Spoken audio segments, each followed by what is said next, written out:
You tired yet? Is it time for bed?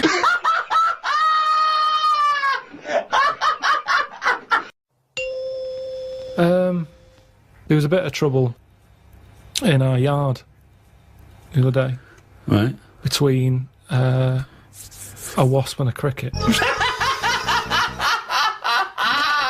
No, the thing is there any point to this at all, or are you just going to tell us you saw? Are you going to extrapolate some analogy from this? I think so. Okay. Yeah, well, let's see. So there's a wasp. Yeah. Well, so look at the whole scenario. As you said, sorry, just to clarify, as you said, it was kicking off. Right. Okay. Whole scenario. So you're looking out your window. No, I'm in the kitchen by the sink. Yeah. I'm washing up the few plates. Right. The kitchen door's open. Right.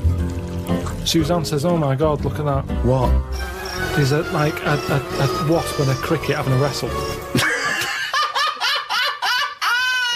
I've never seen it before.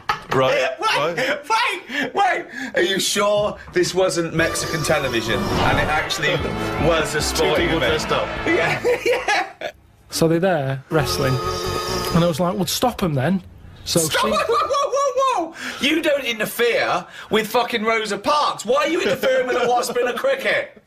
Because one, I didn't even know they didn't get on, to be honest.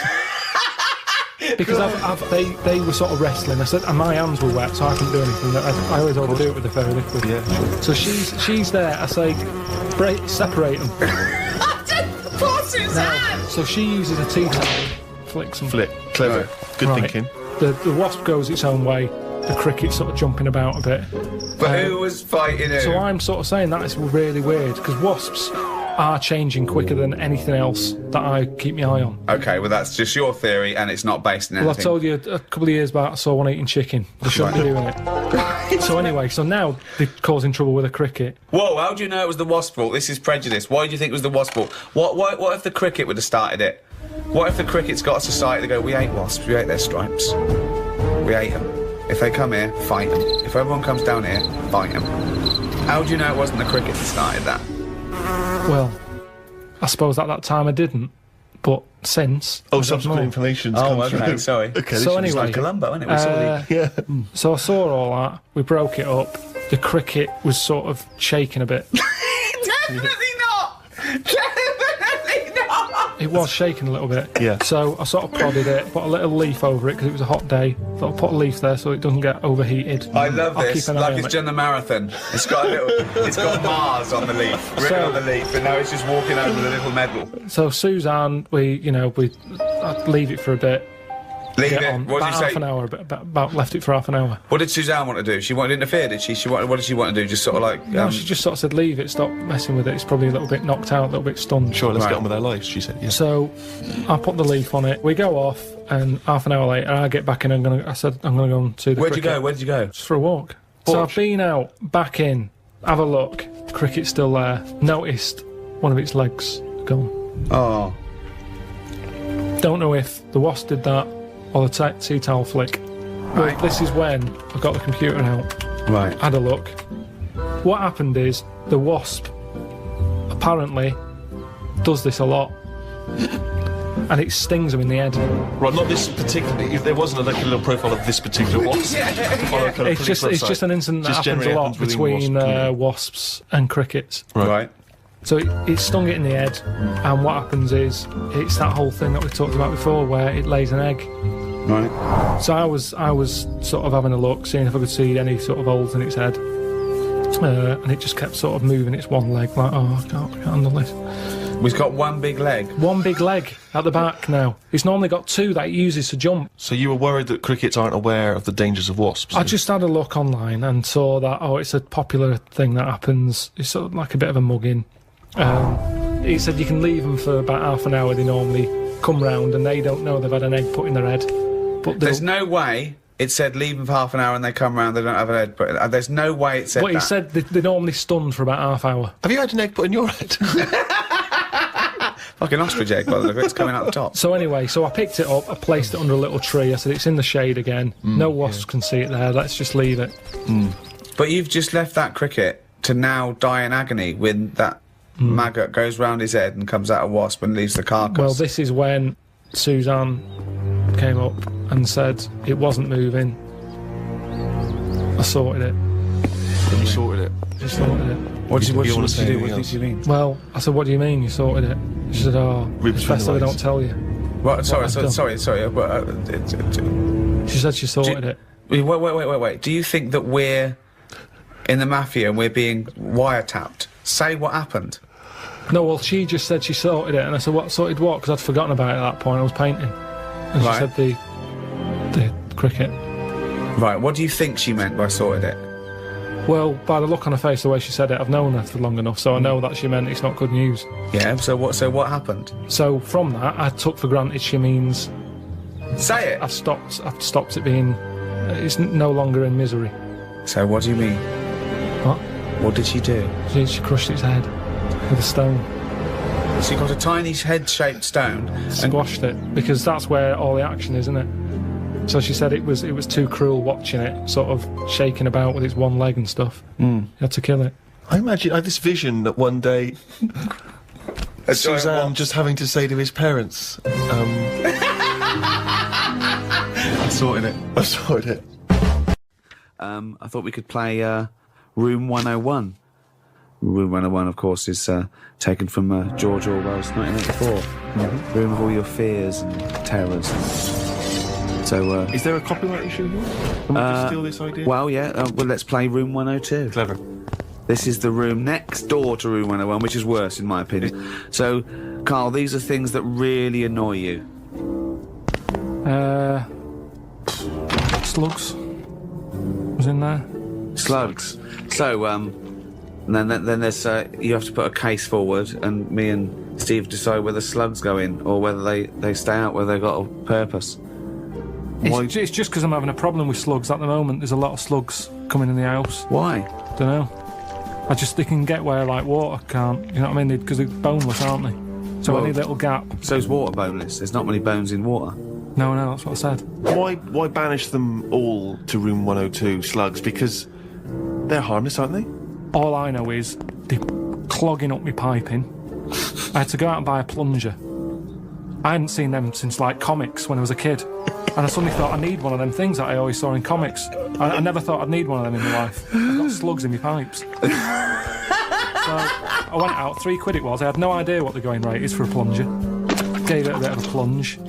And I think it was slugs. Like, all like bits of black stuff came up. I think it was slugs in there, like broken up slugs. Well, hang on. It could just be black gunk, couldn't it? No, it looked very sluggish.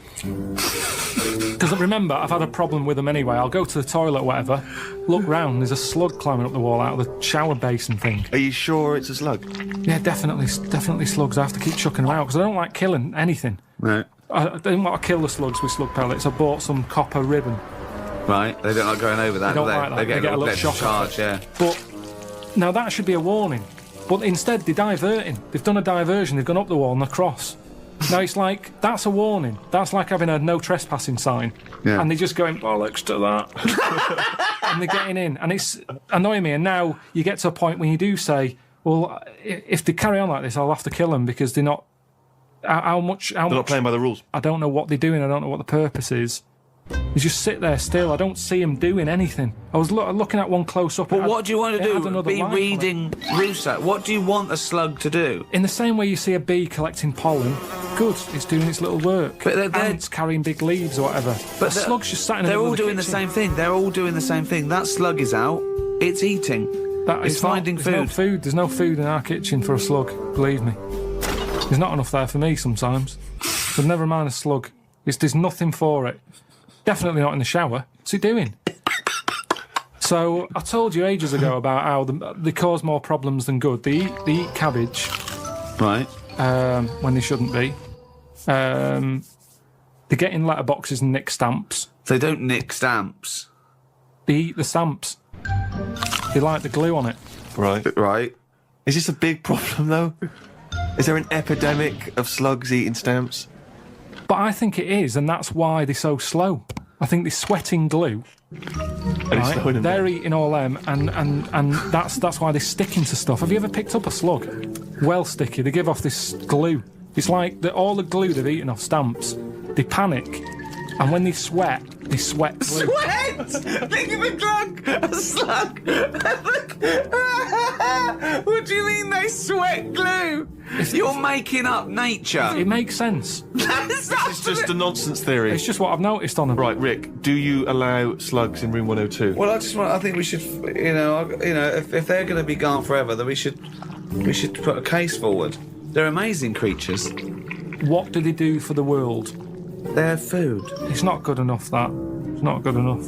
What do you mean? Like that's the ultimate sacrifice. Surely them being food. Just having problems with them at the moment. I've spent £3 on a plunger, and I don't like the idea that every time I get up in the night to go into the toilet or whatever, I've got to put the light on because I might have a bit of sluggage between my toes. Sluggage, a little bit of sluggage between my toes. Right, okay, so we need to move on. So you are not putting them in? I'm not putting slugs in. All right, slugs have not gone in, Carl, I'm afraid. What's your next one? Okay, number 2. People who don't want to do what the brains would be better at doing. Right, okay, no, I'll get around that sentence. Now, tell me again. Brains that don't want to do what their owners are good at. Ah, so now it's the brain's fault. Can you just expand on that point, please, KP? Do you know, like, people decide what they want to do, Right. don't they, for a living? Mm-hmm. But sometimes they're not good enough. Right. You mean they have a dream and they can't fulfil it because they haven't got the skill or... Yeah, but that doesn't mean they're not good for anything.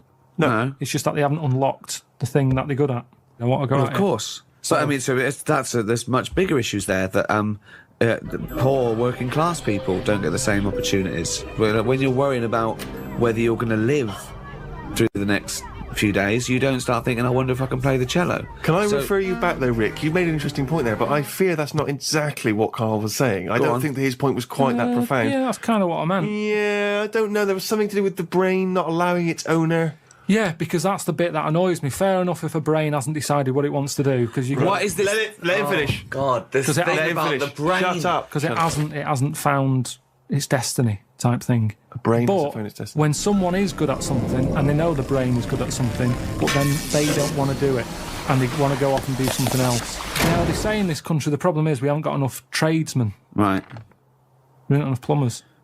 Right. There's enough plumbers' brains. I don't know what the fuck that means. Shut up. What are you talking Shut about? up. Let him please finish. Because This is like beds and pillows brains again. have not changed over the years. The brain is exactly the same. But it's the owner of the brain that's in charge. The brain could be going, I want to go for a walk. But if your body's too lazy to get up and go and see the stuff, the brain isn't going to get what it wants. It doesn't make sense, Carl. All right, You imagine are your this. brain. All right, let's go to the extreme. People with no legs who want to be swimmers. Don't be stupid.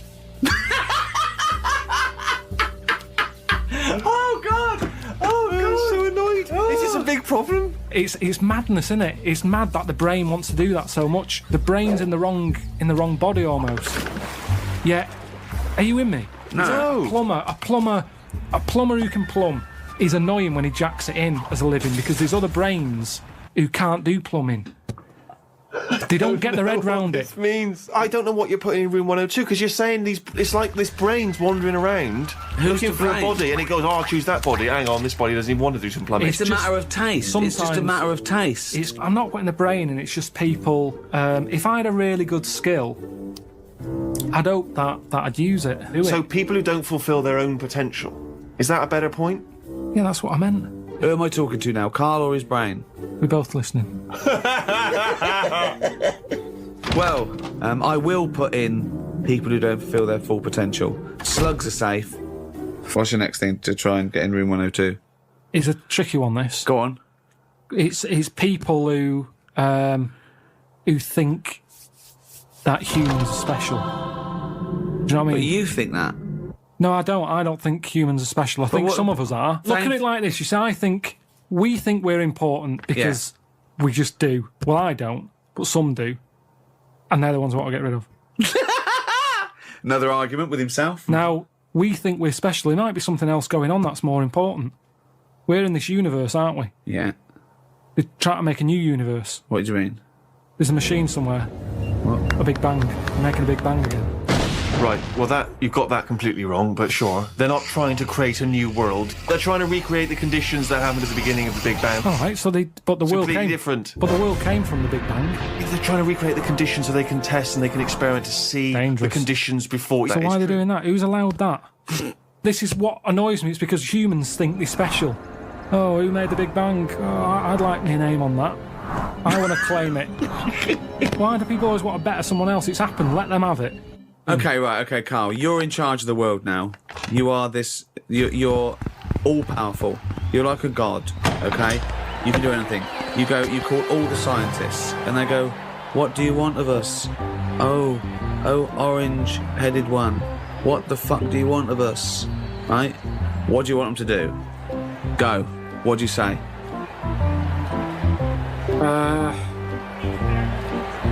Well, I want to come in and... How long have they been working on the Big Bang idea? Forget it. You've got every scientist... No, but I don't just want to come in and poo-poo that, because they're going to... Poo-poo. They've done a lot of research on it. Hold on, you wanted to stop a minute ago. Yeah, I know, but you don't just come in, guns are blazing. I'd say, hello, You can do everyone. anything you want. Oh, go on then. Hello, everyone. Hello, Carl, leader. Right, listen, this Big Bang thing you've been doing... Yeah, well, that's just only a few of us. That's like less than 1% of us. We're all here. Yeah? I've dropped AIDS research. I've dropped cancer research. Right, well, why have you dropped that? working Who's told you to do that? Well, no, we knocked off. They said you wanted to tell us something. We're all here. Every scientist in the world Well, is listen, here. what research are you doing? Oh, well, I'm looking at what happens if you give Feminax to an owl. What happens? Well, I'm halfway through it. I got called away. Look, I'm really busy. What do you want me to work on? Who said they're doing cancer? Hey. Go back to work. Cheers. Right. Okay, the rest of us doing stuff that you think we're fanning around with. What would you want us to do? Well, I can't do it all today. What about me? I was doing AIDS. Hang on a minute. I was doing AIDS. You just wait a minute. Right, okay, why does cancer get to go back? Are you saying that cancer's a bigger problem than AIDS? You go back to work. So AIDS can go back. I'm doing restless legs. Right, can everybody but the Big Bang people leave?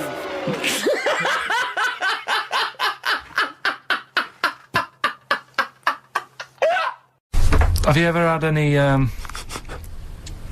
post that looks like it's been opened? Occasionally, yeah. Right. Well, what it is, it's not your postman having a sneaky look. A sneaky look. Problem is, right. Slugs.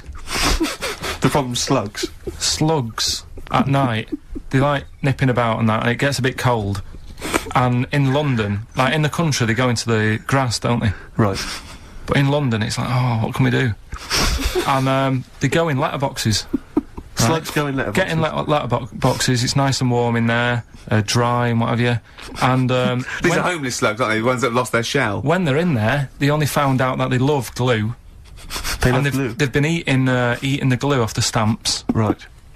And people have been getting charged for post because it hasn't had stamps on it. It's like, well, they put a stamp on it. Yeah. It's like slugs have been eating it.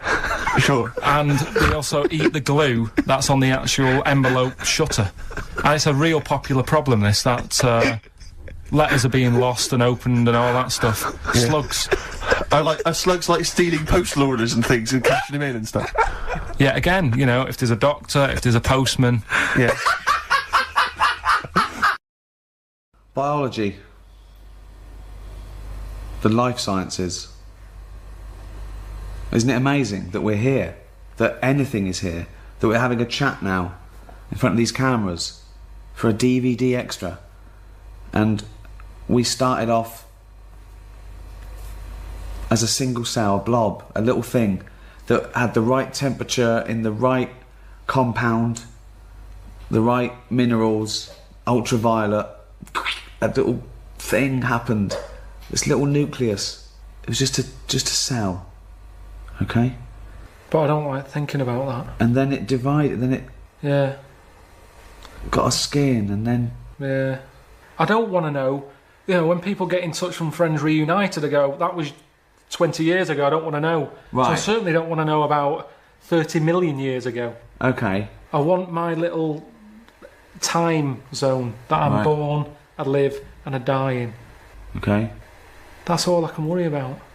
It doesn't fascinate you at all. It doesn't fascinate you at all. It's amazing, but it hurts your head, doesn't it? I don't like it. I don't just like by it. chance something happened, a genetic mutation, and then that was chosen by nature. It worked. It survived. Okay. But certain things work and they're not that impressive, like slugs. You always say, well, it's evolved. It hasn't evolved. Okay. We share about 70% of our genetic material with a slug. What's 70%? Well, What 70% has that got that I've got? it's got 70%. I've coughed up stuff that looks like a slug. If that's a 70% you're talking about, but there's nothing else. Nothing in a slug. There is. Nothing. You share DNA with an onion. I've heard that. That's the roundness of the head, probably. I'm telling you that the slug has about 70% of the same genetic material as the human species. We're that close. We're that close. All the hard work was done then, in terms of like getting it right. A slug got it right. A slug is as evolved as us. It's perfect. It's not perfect. Why? Okay. Definitely not perfect. Why? Why isn't it perfect? It's just not great. I've had to deal with slugs a lot when they were like blocking up my shower. Right. There was a gang of them in the tube. How can they be as evolved as me? What are they doing? Sat there, just all mushified. Mushified! Right, talk me through it. What happened? Just was having a shower and the shower basin filled up. I was Right. like, what's going on here? Yeah. So I got a plunger. Right. Sort of bits of black stuff. I'm thinking, what is this? I had to unscrew the plug hole bit. Couldn't quite get down there. Yeah. To take the tiles off the side of the shower thing. Right. Got in there, unscrewed it all, got the pipe. Just slugs all in there. All sat in there, blocking it up.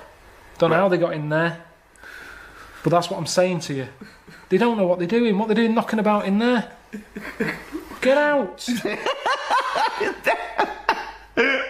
Now, what are they doing? I don't know to this day what they do.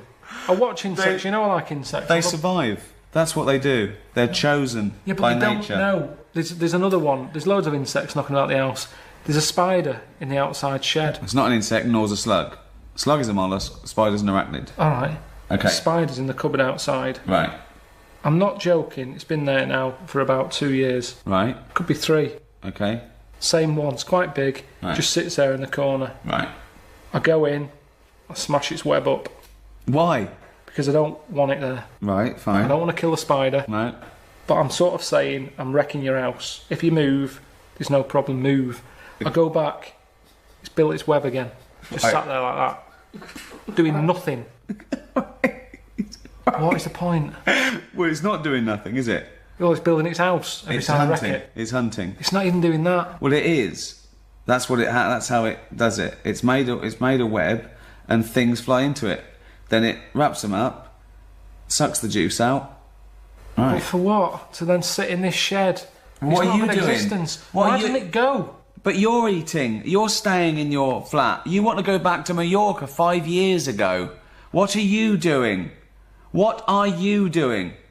Oh, it depends. I've been. Who knows? Who knows what's going to happen in another billion years? You'll be the slug. The human race could be the slugs. There could be this amazing being that evolved from us. Going, what are they doing? People go, well, you know, 70% of their genetic material. You don't know how it's going to go. You stood on the shoulder of giants. You stood on a few slugs. You told me in your flat, but we share our ancestry with those slugs. We are related to slugs. I have never watched Who Do You Think You Are? And they've gone in your family tree. Do you know Terry the Slug? He's a great uncle of yours. We don't need to know where we've come from. And nobody would want to hear that either on that programme. You would not want to hear that. Yeah, but you're. It's nothing to do with us. Oh. It's happened. It's all an accident. But it's a matter of degrees. Your brother. Right. Okay. Very close to you. Your I cousin. haven't seen him for about 12 years. Okay, genetically speaking. Couldn't get closer, okay? It's the closest you can be. A brother, a son, a mother, except a clone, an identical twin, okay?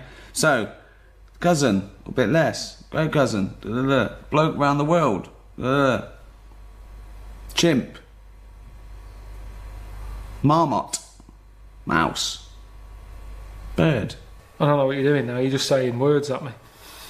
What's a marmot? Doesn't matter. It doesn't matter. It doesn't matter. But you're related to him. You're related to him.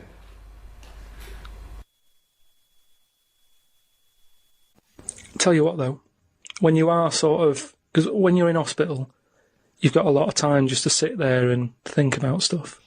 And what I was thinking about is, what is the closest thing sort of living that's nothing? I don't know what you mean. What? What's like the closest, like, do you know at some point something's gone from nothing to something? Hasn't it? No, I don't understand what you mean. Something, at some point people were nothing, and then something happened and they were something.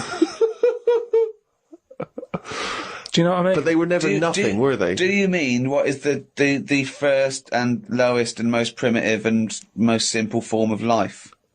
No, He's right here in this room, Rick.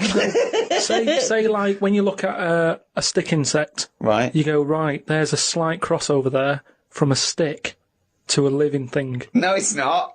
It didn't used to be a stick. No, it's not. There's no biological relationship between it and a stick. But there isn't much difference between the two, is what I mean. Of course there is. It's a huge there isn't. difference. They just sit there looking like a stick. That's their skill. Yes, but there's nothing to do with being a stick. It's like camouflage. That's like saying when a soldier puts on combat gear, you're saying he's a cross between a human and a shrub.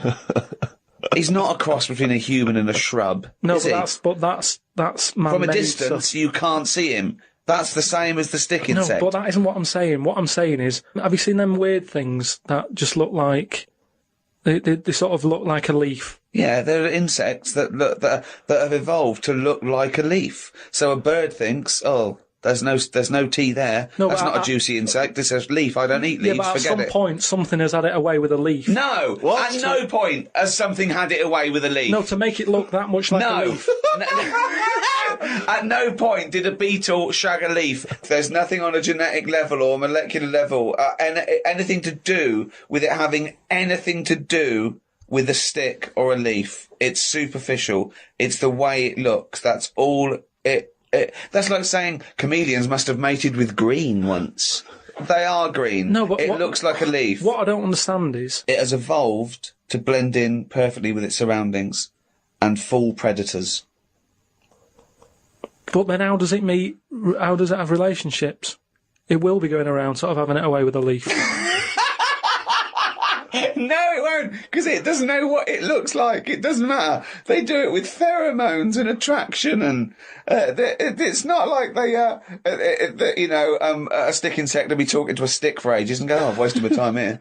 This club's dead. Rude. I was chatting to her. She was foxy, but she was giving me nothing. But, Dave, that's not a stick insect, that's a stick. What are you talking about? That's a stick. You've been talking to a stick all night. I can't believe it. I just thought she had a great slim figure. No, it's actually a real stick. But I've been reading a lot about, I like spiders and stuff, just reading about them. And there's one, right? It's got big legs. Yeah. Doesn't use them. It goes around floating in the air on a bit of webbage. Like He just took a gamble then, didn't he? He took a gamble. He thought, do you know what? I'm going to go with webbage. Don't know if it's a word, not sure, but I could just say web, and I'm going to go with webbage. I'm going to risk it. And it didn't pay off, did it? Webbage! Webbage! But that's how it gets about. It's in the air like a kite. Yeah. And it's just floating about. I've seen one, yeah. So that's what I'm saying about weirdness. The way all that goes on, and this is what I can't get my head round. You have got your head round. But do they get ill then? It's just, for those listening at home, he has just bumped his head against the microphone. Trying to mate with it because it's perfectly round, this microphone. Well, one thing Karl has been doing over the past few months is writing his diary. He's kept that up. I don't know what he's had to write about. All he's been doing is looking at moths and ants and bees and going for walks. But I'm sure it's all in the diary. So, let's have a look at that. Oh, I don't believe it. He's only going to write it down. We went to the park and had a brew. Suzanne read the paper while I played with a ladybird. I mean, it's like a child, isn't it? It is like what a child would do. Suzanne read the paper while I played with the ladybird. His only friend is a beetle. It climbed up my arm. It struggled on me hairs. This is in detail, then? Yeah. It kept stopping every now and then and was rubbing its head with its right arm. It did it about 4 times and always used its right arm. It rested for about 5 minutes, then flew off. Sunday. Had a bit of a to-do with Suzanne because she wanted a line today. I ate this. Once you're awake, you should get up. I got up and put the radio on really loud. She eventually got up. I told her insects don't have lines, so we shouldn't. Why are you obsessed with insects? You must be fucking unbearable to live with. You must be a nightmare. No, I've just started, because I've watched insects a lot, I don't want to keep going on about them because we're a bit insect heavy. But at the end of the day, if we copied insects, we wouldn't go far wrong. I don't know what you mean, though. 1 minute you're saying they're great, then the next minute you'll slag them off. Yeah, I'll slag some of them off if I don't know what they're doing, but because I've studied them a bit longer, I just think they do it right. You haven't studied them, though. He thinks he's like Darwin. But you just slagged them off and again. Don't you think people that insects are doing stuff? They're not. It goes there, then it goes back again. The ant was messing about, but only that one.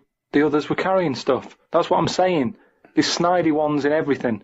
In everything in the world, you get a hierarchy.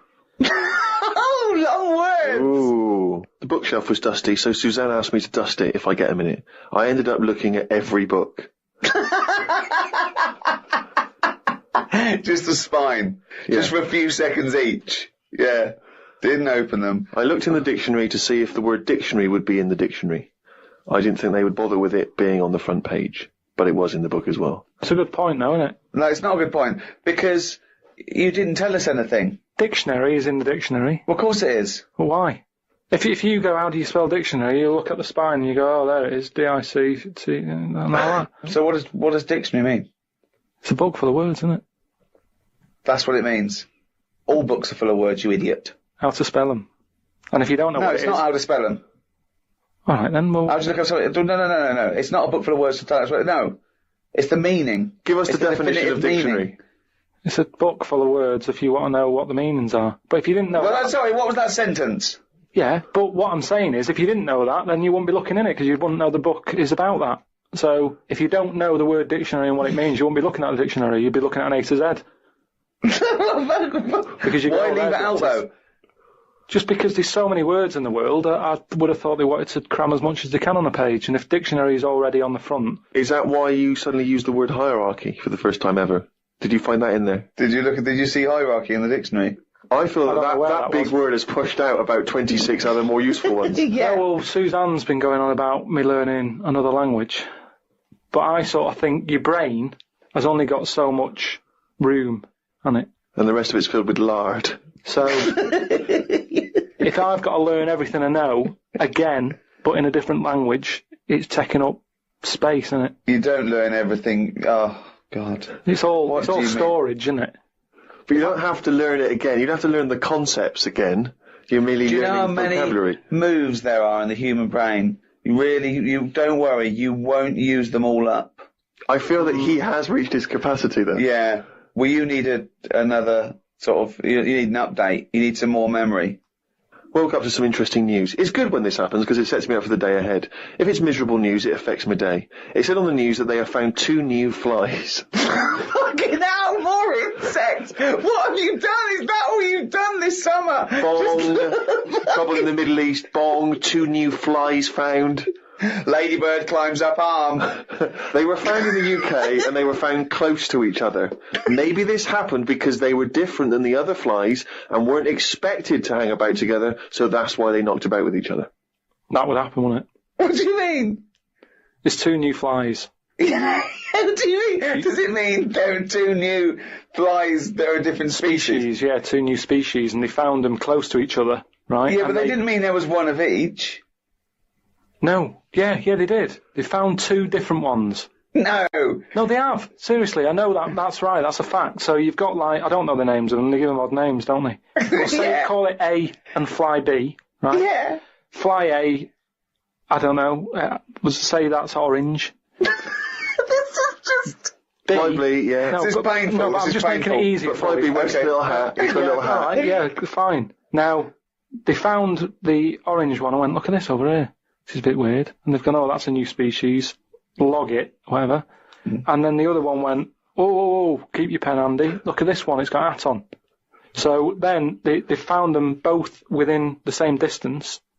I don't know what that sentence means. Keep going. They found them both within the same distance. But without interrupting him, let him finish this point. Let me just make one thing clear. Karl Pilkington just said they found them both within the same distance. Think of that! Don't know what it means, but go on, let him finish this point. So what I mean is, they weren't knocking about with other normal houseflies because they were probably sort of going, oh, he's a bit weird. Leave it. Yeah, because the other one was also odd. They're hanging about with each other. Don't you understand that? Why is that such an odd concept? Because you think of it as like two little new kids in school. Yeah. They find out they're both new and they've got something in common. They're both goths, so they start hanging out together. Yeah. And this was on the news, was it? Yeah, just on the radio, yeah. I know if I looked into that story, it would be 90% wrong. Bit tired today, because didn't get to sleep as early as I wanted due to a moth getting in the bedroom. Fuck me! I got it in a glass and looked at it for a bit and then let it go because Suzanne wanted to go to sleep. Looked up some interesting news. Some people dug up an old body in Ireland. Turns out it's well old and was here when dinosaurs were here. The really weird bit is it had hair gel in its hair. Right, what is it? A fella. Well, no, it wasn't around when dinosaurs were here then. Just a bit after. Right, fine. A lot after, yeah, go on. I think any hominid, anything that could even be linked to anything that may become man is only about 1 million years old, and I think Homo sapien is probably only about 150,000 years old. Dinosaurs are about 150 million to 250 million. Yeah, no, it's not the age bit, that's amazing. It's the fact of, there's a fella, won't have even had shoes on his feet. Right. And yet he was worried about his hairstyle. Right, well that's definitely not true either. This is unbelievable. Well, there was a man on the radio doing poetry, says Karl in his diary. I thought I'd have a go at doing a poem about today. Not really. Steve, I'm a little bit queasy. He hasn't really written a poem. He's written a small poem. No, he hasn't really. Yes. If moths had eyes... Fuck me! let me read the poem, okay? Oh, fuck. You wouldn't interrupt T.S. Eliot. Okay. Okay. If moths had eyes, would they be happier? How do they know they're not dead? Cavemen hunting for food, but not before they style the hair on their head. What would last longer in dinosaur times? A blind man didn't stand a chance. Not with all them rocks about. I'd rather be a blind moth. Right, it may be the greatest poem ever written. Just dissecting it briefly, you attempt to rhyme in the first 4 lines, but abandon the rhyming system in the last 3. Is there a creative decision for that? Can we have Karl read that? Sorry, yes. just you read it as you would like to. So this is, imagine this, right? Okay, this is going out all over the world. This podcast, and now Karl Pilkington, a new poet from Manchester, now living in London, England, would like to read a poem. If moths had eyes, would they be happier? How do they know they're not dead? Cavemen hunting for food, but not before they style the hair on their head. What would last longer in dinosaur times? A blind man didn't stand a chance. Not with all them rocks about. I'd rather be a blind moth. He said it as though the last one must have been a rhyme. He said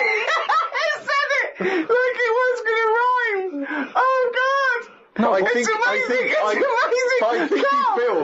he feels as though the final line, "I'd rather be a blind moth," is going to be one of those great, a summation that somehow the moth is a metaphor. The caveman. No, but there's all no I'm doing- metaphor in that. He really does mean he'd rather be a blind moth. Yeah, well, I'm just because I've looked at the day's news. Can we always do that, Carl? Can we always find a day, right, and always sum it up in your thoughts, a poem? Just like that. I love that structure. I love that structure. If there's any English students or professors or novelists or poets listening, please email us what I thought of that poem, why it's good, why it's bad. So, give us your thoughts on that. I mean, we would love expert opinion, poets, English professors. Just email us at podcast@rickygervais.com. Oh, he's only got to write it down. That's the jingle for Carl's diary. We had bacon and egg on toast. I'm eager to get through the brown sauce, as the bottle is too big to go in any cupboard, so it has to be left on the sideboard. So I had about 4 dollops of the stuff. I love it because, that made it into the diary. He's concerned about the fact the brown sauce is too big, so he's rushing through it. I know, but I'm just saying the kitchen isn't that big, and it looks messy when you leave stuff out, doesn't it? And we've got this giant brown sauce bottle, and I don't want to chuck it away because that'd be a waste. So you're having brown sauce and everything, your cornflakes, in your tea. Yeah. A wasp got in the flat. Trouble's brewing. It was massive, the biggest wasp ever. Suzanne asked me to get it out, but I wanted to take a picture of it first. I was getting my phone ready when it flew at me. I reckon the sting on it could have killed a kitten.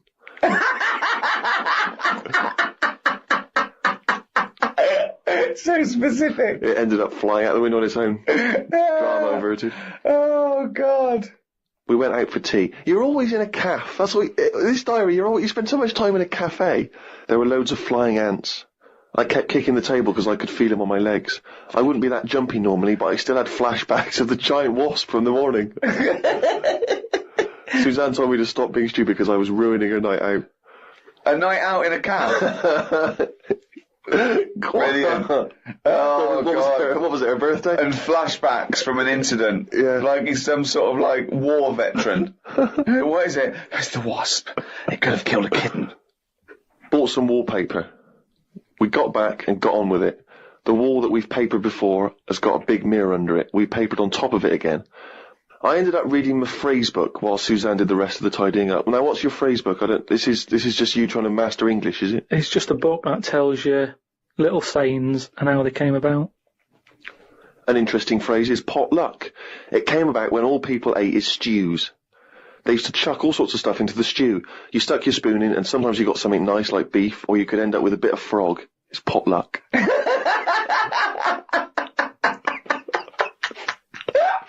Good, isn't it? That's what it said in the book, did it? A bit of frog. Got up and checked the wallpaper out. There are loads of air bumps and it's buckled on the joins. I wish we'd never done it. Suzanne said the washer was broke and it's out of its warranty. She called up the people who made it and they said it will cost £150 to fix.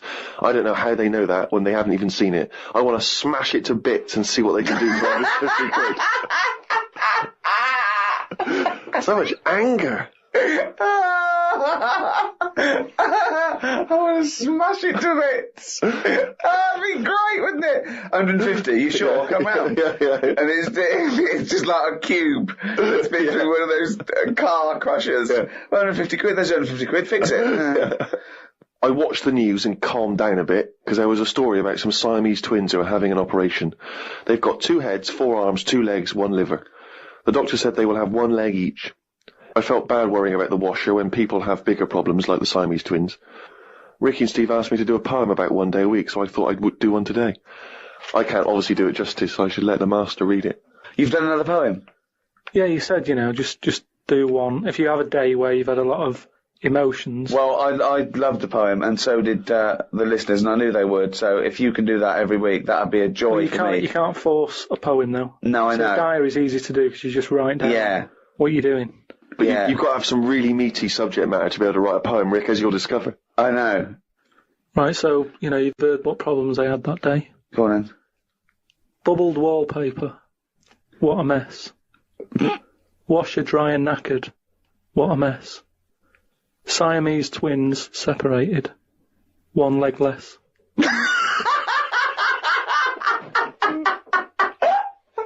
I don't know what rhyming scheme that is again. Oh, God. Oh, God. Oh.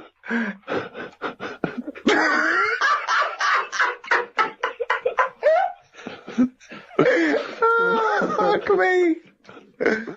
What have you got now? Right, so we're looking into animals that we get rid of. I've spoken to someone about snails, I spoke to someone about jellyfish, and that. I'm looking at cockroaches today. Right, now who's the expert? It's a woman called Jessica Marshall. Right. Does she know that you're going to play this on the radio? Well, I called up, right, in the week and said, can I talk to someone about cockroaches? And she was like, is that Karl? She knows who you are. Yeah. Right, so she already knows maybe your angle, your approach. Yeah, she was And up for it. she's an expert, she's just not just some random person. No, she works in a museum, a good museum. I said I'd give it a plug. It's the one near Knightsbridge. It's got dinosaurs and that in it. It's worth seeing. On the this is Natural her. History Museum. Yeah. So, Not sure. He's not sure. this is what happened.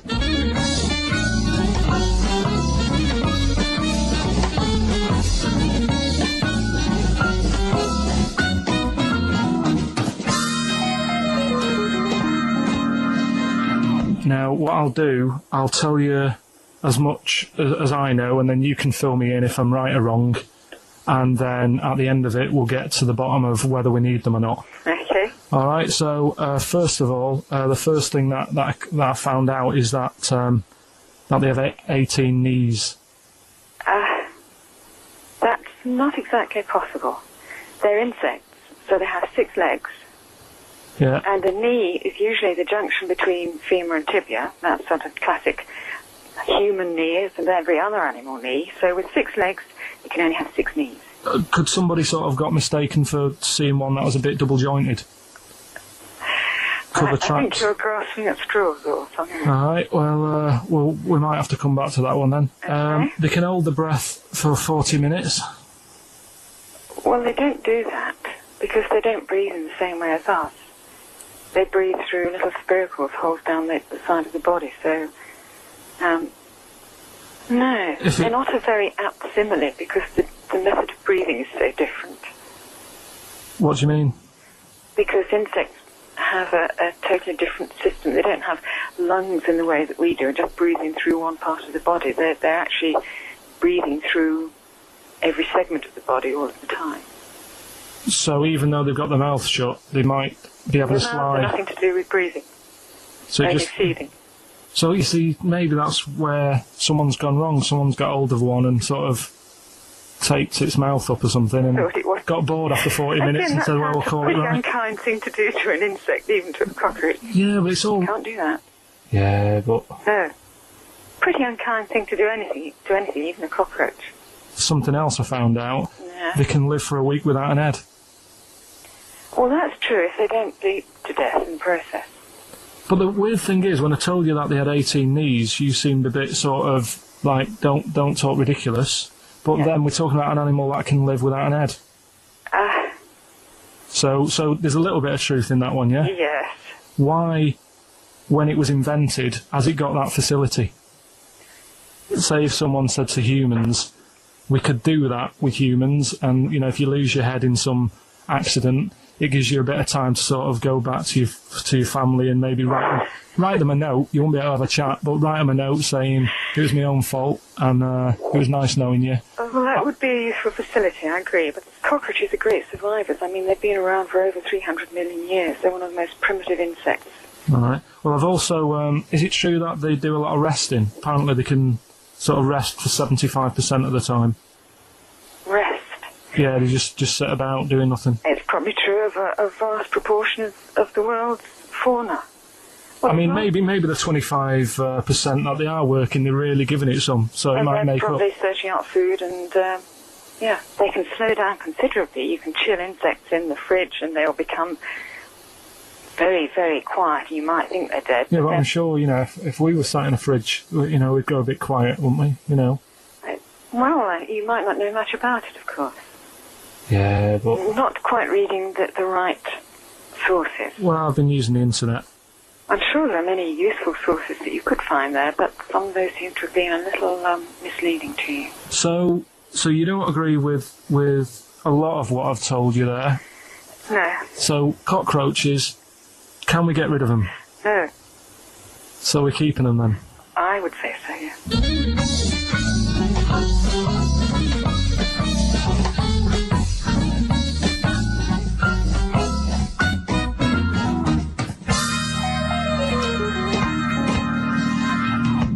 I think we should get her on more often because she sounds like she'd be a bit of an ally, really.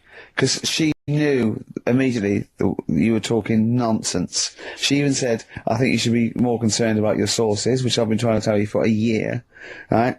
The fact, I mean 18 knees, where did you get that from? It's on the internet. There's a lot of talk, Carl, that I bully you, okay? You know, it's for your own good. I'm trying to train you, aren't I? Mm. Do you know what I mean? Because, and no disrespect, okay, you are what I would call a stupid idiot. Well, can I just ask, because there's been an awful lot of emails that have said, will you and Steve please stop calling Karl stupid? Now, right. They say, oh, it doesn't justify calling him stupid. Now, I don't know what part of injecting a 76-year-old woman in the head so that she lives her life backwards couldn't be considered stupid. Okay, then listen, right, I've found some things that I think will interest you, and I want your first thoughts on these, okay? Now, these are facts that I've sourced. Okay. What's the actual topic? Well, you love animals, don't you? You're interested in animal facts. Some of them. I don't love them. Some of them fascinate me and stuff, but a lot of them also get on my nerves. I don't know how an animal can get on your nerves. They just do. Sometimes you sort of just think, what are they doing here? What are they offering anyone? Right. See, I'm worried that these facts will annoy you now, but they're meant to fascinate you, and... Okay. No, I think anything's good as long as it gets you thinking. It doesn't matter what opinion you have of something. Yeah. But as long as it gets a reaction. Okay, then, here you go. There's a frog, Carl. Just a little frog, a poison arrow frog, that contains enough poison to kill over 1,000 human beings. Why is it that annoyed? It's not annoyed. Well, why is it going about killing 1,000 people? No, it has the potential to. It has enough poison, it has enough toxin in it that could kill 1,000 human beings. But does it need that? Whereabouts is this? Where's it living? In the rainforest, I think. And does it need that sort of power? Is it in that much? Is it getting threatened a lot? Is what I mean. Well, no, because it's saying, don't come near me, and it shows it with its colours. It's got the colours that say it doesn't want to be eaten. It doesn't want people to chew a bit, right, and go, oh, I'm an idiot. It's saying, look at my colours, don't eat me. You don't want to come near me. But then why give it bright colours? Because now it's standing out. Yeah, and it's going, don't eat me. Yeah, but make it a colour that fits in, like camouflage. Why make it orange? Of course it's going to stand out, and then they'll attack it, and then it'll turn around and bite them and kill 1,000 men or whatever. No, it doesn't bite. It's the fact that if you were to eat it, you would die.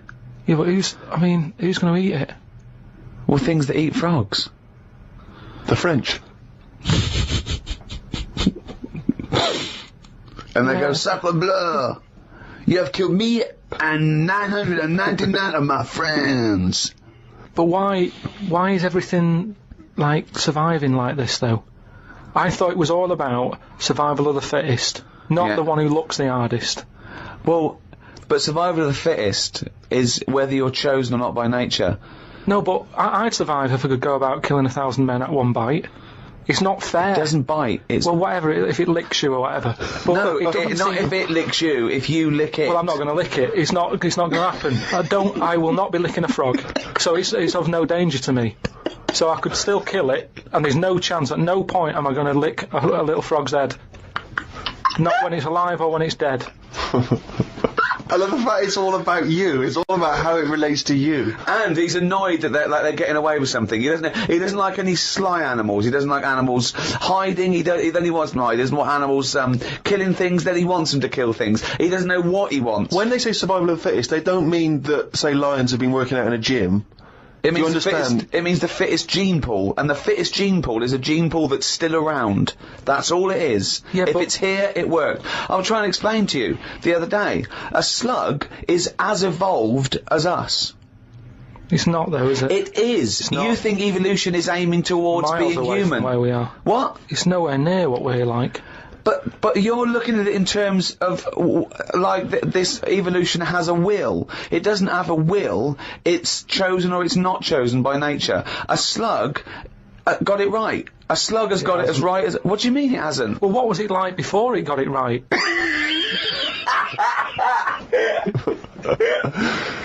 But I think you think, Karl, that evolution is moving towards some kind of super being. Perhaps we're like the most advanced so far, but that one day we'll also have wings I agree with and that. Superman-type powers. No, but something can happen in nature. There could be something like there could be less light, there could be more light, there could be meteor storms. There could be something that happen in nature, right? An external force, which means the paradigm goes back to naught. So then something that very unlikely would be the last thing to survive. There could, we don't know what's going to happen. I still don't think you've got the concept. It's one of the simplest concepts. It's one of the simplest models. This is why Darwin's a genius. But you think that everything, slugs, cats, are all somehow, their ambition is to be like us, to be human, or to have the attributes like us, that they can speak, they can talk, they can think, they can act. Only because they don't. Yeah, but I only think that because when you see people with these pets, lizards, cats, whatever, they treat them like the humans. So I think if you do that enough times, they're going to start getting familiar with certain... Planet of the Apes. No, Yeah. He's I'm thinking talking, of Planet of the Apes. Say like you with your cat, the way you talk to it, you give it a little cheeky massage and that when it's stressed out. No, you made that up that it It's was a stressed cat. out. I'm just playing with my cat, right? If anything, the cat is to de-stress me. So you're talking to your cat, Rick. Is it answering back much? How are the conversations going with your cat? Well, I have more intelligent conversations with my cat than I do with Yeah, him. here's one, right? When my gran died, right, she had this rubbish dog, right, and that's all we got left. It's like this little poodle. It was rubbish, right? Right. It was called Fluffy, and like my gran looked after it in a way that it was treated like a human. Do you know what I mean? Had a little coat on when it went out and all that. Anyway, so she died. We get left it. My dad's like, oh bloody hell, right? Before you know it, only took about a month. It was a wreck because we weren't sort of bathing it the way she bathed it. We let it out. If it wanted to go out, it got covered in oil. It used to go under the car and everything. So it went from looking like this fluffy, poodle, to just being a bit of a wreck. It got hit by a car. It ran sideways like a crab and all that. In the course of how long? A month? Probably about two months or something. Yeah. Now, so it went from being over-treated to just being treated like a dog. Yeah, but a dog isn't, is not a indigenous species anywhere. We sort of bred those from, But change jackals it. All I'm and saying wolves. is change it. Take away the dog thing, give someone a frog, and they'll still overdo it. They'll be trying to treat it like, if you had a frog, I mean that lizard thing you've got, Salamander. it's still sort of treated as part of the family, even though Well, it it's doesn't. not. How is it treated as part of the family? Just the way, it's looked after, that big area that it's got to itself. We stick it in a case and feed it a cricket now and again. How is that like one of the It family? doesn't matter because it's in your It flat. is in Karl's family. It's in your flat, innit? And it's sat in that corner. I just mean, as time goes on, Yeah. things get educated as they get older. How old's that lizard? You don't. How old is it? About 15 years old. Right.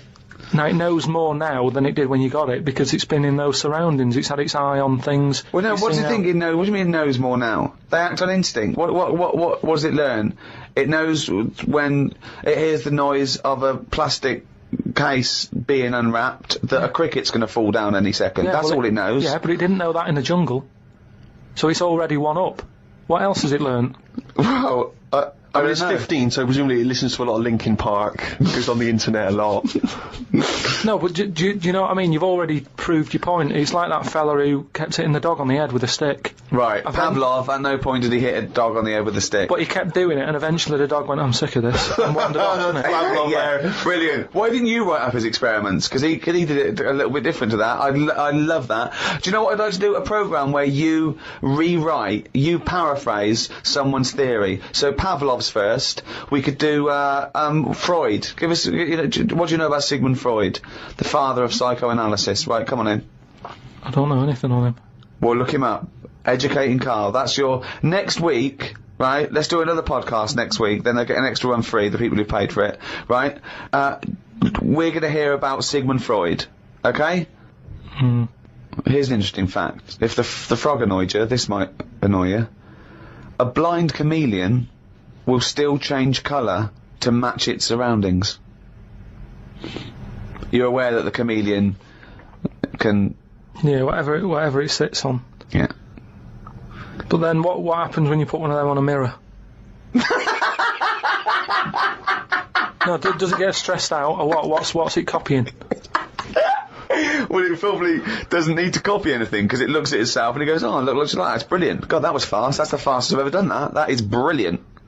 So they can go any colour, there's nothing, you can put them on anything, and they'll go to the thing. I don't want you to have a chameleon, because you'd just be trying to see what it could and couldn't Try and do. catch it out. I know, yeah. Pop it on some tartan. But again, say like the frog thing, right? Pop it on the telly. Yeah. Couldn't do it fast enough. Why does the chameleon need that skill of copying a colour? Because at the end of the day, that lizard, chameleon, whatever, that's mainly sticking in the woods, isn't it? By trees, by grass. Right. Why can't it just stay green? That's all it needs. Those colour changes are only for camouflage, aren't they? I don't know. Some of them are for attraction, some of them to show moods, anger. No, but I just think we're encouraging them. You see, maybe this is evolution or whatever, but at the end of the day, because they can change colour, they're wandering out of their area. They can be wandering about, through a car park and everything, just because they'll go, well, I don't want to get seen, change the colour of concrete. Whereas... Or into the colour of a Fiat Punto. But they should just stay green. Stay green, right? Stay in the woods and stay safe. I love this public information for chameleons. Words of advice for chameleons. Oh, God. Stay green, stay in the woods, stay safe, good night. Oh, God. Why are there blind chameleons around? I'm assuming that the blindness has no impact on the colour change, presumably is an automatic. It must be. But then that's not going to wander about much anyway, is it? If it's blind, it'll probably stay where it is. So it doesn't need to keep changing. If you know what I mean. I don't know what you mean, no. I never do, though. Right. The only time a turkey whistles is when it panics. Christmas time, then. Yeah. What do you think of that, Carl? It goes from one extreme to another, doesn't it? You've got a frog who's going mental, It's not going mental. killing thousands of people. No, that's not. That's got that sort of power. Then you've got a turkey who's whistling for help. You think that you should redress the balance a little bit? You want to give... What would you do? Give the frog the ability to kill 500 and the turkey 500? I don't think you should be killing... I reckon 10. 10, because... You've made your point with 10, haven't you? Do you think that he's got 1,000 in his lifetime, like he's got 1,000 to kill? I don't think you understand. I just He think... doesn't really kill 1,000 people. That stat is about that if you were to boil up a frog, decant the poison, there would be enough poison to split between 1,000 people and kill them. It doesn't mean someone goes, "Frog, you have the power to kill 1,000 people in your lifetime. Choose them wisely. But I just think if it needs that sort of power... It should be fighting evil. Well, it's not... it's knocking about the wrong area, isn't it? If it's under that much danger, move. Talking yesterday to Matt Robinson, the guy I did the film with that you came over and did a part in that we've cut. And his dad as a doctor and used to go around the world and stuff. And when he was about 10, he went on holiday, and they were driving through Indonesia to get to somewhere else, I forget where, but they came across this village where he said the spiders have won. Okay, they drive in. As you're driving in, he could see these things sort of hanging from the trees and the sort of telegraph poles. And as they got closer, he realised they were just big spiders. They just made webs everywhere, and he could see them on the street, okay? He said it freaked him out. They parked up in the sort of like the high street, and he said he got out, and they were running on the pavements, like pigeons, and that's just running everywhere. He said the kids were playing with them. The kids were playing with them. There was no one else freaked out less. He said he ran to the restaurant. They had to stop. He ran into the restaurant, freaked out. He got into the restaurant, and there was a tarantula on the floor. And he ran back in the car, And he said later to his dad, was that a dream? And his dad went, no, it's true. You know, it's a real place, right? He was telling us that's the worst place in the world. He was looking it up. He was trying to Google it, and he can remember the name of this place, Indonesia, and he put in Spider Village, Indonesia, right? And he couldn't find it. But another one came up in Cambodia, and it was there, and he said it was exactly the same, just as bad. A place where just spiders have won, okay? But in this place, they eat them. They eat the spiders. The local inhabitants eat the spiders. Yeah. Wow. So this town is just dense with spiders. It's They're just everywhere. they're just happy there. No one's killing them. No one's doing anything. Are you just treading on them as you walk down the street? Yeah. He said it's they've just taken over. There's a place off Madeira they called Spider Island where no one lives there, but with absolutely no predators. There's just millions of spiders, but no one lives there. How do you prevent the spiders? You know, when you're sleeping, crawling in, getting in. You don't. They just put up with them. I suppose it's that, you know, they're no weirder than any other insect or pest or whatever you call them. It's just, I suppose, because you think of spiders as loners. Yes. And they're the top sort of phobia. And it seems weird that they're almost treated like pets. But isn't that a weird place, though, that you drive in and it's just, oh, hello, welcome to Spider Town? I couldn't be dealing with it. I mean, my mum wouldn't be that bothered. She's still got that one that's under the telly. She's had that for ages. And my dad threatened that he was going to kill it because he's sick of it. She's put a bit of Tipex on its back. So she knows. What? So she knows. Well, how many spiders are there? What, you think you'd kill it and then replace it out of guilt? It's not like a budgie. No, but he can sort of say, oh, I don't know, it's gone. And then if one turns up again, he'll go, your spider's back. Yeah. But now she's marked it. What? So hang on, well, that's weird. It has a web underneath the telly. It's always under the telly. I don't think he bothers with a web. But what do you mean she keeps a spider under the telly? It's just there, and she's sort of like, it's not a problem. They get rid of flies. They're not dirty. It doesn't get rid of flies if it sits there watching Coronation Street. It doesn't do much. Honestly, it can be there in a corner. I don't know what it does. I don't know. He just sits there. But she likes the fact that it's there. It's that thing, innit, of older people like that, don't they? They don't like change. It's like part of the family, you know. All the kids have left home now. She's got this little spider with Tipex on its head. I like the way that she went into a drawer. She had an idea. She was worried about it. She was worried about her husband killing it. I know. This is for your own good. Good Tipex, pop that on you. And you've been round there with the spider, it doesn't freak you out? Well, I'm going round this weekend, but I used to always sit on the floor to watch the telly. Yeah. Now it's like I'm not sitting on the floor. You'd be watching Spider-Man, it would be criticising, well, that wouldn't happen. What does your mum think of it? Does she think it's like a little pet, or she doesn't want to get rid of it? I think it is a pet because, like, you know, she's had loads of cats, she's had dogs, she's got a budgie, and now my dad's sort of saying, don't get any more pets because it means we can't go on holiday. Right. The spider can look after itself. I love the idea. Someone say, do you mind coming, we're on holiday for a week, do you mind coming around with a fly every 2 days? Yeah, I just keep an eye on it. I mean, I thought Spider Island was weird, but keeping a spider under the telly with Tipex on it as a pet. What should we do next? It's too much. We do we need them out of the way? Do we need them out of the way? Yeah, just let's explain it again. If you're new, I'm sort of on a bit of a mission to find out. You know, we've got a lot of animals and insects in the world and stuff. Yeah. Do we need them all? It still amuses me. So we've found out we've got to keep jellyfish. We've done octopus. She said we've got to keep them. This week, snails. Do we need them?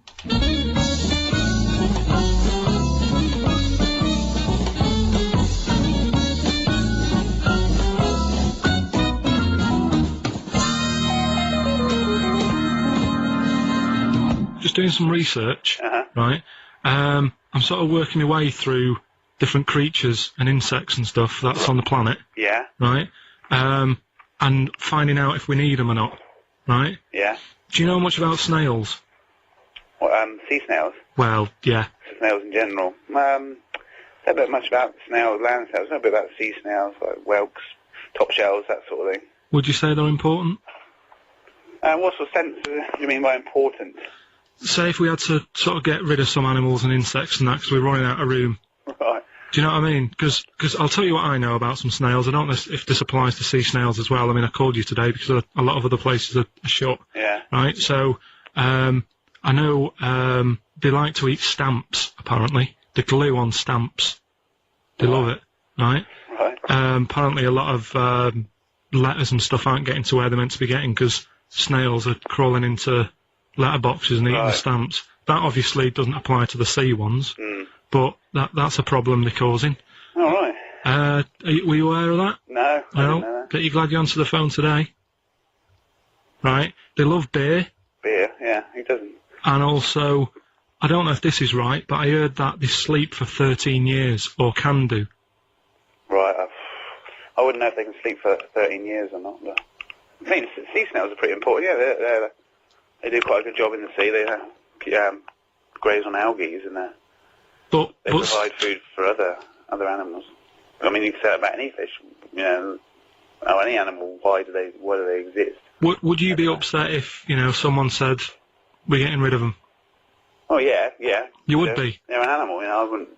Forget being like favouritism and all that I get for them, right? There'll be other things knocking around you can sort of spend your time looking after. You'll still have a job, don't be worrying about that. Because I'm not going to get rid of all the fish. Jellyfish need looking after, so you're safe. Yeah. But do we need them? Come on, there's loads of people saying, come on, we've got to move on through the animals, and you're holding them up saying, well, I want to keep them. Well, who's saying we need to... That just sounds a bit crazy to me. Just imagine. Do you know what I mean? And they would come to you because you work in an aquarium, so they'd be asking for your advice. Right. And you're slowing it down. Well, they asked my advice and I'm giving it to them, so, you know, that's what I think anyway. Yeah, but snails, you know, I mean, like I say, they drink beer and that, you know. What do they do apart from some food for a whelk? They were around, their descendants were around a lot longer than we have been. Yeah, they've been around a long time, but what have they done? Well, they've survived that long, so they must be doing something pretty good. Well, apparently they sleep for 13 years, so really, even though they've been around for ages... I think that sounds a bit... But I don't think they sleep for 13 years. Not all of them, just the tired ones. So, snails, do we need them? Well, yeah, I just think they've got to... Just as, you know, it's not for us to say, do we need them or not, we can't just... So you think we should keep them? Yeah, definitely.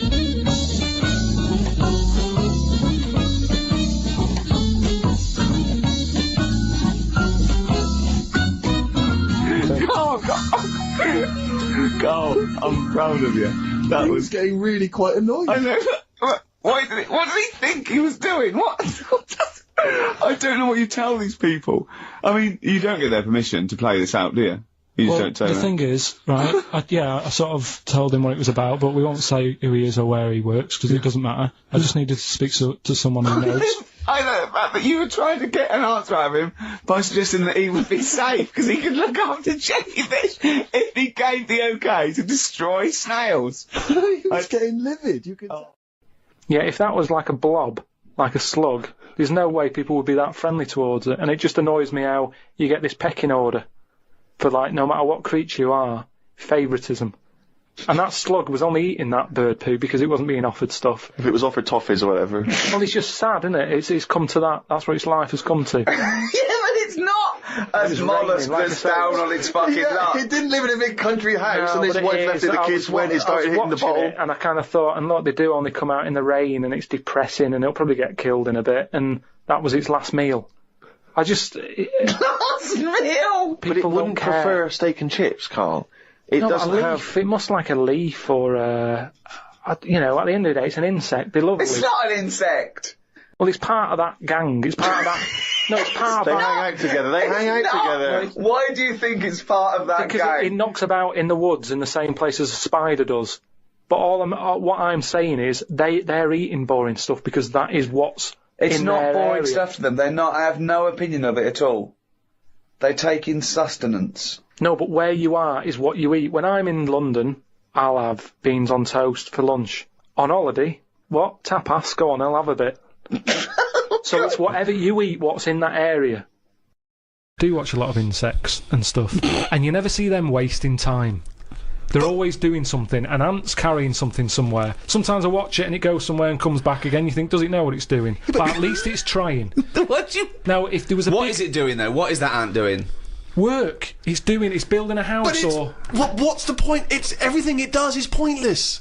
How can you say that? It's pointless. I'll It's tell just... you what, if there was a bigger sort of being looking over the world and they went, right, let's look at the human race, and, well, they'd look at the ants first and they go, right, they've got their hands full, they're carrying big stuff, they try to save time by carrying stuff that's way too big for them, really. They could do that between 3 of them, but they don't. They're all grafting hard. Then they go, right, hit the human button. They hit the human button, they watch the humans. The amount of people who are just sat about doing now, they're But reading hold about on. Amy Winehouse, Lily Allen in London at 2 a.m. So what? What are we doing? I agree with you, but what are you doing? You see, the ant analogy, joking aside, I think there you hit on the fact that life is about working for what you get. And I'm right behind that. I am right behind that. I think that's I think that's absolutely true. That's what I meant. What's dangerous is A boiling kettle to an ant. at the end of the day, right? Yeah, but that's evil, isn't it? What? You know, I mean, you sometimes make out as if I'm an evil man. We had an ant problem in the garden. Suzanne said, we've got to get rid of these. And I said, well, it's a bit out of order. They are outside. And she said, yeah, but there's getting a lot of them. She went and popped the kettle on. I said, I can't handle this. I went in, right? What? You didn't want to see the ants burn? That's sweet. You know, they're there. Yeah, they might be causing a problem, but I don't want to see this mess. Now, the thing is, she went out. She poured the hot water on it. I left it a few minutes. I went out. I had a cup of tea. I thought, it's a waste of electrical Kills line. me. Yeah. So I took my cup of tea out there, and I'm sat there. And then I just saw one come back from wherever it had been. One ant. He looked devastated. Because that had been away. As far as that was concerned, it had been out to get a leaf or whatever. Came back, devastation. And it's that what that's the thing that he summed up death for me. That the ants that are dead, they didn't know anything. Suddenly they were there. Next minute, load of water, dead. It's the people who are still living in life that are the saddest, aren't they? After death. And that summed it up. What do you think? That ant would have been better off being there when it happened. How could you tell the ant was... What do you think? So you Just the saw way, him, I mean, they run around in circles anyway, don't they? But this was just kind of going, what's going on? and what did it slow down when it got nearer the nest? Did it drop the leaf and then you see it run the last few inches? It just kind of got close, and it was like a double take almost. Almost like it got near the hole, and then it was like, hang on a minute, this can't be it because no one's around. And then it walked on, and it went, no, it is the hole. And it went back, and it just sort of stopped for a minute. Ah. And that for me, that's the sort of thoughts Descartes should have been having. What? Things that you can look at as a human and yeah. appreciate it and understand it Yeah. and go, yeah, that's true, that is like life. Instead of, oh, am I awake? Am I asleep or what? No. Well, you might as well be asleep because you're doing nothing else. Alright. Karl, right? What do you think it's like being a crab? If you could go now, your mind into a crab, what would you see? Where would you be? What would you be doing? What would you be thinking? What would you think of all the other things the crabs you'd see, the squids you'd see? What's it like, do you think? I want you to... It's like creative writing. Just think. Just let yourself go. Come on. It's got to be a crab. What do you think of a slug? What do you think to be a slug? What would you do if you were transported now into a slug? What would you do?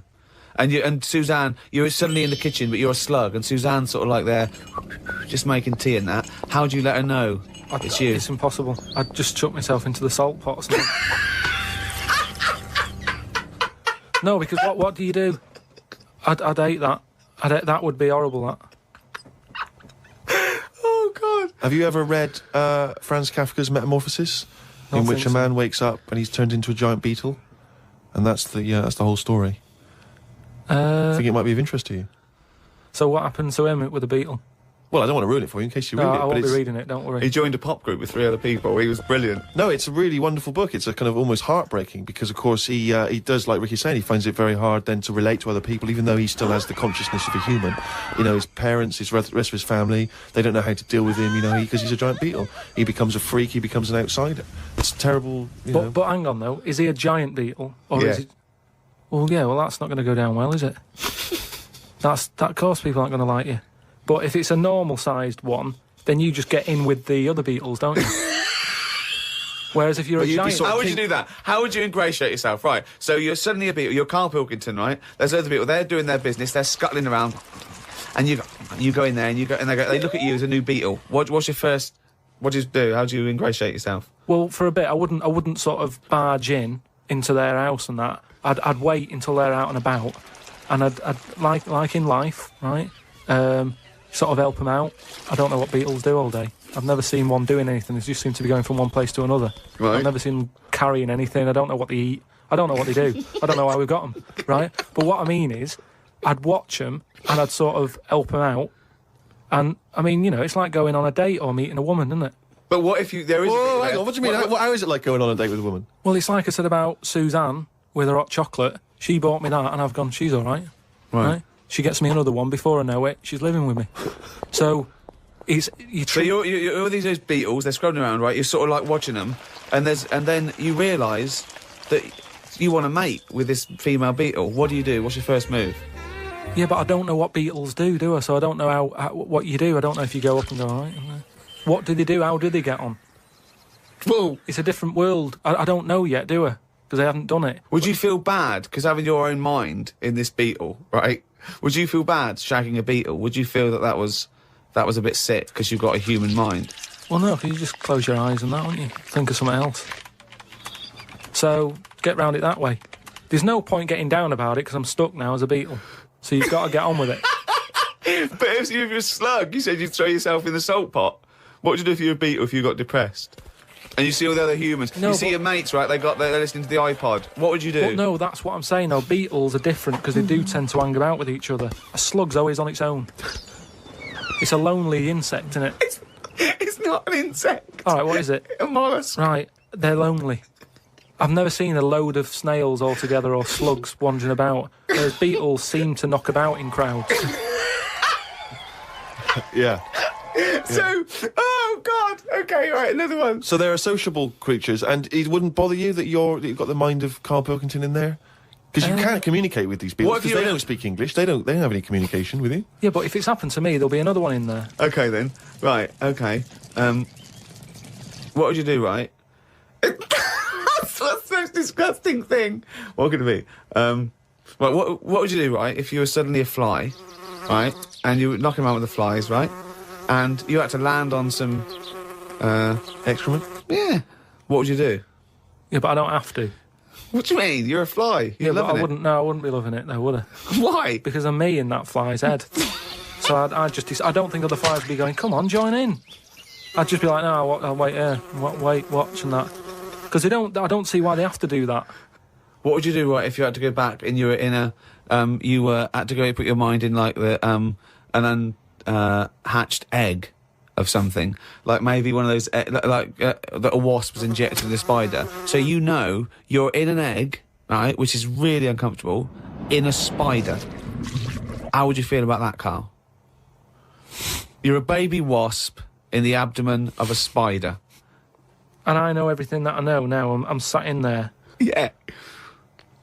And now I'm in a spider as an unborn wasp. What the fuck am I doing here? What's going on?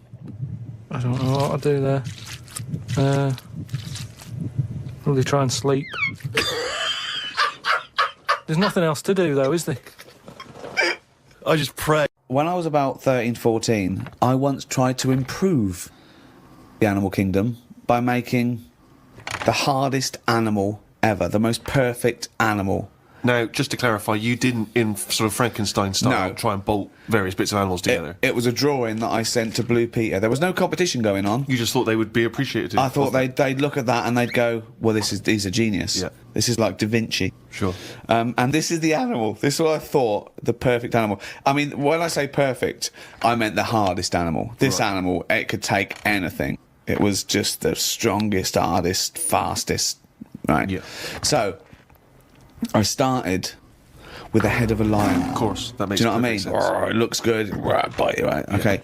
I popped that on the body of a rhinoceros. Okay, so it's got the toughness, the armour, if you like. It's full strength. Head of a lion. Think of that. So you've got this picture. Head of a lion, body of a rhino. Perfect. Okay? Hold on, though.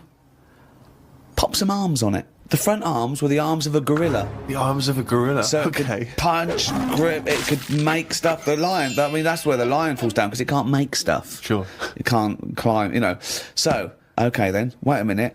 You think that's got enough weaponry? Sounds like it. No. pop on the tail of a giant scorpion. A giant scorpion? Yeah.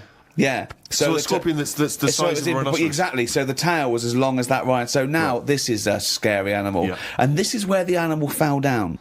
I thought, right, legs. Well, the fastest animal is the cheetah. Cheetah. Popped on 4 cheetah legs. 4 cheetah legs. It would have collapsed. Crushed under It would the have weight of the collapsed rhinoceros. immediately. So, Yeah. And you drew this, did you? drew it, yeah. Did you show it to anyone else? Yeah, my mates went, that's brilliant.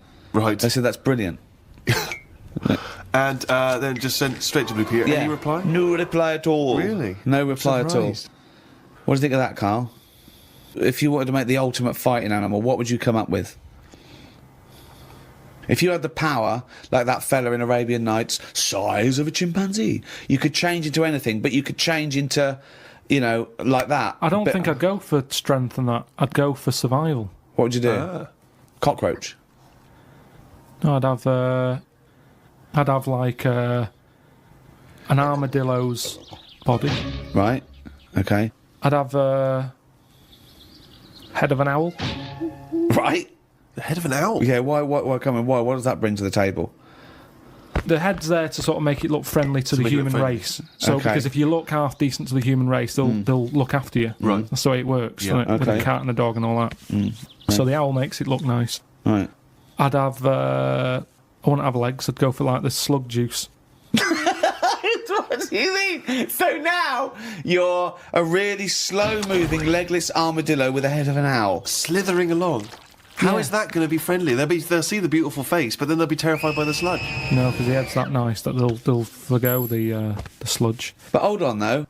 But wait a minute. So it's got this thing that's stuck, right, going at 0.1 miles an hour, with a going hoo, right. You come over, you kick the head off.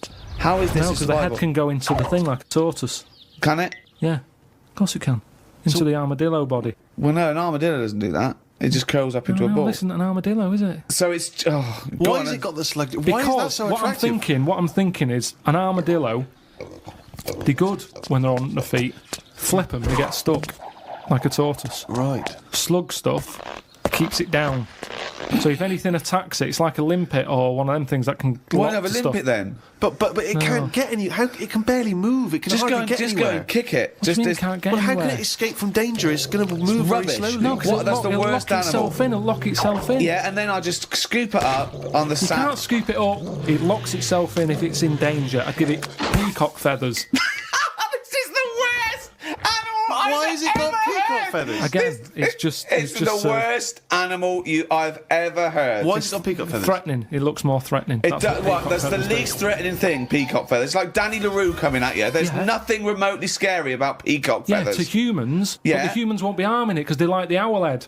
People will like to have these things in the garden. They eat lettuce. They eat lettuce.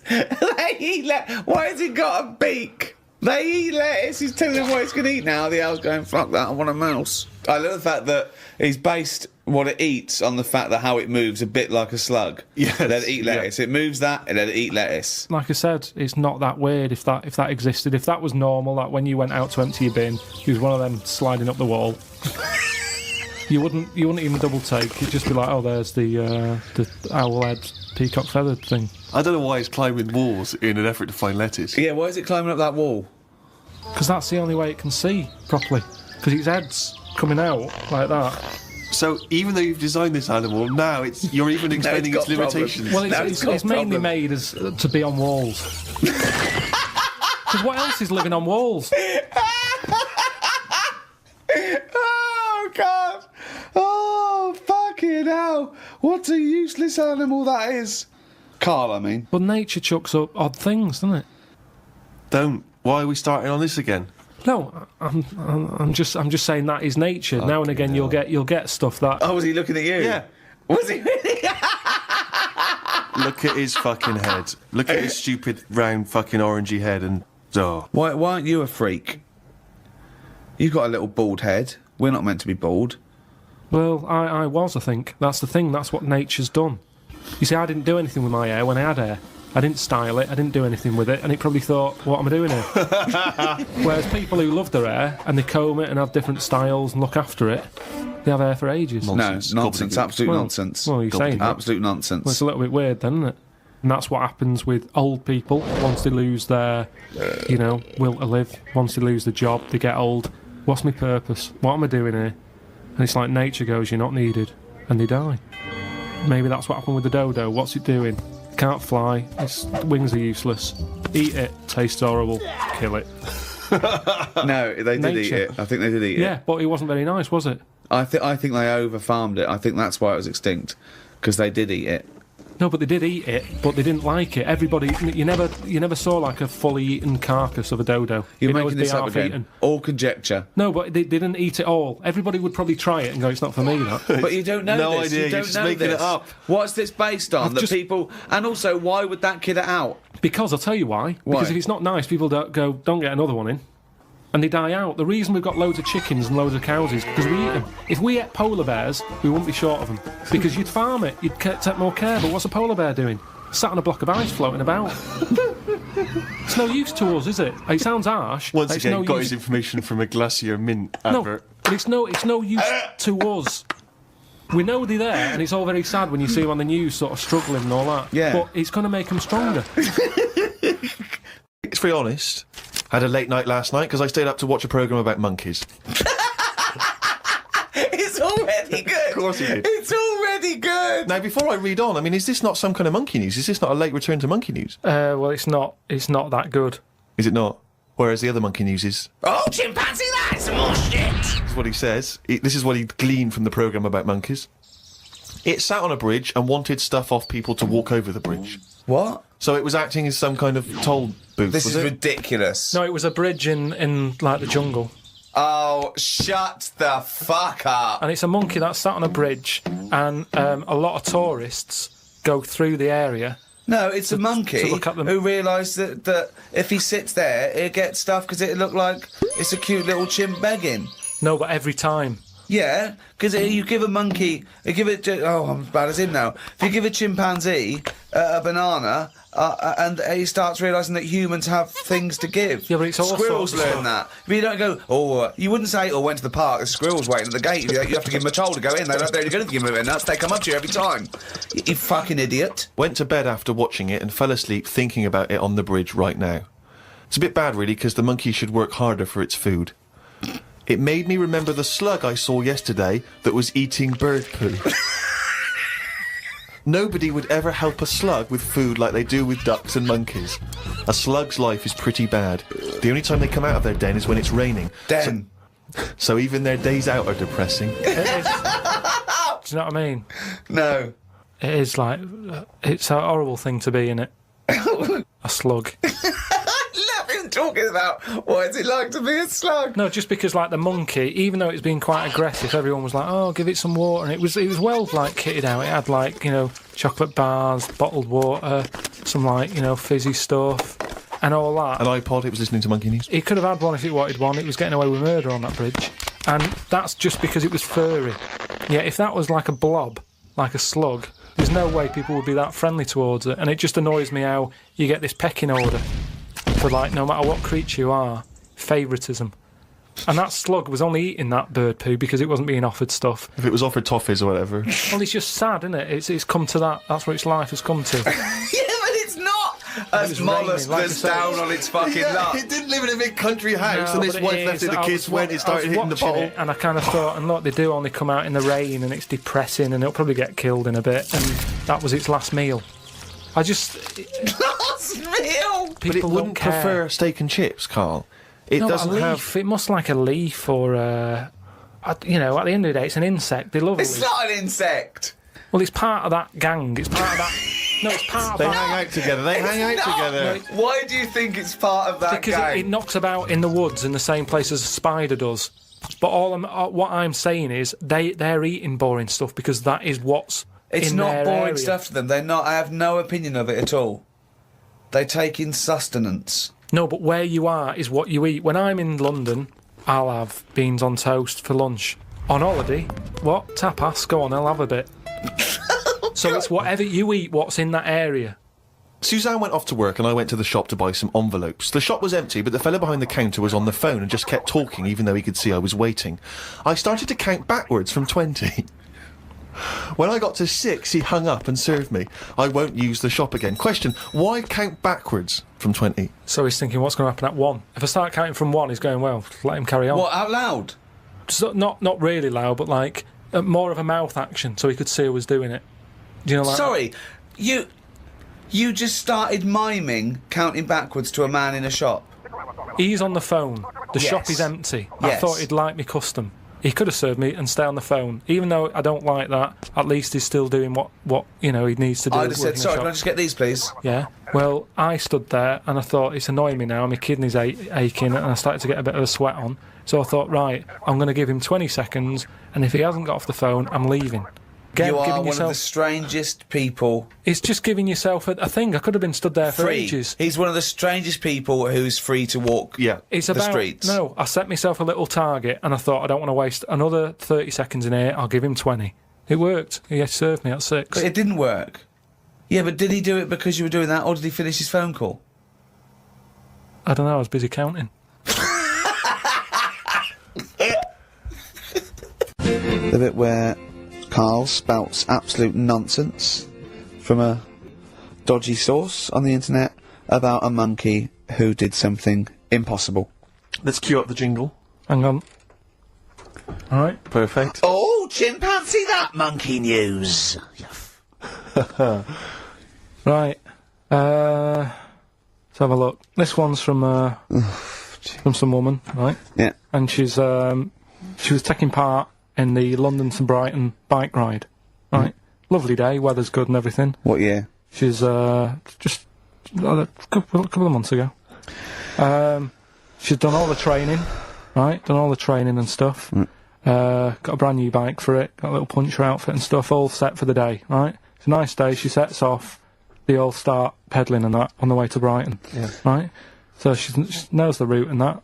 Got her little headphones on, cycling along. Suddenly, Right, okay, I'm gonna stop you now. If a cyclist overtakes her and it's going really fast and it's sort of hunched over, but it's got like lots of cycling gear on and a helmet and goggles, and they can't tell what it is, but they just know it's like a little hairy fella who hasn't bothered shaving his legs, which is weird, isn't it? Because cyclists usually shave their legs, and this bloke had really hairy legs. But and it won. They gave it the medal. It won 3 years running. They gave it the key to the city. It had its own game show, and then someone said, "Hold on, though, this fella's sort of hunched over, and he's only 3'5", and his arms are longer than his body. It's a chimp." If it goes anywhere near that, we're never doing it again. more monkey news next week. She's cycling So along. anyway, she's cycling along, right? And this tricycle. I couldn't predict that. There's always one element you can never anticipate. Yeah. Got a kiddie's tricycle with a little kid on it, little hairy kid with a helmet. Okay, just go on then. The tricycle comes Whizzing past, yeah. him. Strong legs, don't they, chimps? So she's thinking that's, but didn't get a chance to see the thing. Oh, yeah, couldn't quite see the cyclist. Oh, God! You bald mank git. Go on. Yeah, research scientist Karl Pilkington. So anyway, she gets to the end line, right? And they got talking. It was a nice day, nice race and all that. So did you see a little thing on a tricycle? Thing? Well, a person, surely, just a human. Did you see that? No. Did you see that bloke on the tricycle? So anyway, turns out Tricycle. Yeah! Well, what did you say thing? Well, no, there's no suspicious. I mean, what did you say? Did you see that fellow on a tricycle? anyway, so it turns out Go on. it was a chimp. You're joking! Right. Well, Christ almighty, there you go. Unbelievable, and it was a chimp all along. So anyway, right, so the woman's like We're never doing this again. checking out the news, right? There's nothing on it. She checks out XFM Monkey News. Right, okay, I'll I stop you don't there mention again. Right, if it turns out she doesn't the news, right, and the circus goes, we're looking for our chimp, it used to ride this tricycle, and it escaped with police chasing it. No. So she listened to XFM, see if I'd picked up on the story. Yeah, sure. I didn't have it and stuff. So she got in touch with the organisers of the London to Brighton bike ride, said, look, saw a little hairy fella. Why did she care? Because she wanted to know, she thought it was a bit odd. Turns out it was a chimp. They weren't happy about it. Of course not. Because now the owner of the chimp wants to enter it into the Tour de France.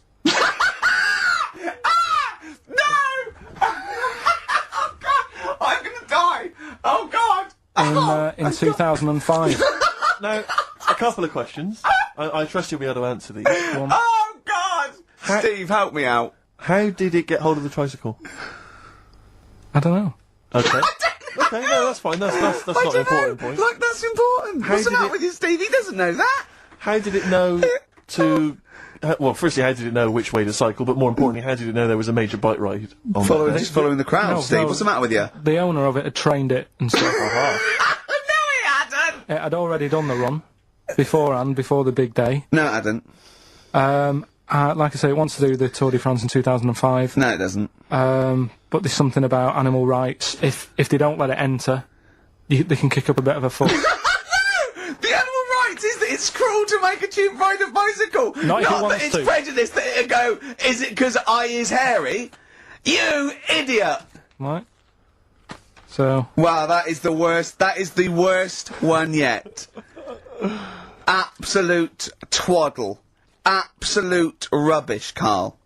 Have you got a tricycle? Unbelievable.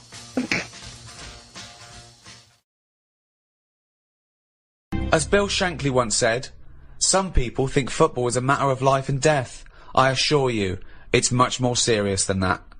The World Cup is the most watched sporting event in the world, with 32 teams battling it out for the most coveted prize in football.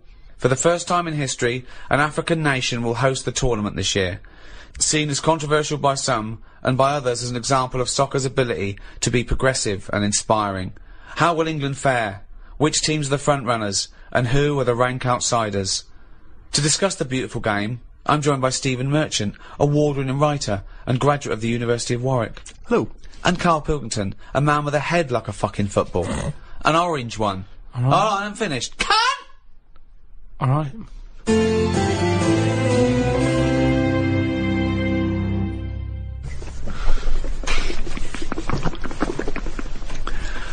What are you doing?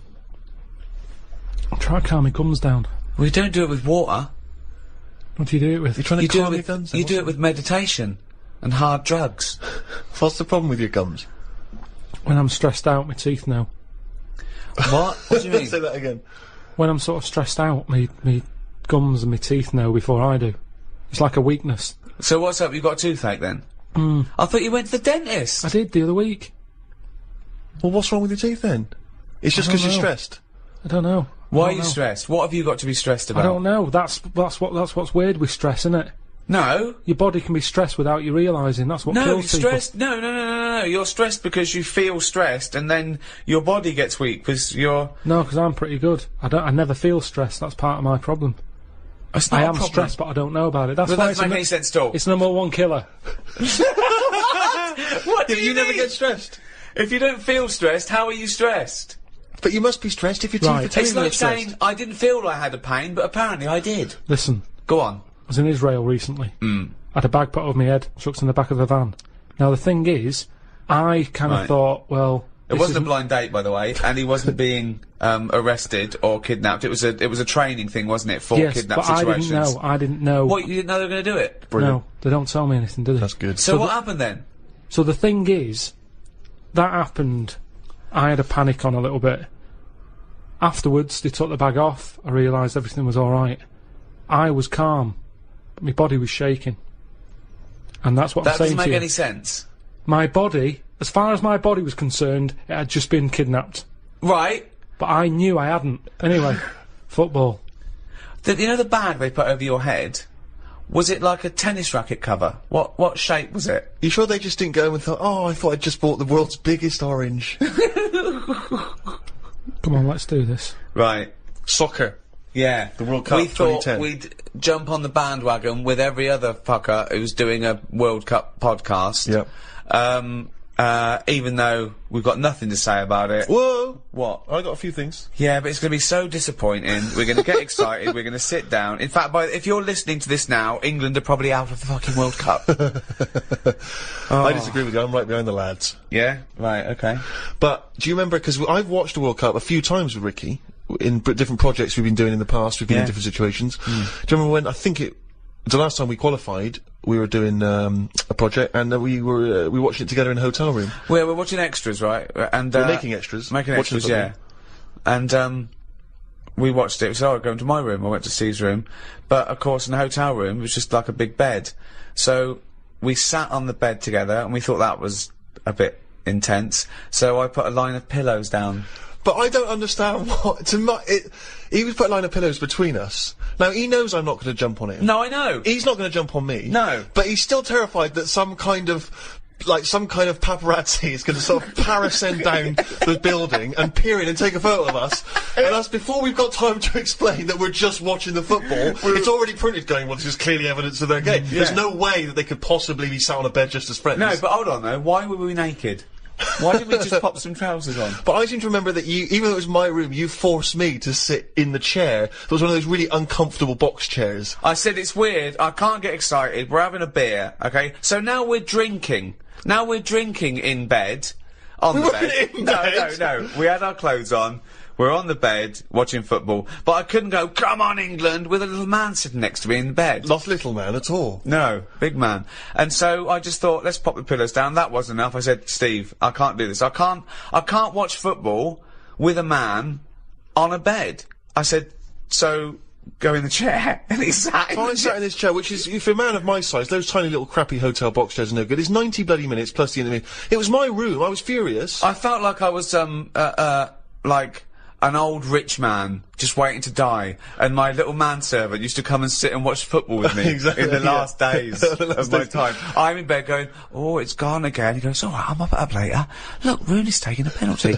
"No, it's gone. It's all out." I go, "Oh dear." So, yeah, let me clean it up. We can put this on pause. It's Sky Plus. Let's open a window. Yeah. But the thing is that the most, often I think football fans are very homoerotic. They're hugging each other, jumping on each other, swapping shirts and stuff. So there's nothing wrong with it being intimate watching a football game. Yeah, but I don't think gay people do that. Gay people don't run around hugging each other and swapping shirts, do they? They get stuck in. Carl, would you sit on a bed, right, with Stephen in a hotel room, right, watching football? Okay, you're pouring each other wine and beer and shouting. Well, no, there wasn't that music playing. There was the roar of the crowd and John Motson doing commentary. It wasn't. It's not a sexy sound at all. What do you think, Carl? Someone said, "Oh, come to my room, we're watching football." You got there and he went... Well, who was on the bed That's not first? what happened. Who was on the bed first? Well, he probably got up to answer the door. So I don't know. I came in, I thought, well, there's only a bed here. We sat down, we thought, yeah. No, but it wasn't. It was a chair there. Well, yeah, but you know full well that if you're in a room with Ricky, he's the one who's going to leap straight on the bed and demand that you... I just take the chair. Well, why would you be concerned with lying on a bed next to me? What's up with that? It's a bit weird, isn't it? Why is it weird? I don't understand this. Because I've changed my tune. it's a bit weird lying on a bed with a mate, just watching football. Yeah, you don't do that when you go around a house, do you? Yeah, but it's because you have a sofa and things. We didn't have that in the room. Yeah, but when you visit someone in hospital, you don't say, "Move over." You don't pop yourself down next to him, you sit on the chair next to him. No, because you're not there in a relaxed situation for 90 minutes enjoying a game of sport. It's just a more formal environment. Because you're quite a sport fan, aren't you, Carl? Yeah, but not in... I don't like getting into things too much because it can only be disappointing. I've never seen him get into anything, to be quite honest. No, I am a football fan, but I've got it now to a point where if they lose, it only bothers me for about half an hour. Yeah. And then I move on. Because the thing is, I'm not in control of it. There's nothing I can do to alter that team. If I could go in and say, "Listen, you're lazy, you get your finger out, you move up front a bit," it's different. But it's totally... It's like getting annoyed with nature. There's nothing you can do. So let it happen, watch it if you want, but don't get annoyed about it, because it's totally out of your hands. Interesting that Carl's team tactics also sounds like he could be directing a gay porn.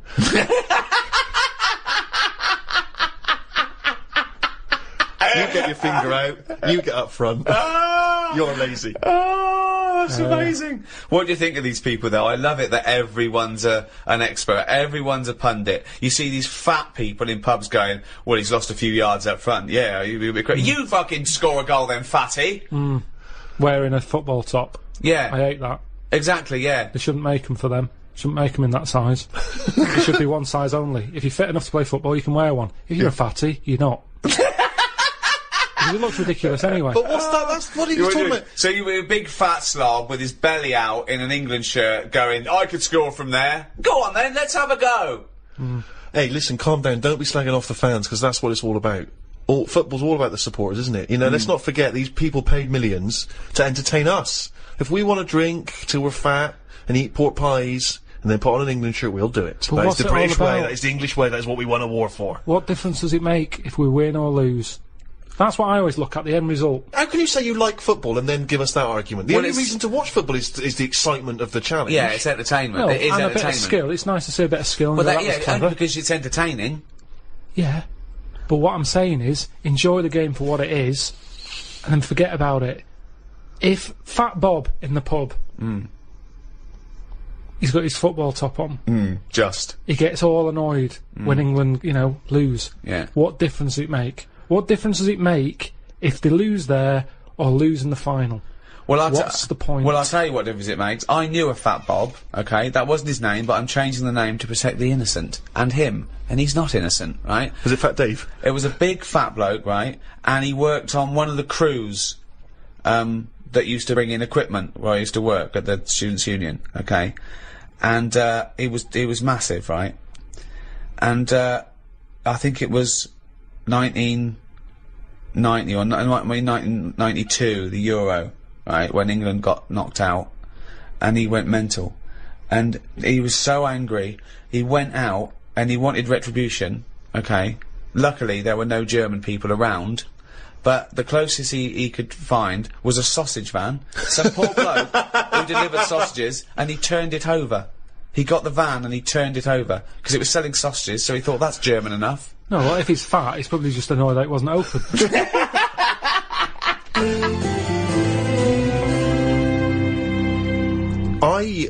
Very excited because Peter Crouch is in the tournament. Now, Peter Crouch... You identify with him, don't you? I love Crouchy. He's exactly the same height as me, 6'7". He's sort of lanky and awkward looking. Right, but brilliant. I mean, still a very, let's not forget that he is playing in the national squad. Yeah. He is a striker. He's got an excellent track record of scoring for England. Admittedly, maybe not in the super top important games, but nevertheless, tremendous. He's like track your record. role model. He's like your pin-up. He's a role isn't model. he? He wrote an autobiography, which I was going to call my autobiography, Tall Stories. Crouchy got there first, but good luck to him. I give it to him. Yeah. I'm happy for him to do that. I once got someone who came up to me in a club once and said, "Are you Peter Crouch?"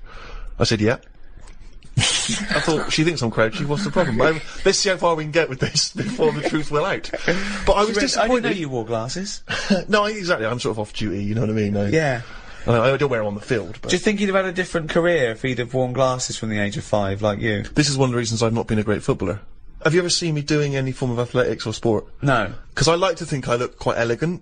I feel like I'm actually in control of it, but when I look back, if someone's videoed it, I look like one of those giant costumes in It's a Knockout.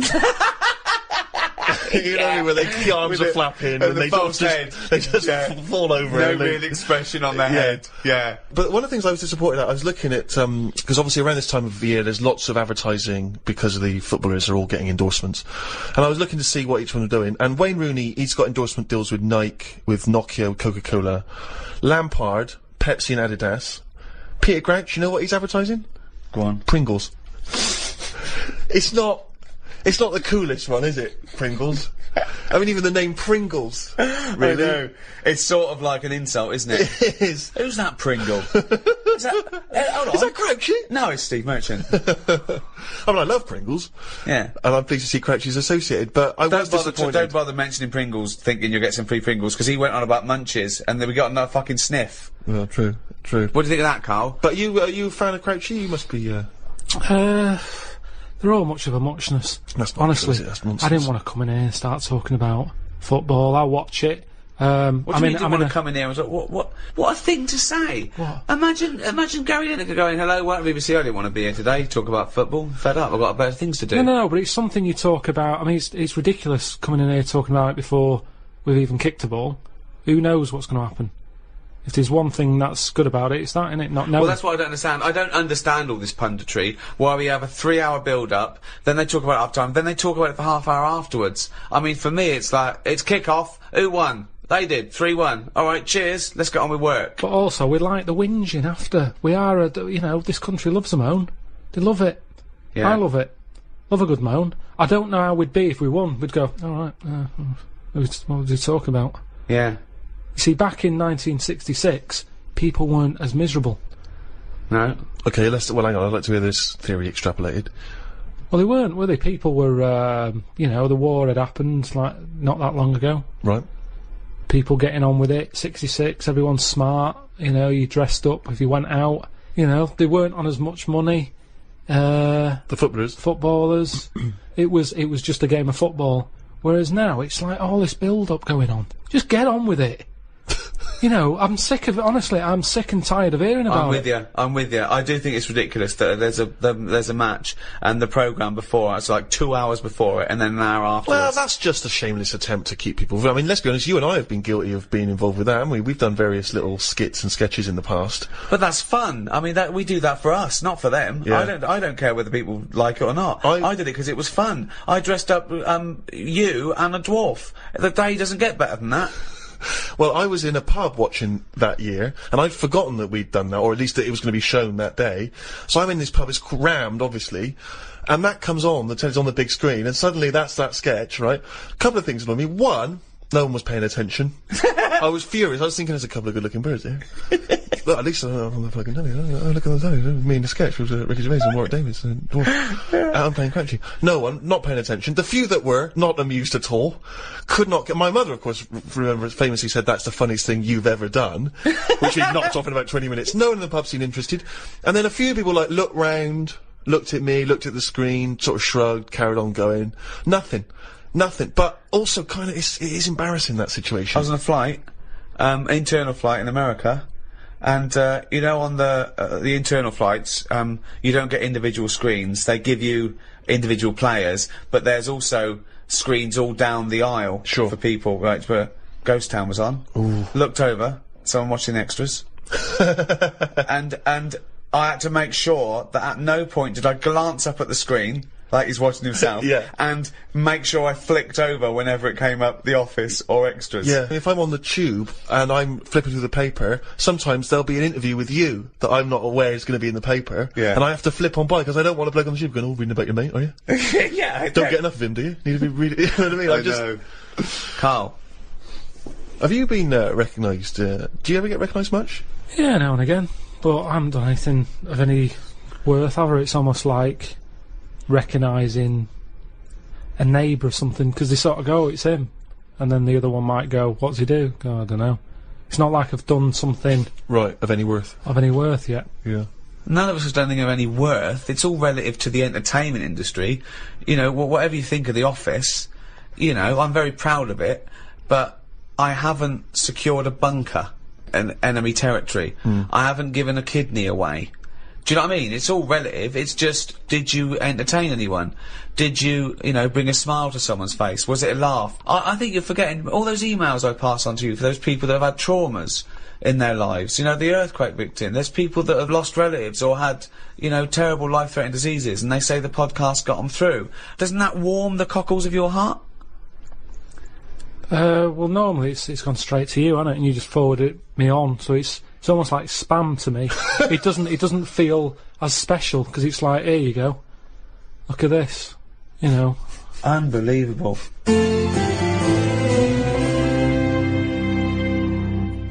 I've got the new iPad.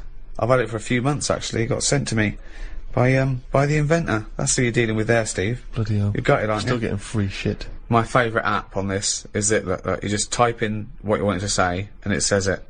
Carl has got a head like a fucking orange. The cunt. That's good, that. It's almost certainly what it was designed for. I haven't seen that on the advert. Carl has got a head like a fucking orange. The cunt. That's great. She sounds like a Radio 4 news announcer. So what is that for? For doing that? Carl has got a head like a fucking orange. Right. The cunt. Yeah. Did I mention his round head? Good. Right then, so, I think I first became really excited by the World Cup that famous year when Maradona did the handball. Do you remember, what was that, 1986? Yeah. Oh, that was so exciting. Because obviously he'd been so brilliant in that tournament. And then he did cheat, as we all know. Yeah. What do you make of that? Do you remember that moment, Carl? Well, that was very formative for me. I know what I made of it. The cunt. I don't know. Isn't cheating part of all games now? Hang on, here we go. hold This is on. controversial. There's a lot of young people who look up to Karl as a role model. Yeah. Yeah, but it's the world we live in now, isn't it? It's get what you can, how you can. But what's your feeling? Are you the sort of person? I mean, have you ever cheated in a game? Are you that sort of person? I just think my dad does it a lot. What, in board games and that? Yeah, just cards, you know, Monopoly. How does he cheat at Monopoly? Just nicks a lot of the money. Oh, just straightforward nicks the money. I hadn't thought of that. I love that. But how do you not notice him doing it? He Because doesn't. I'm understand. busy looking at, you know, what properties I've invested in and Sure. stuff. And the money's just there, isn't it? See, I don't see the point of cheating. No, I at don't. I Monopoly. say that to him. I say, you're kidding yourself. You're kidding yourself. But to him, he's broke the system, hasn't he? He's got round the rules. What do you mean I can only have that much? Who says I can? Bosh. Get some more money. Buy some more hotels. And in a way, that's life, innit? All people with loads of money now, you kind of go, have they made that honestly? Right. You know, I pass big houses in London and I think gangsters, gotta be gangsters to have a house like that. Yeah. There's no way a normal job, someone who's... Because I know, I'm trying to make money. And I know how hard it is to make money. Because the more money you make, the more hands are out there, taking little bits. So how the hell has this man bought this house? It's gotta be a crook. And So that's do you yourself cheat? Would you consider yourself a cheater? Are you honourable? in games. Well, just generally, do you cheat on anything? No, do you know what? The other week, I'd had a cup of tea and some fish and chips at this pub, and they only took for one. And I went back the next day and said, "Oh, you didn't charge me for my fish and chips." What a fucking moron. I paid. No, I didn't tell her about the tea though. Got a free tea. The free tea, yeah. I just thought, well, you know, it's pretty good that I've gone back to pay for that. How much is a tea bag? The water's free. Yeah. I'll have that for free. So that, again, that's just me. It's like the Mars bar and the paper round. It's me going, well, I've been good. The fish would have cost money. Potatoes are pretty cheap, but I'll pay for it. But for my goodness, is a little gift. Have a free cup of tea. But who's giving you the right to make that decision? That's me. That's me. I'm deciding there. Right. I'm in charge. I didn't have to go in there. I didn't have to go back and pay. But I went back and paid. Tell you what, Carl, treat yourself. How's that? Have the cup of tea. All right, I will do. There's the fish and chips. If she was good at her job, she'd have remembered. I thought she would have done. In a way, it annoyed me that she didn't go, "Oh yeah, so you did. Well done. Thank you very much for coming back." Right. She just was like, "Did you?" Not she enough looked at me. gratitude. I know what you mean. She looked at me like we didn't even know. Yeah. I was worrying about a staff member Getting sort fired or of getting something. done Yeah. or having to pay for it. I know where you're coming at there. One of my first disappointments with football, I was 10 years old, okay, and one of the teachers was in charge of the football team, my junior school, and I went down to Tutty's. It was a shop in Reading with my mum. So it's white socks, black shorts, white shirt. Got that. Knocked on his door. I said, "I've got my kit." He went, "Well, the trials were yesterday. You've missed it." That was it for a year, right? Next year, when the trials, got the trials, okay?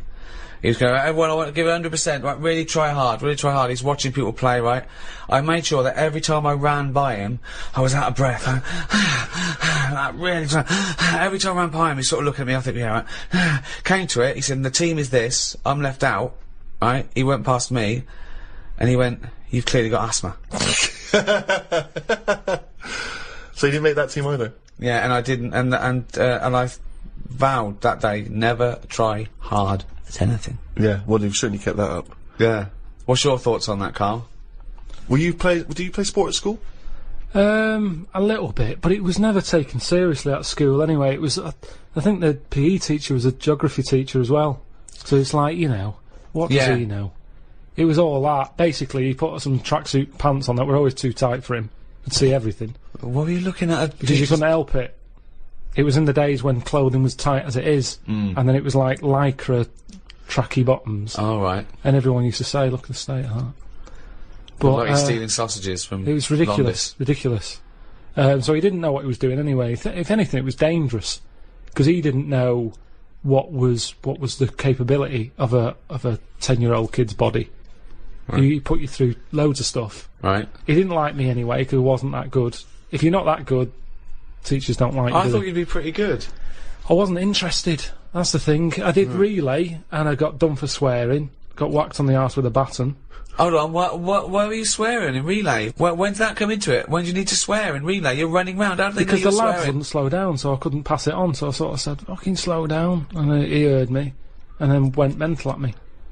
But yeah, so it was never... I mean, Darren Campbell, the athlete, I've told you, I don't know that I was involved in his training. No. Didn't know about this. Yeah, Darren Campbell, I think he won a gold medal. Didn't he used to push you around in a bath or something? It's not less than summer wine. It was in my go-kart. Right. And it was a motorised go-kart, and you had to, like, pick it up at the back, run with it at speed, and then drop the wheels down, and the engine kicked in. But hold on though, that means you always needed 2 people to get you going on a go-kart. No, one. He did it. Well, where were you? Sat in it. Well, then you did need 2 then to get it going. What are you on about? I was sat in it. Yeah. He picks it up, runs with it. Yeah. Drops it down. Wheels start, engine starts, off I go. But what would you have done without him? Well, I couldn't have done it. So you do need 2 people then for this motor Well, race one to go? person. I'm sat in it. Yeah, but counting you, it's 2 people needed.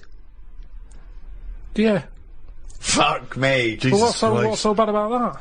Well, how can you have a play with yourself then? And you go kart.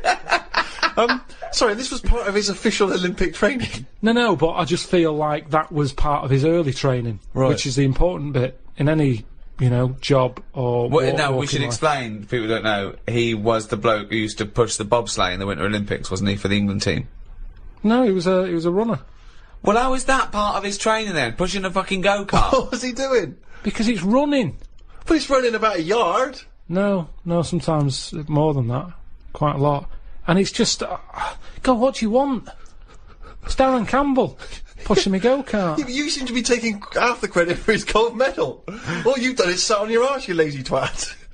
I just kind of think he was at the age where it's important. He could have made a decision not to go into it at that point, and I think he was never keen to get in the go-kart. Yeah. He was always keen to push it, and I used to let him. Now, if I said, no, I don't want you pushing me go-kart, who knows? I'm just saying I was there at the start. Doing nothing. Providing nothing. Sitting on your arse. Sitting around. Well, letting someone else all do right, it. what athletes have you helped? Well, I didn't know this was let's do a podcast about athletes we've helped. You've not helped him, Carl. I'd have come prepared. I bet if he ever did a book, an autobiography, he'd go, the early years, Darren Campbell. No, I want to know if he has done an autobiography, because we're going to be looking this up. I remember the training I'm making a note of that In for all the next weather. time we do anything. round at Pilkington's, Darren Campbell. pushing a go-kart. Pushing. Bald. You weren't bald then, were you? No, Had Orangey- lovely little hair of a Chinaman. didn't have Orangey very good hair. twat. In. Crap. Cheap. It wasn't. Go-kart. 120 quid it was. You know how many paper rounds that is? What I like when you're watching football on the television is if it goes to a close-up of a footballer, it's just kick the ball out, missed the goal, it's gone for a free kick or whatever. If you stay on any footballer for more than 10 seconds, they will either swear or gob. Yeah. Yeah. I mean, that's a fact. Oh, yeah. I've never needed to gob that much. It's I don't we- care how knackered I am, I'm never gobbing like that. It's weird though. The other week, I just sat in the garden, slavering, just to see if it would ever run out. And it's amazing. I don't know where it all comes from. What is the That's strangest... extraordinary. That's amazing. Just So to see if it would run So out. now he's got to the point in his life where, as a hobby or a pastime, or just to count down the minutes before he dies, Yeah. he's sat in the garden Creating sputum. slavering to see if he'd ever run out. I mean, that's But amazing, where's it all Carl. come from? Well, you create it, don't you? But from what? I'm always getting done for not drinking enough water. Salivary glands. But it's amazing. Honestly, I just sat like that with my head forward and just let it drip. Fuck Wow. me! So Suzanne That comes is into the garden like and all a she sees is her lobotomy patient. boyfriend sat like something from One Flew Over the Cuckoo's Nest. Yeah, like someone had been dribbling. battered around the head with a cricket bat. No, she was reading something. Did you she answer was back sat to there. a dictator? Yeah. What did he do? Battered me. But You've got a truncheon up your arse as well. Yeah, that makes me slather. No, just sat there. What a fucking That's mom. extraordinary. What a div you are. And I just had my head there, and it continuously... I think I got bored of it before it stopped.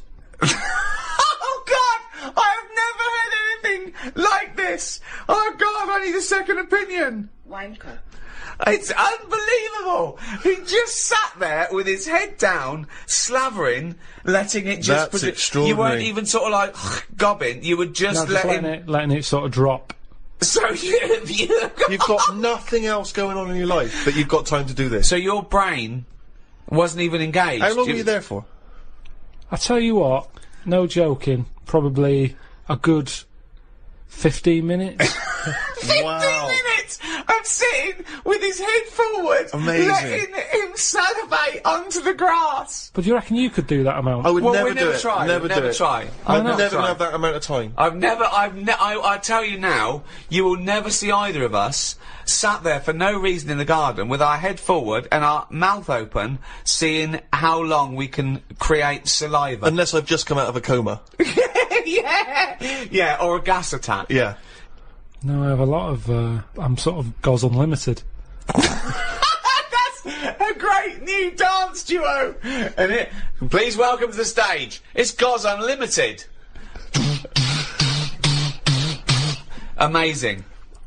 Didn't you have a little bit of problem in China with them all Goz in? Goz Unlimited. Oh, God, I tell you. They're just spitting all the time over there. I don't know what it's all about. All the time. That noise of... Oh. That continuously. That- Everywhere you look. That good sort of footballer ball of gob that they spit and it kind of flies a couple of... I can't do it. I've tried. I can never do it. Yeah. If I try and spit, it just dribbles down my shirt. I don't That's know why amazing. I can't do it. That's amazing. I've tried in the What past did because it you used to do? be cool. I remember when I was a kid, you'd hang around outside the spa. What you've got to do is you've got to sit in a chair in the garden, just put your head Fucking forward practice, and yeah. open your mouth and just let the Yeah, you know, the all comes out. And you'll probably get bored after about 15 minutes if you're a fucking moron.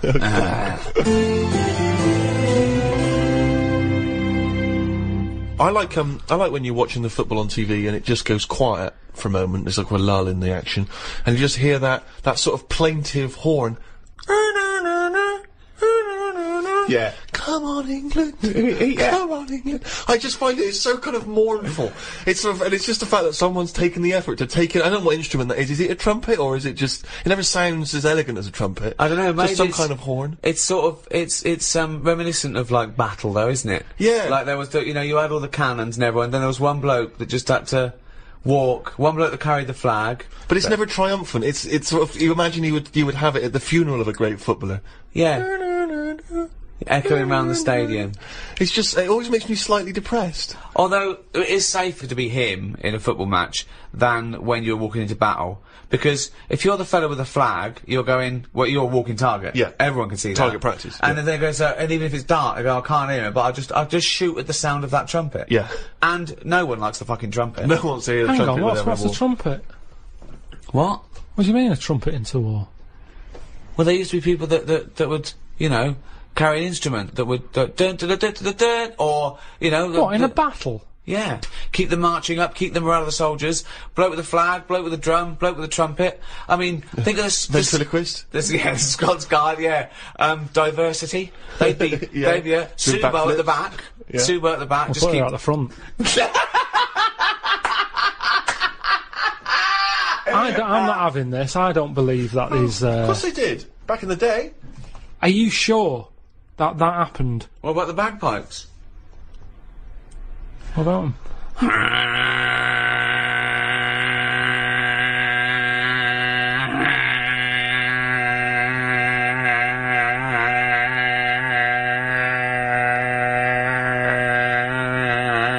We better start going because I'm running out of breath. It's a good job this podcast is free, because if you just paid for that...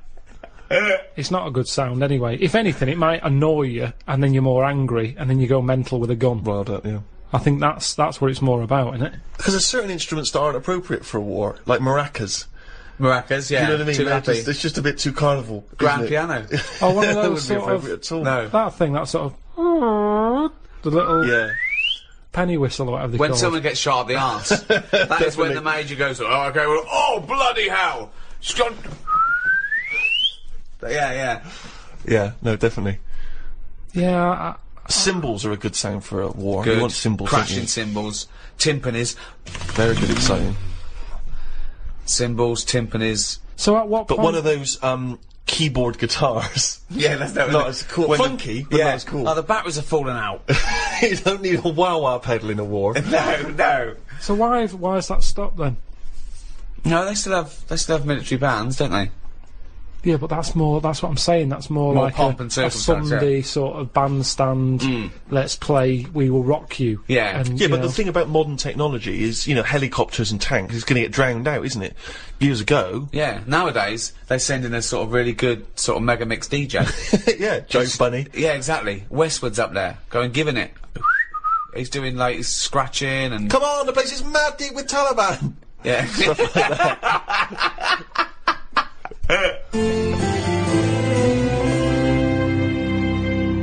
What do you think about George Best using up his liver, then getting another one and getting pissed again?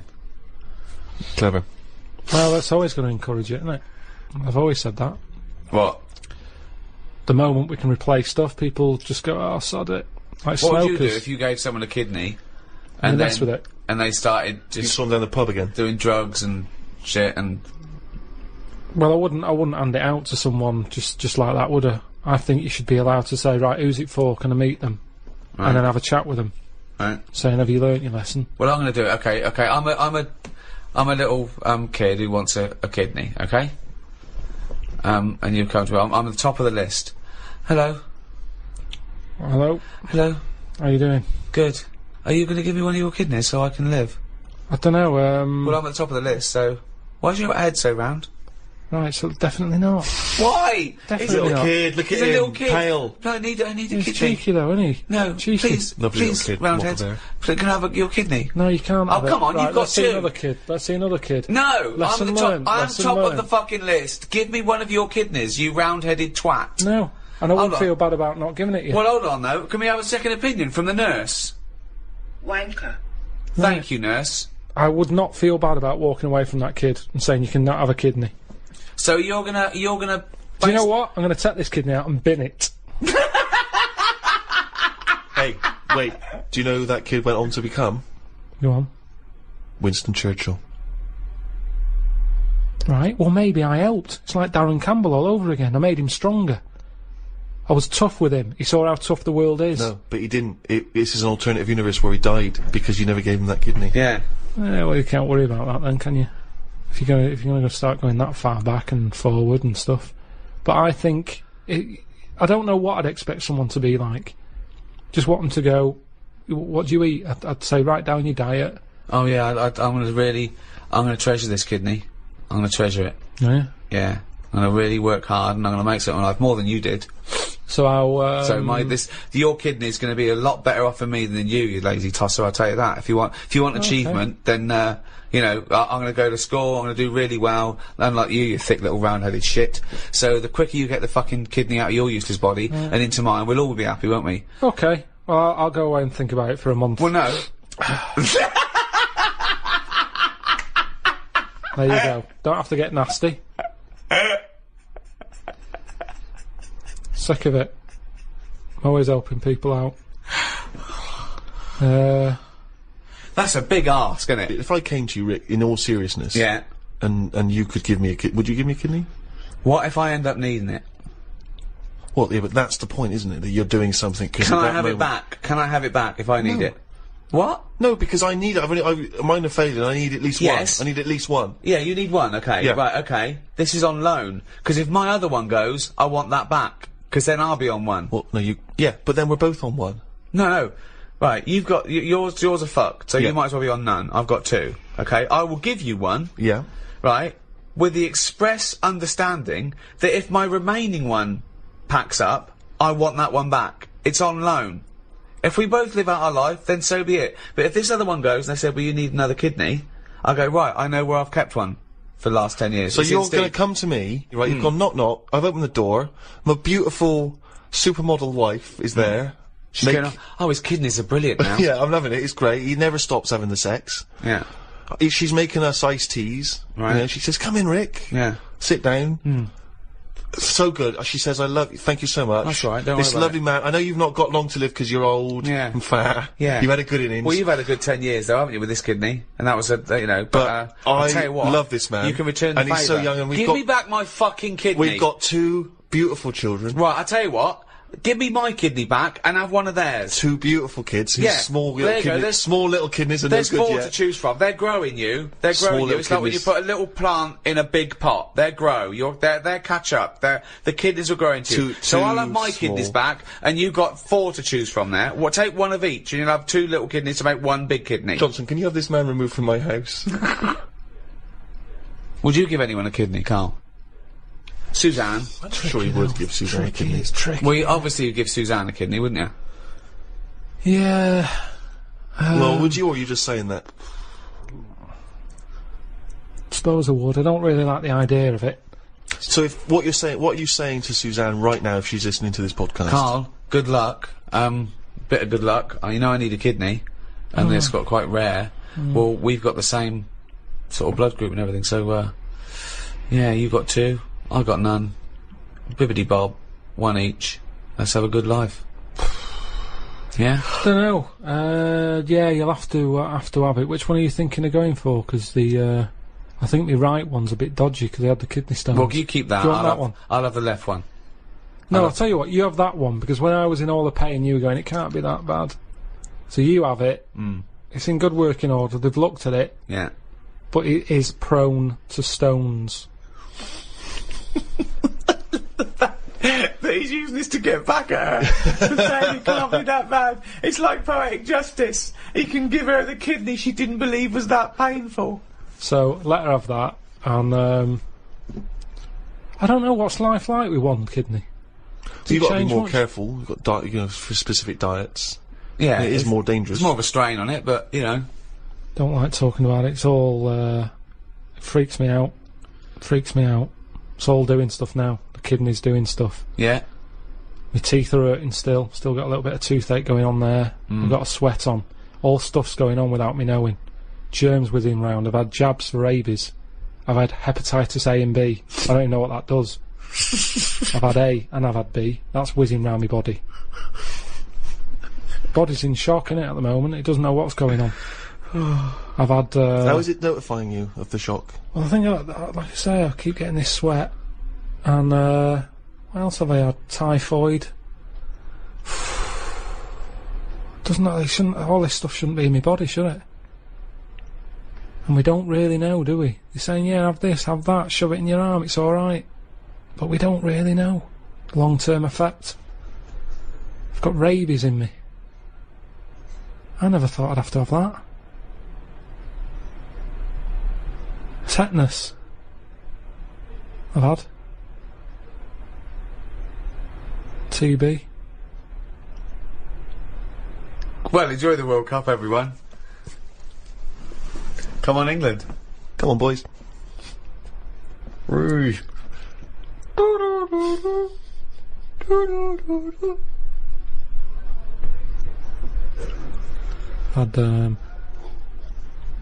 think I've had them all.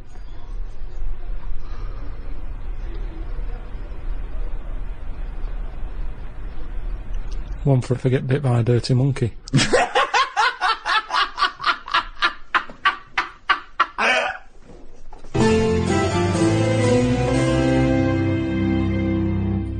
Well, that's about it for the Ricky Gervais Guide to the World Cup. It was very informative and interesting chat there. If you've enjoyed this one, you can get the entire back catalogue, all the guides. There's 10 guides on iTunes. It's under, what is it under now? They keep moving it around. They didn't like us clogging up the chart in the audiobooks. We were basically taking up the whole charts. They made a new section, which is, isn't it like programmes and periodicals or something? Something like that. And now we're the top 18 in that. So, yeah. Also, of course, Rick, if people like Carl's ramblings, they can see him and us in animated form. The Ricky Gervais Show coming soon on DVD. Just go to amazon.co.uk or amazon.com or play. Or just get off your arse and go to a shop.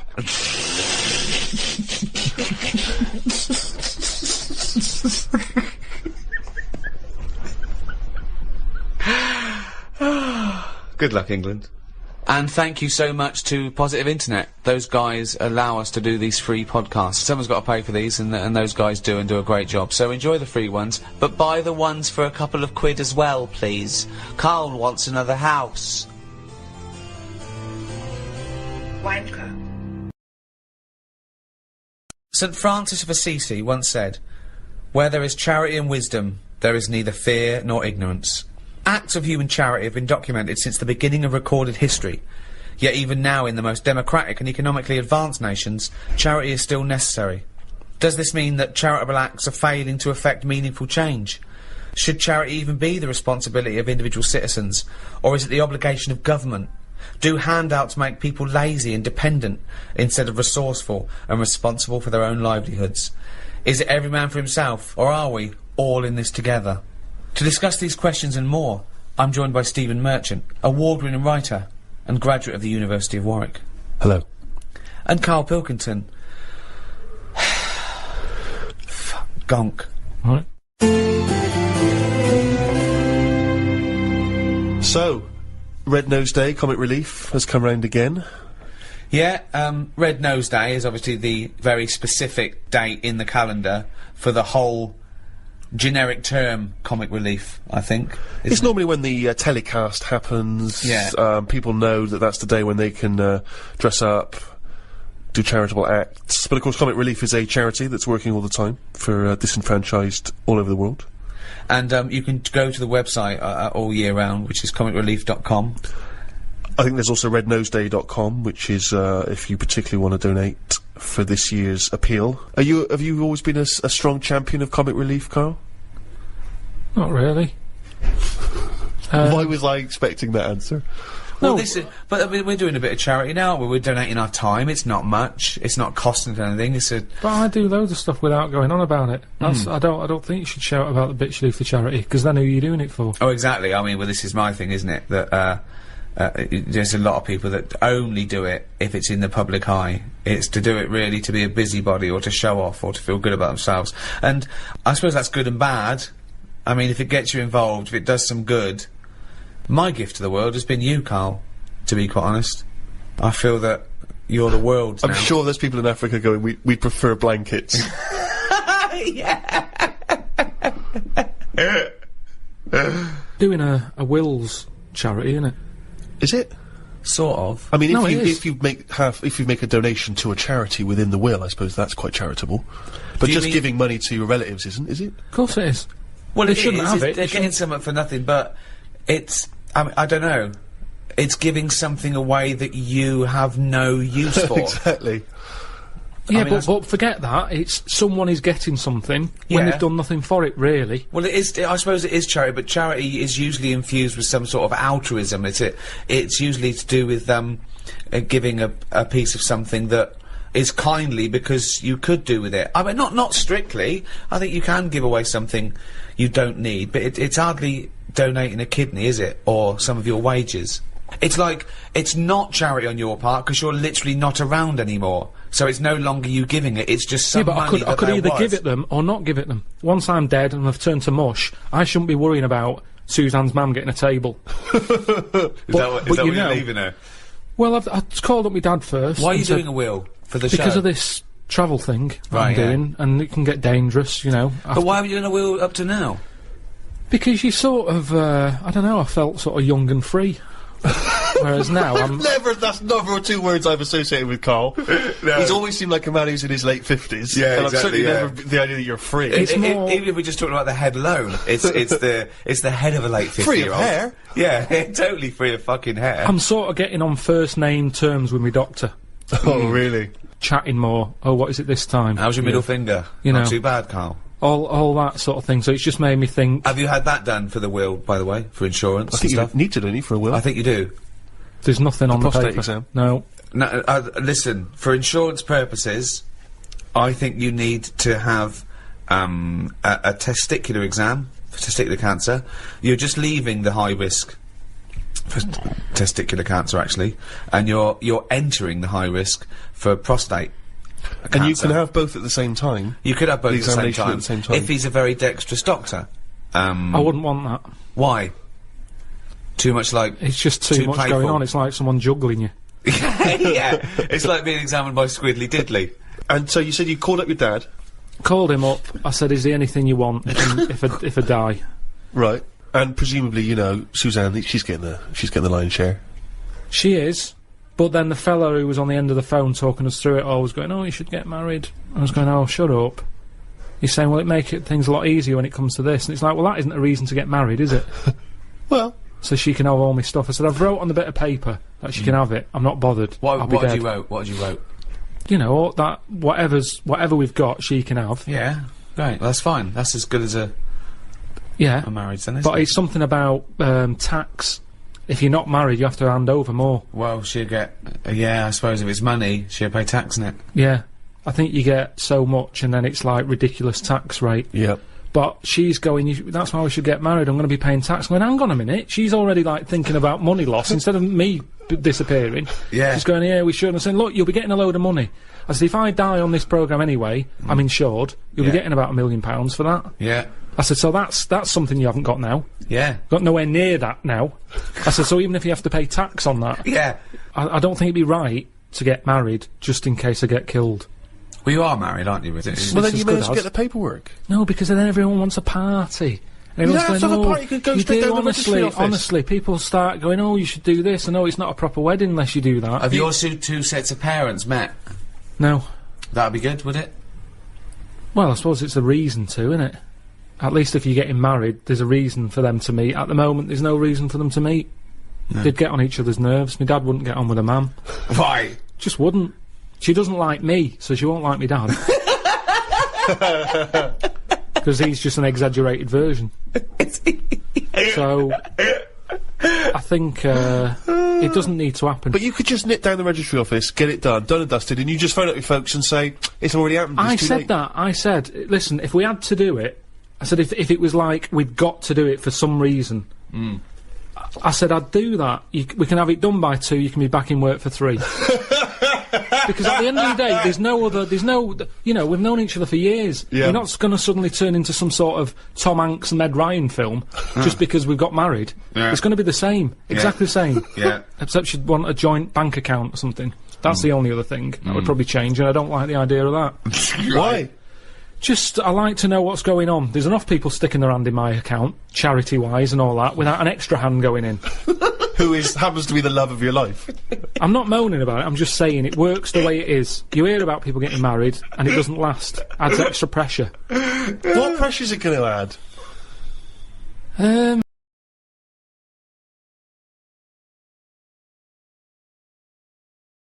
It's not going to add any pressure. I suppose that you resent the fact that the only reason you'd be getting married is because she gets your money after your death tax-free.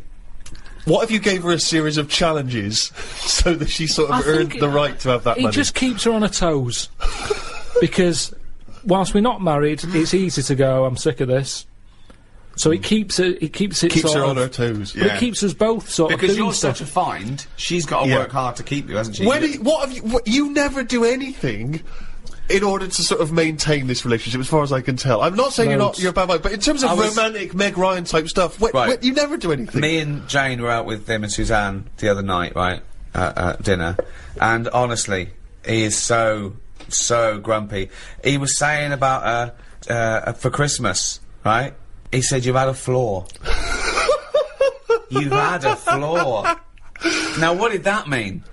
We had a new floor put in. But how is that her floor? Because she wanted it. But you walk on it too. I paid for it. I don't understand what you mean. But don't you understand that, like, you know, a romantic break, or clothes, or perfumes, you know, sort of things that are kind of indulgent for a lady, that's a gift, not a new floor. That is like something you give to some little African fella on Comic Relief. In fact, I think I saw it once. He didn't have a floor. Exactly. They built him a floor. I remember watching it with you, and they gave him a new pair of shoes and the floor. He went, "Hold on, floor or shoes, not both."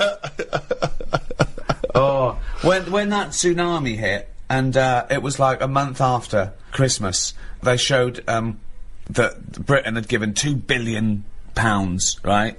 He was going, that's enough. He said, before they were living in mud huts, now there's an Arndale centre. So you think charity is all right as long as people don't get above their station with charity? I think it should be there as a little booster. Something's happened that they didn't expect.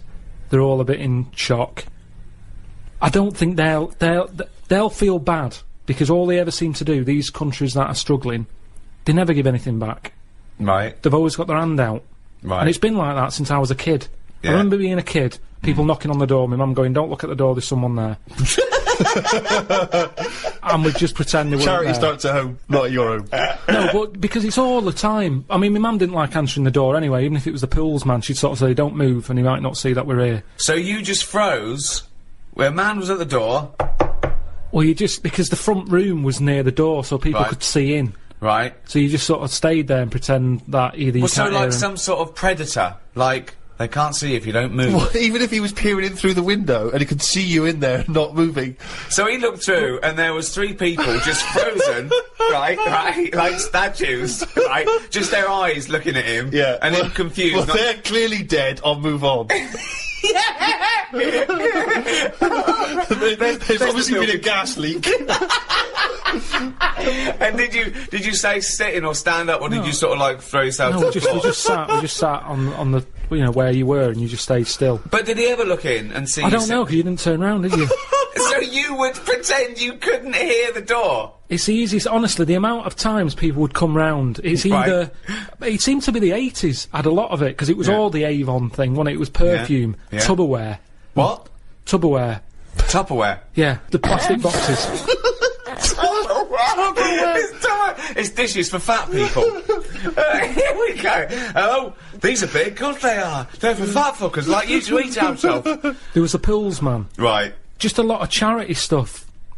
Just a lot. It seemed to be the time, the 80s, that they suddenly found out they can sort of scav money off people. Yeah. and Oh, give there's it a lot to of scavving. So that's why we used to ignore the I door. just love this image of you. Yeah, so You're in silent. the lounge, Yeah. you're having a little boogie, it's Christmas, someone's Yeah. tapping on the glass. Freeze! They just go, well, we'll move on. Yeah. Nothing yeah, here for yeah. us. Hammer time. Silence. There's a. Okay, right. Let's do the scenario. I'm at the door. I can see you're in there. You might as well come open the door. Karl, why are you staying so still? Are you trying to avoid me? It's working. Karl, your eyes are moving. Can you come to the door, please?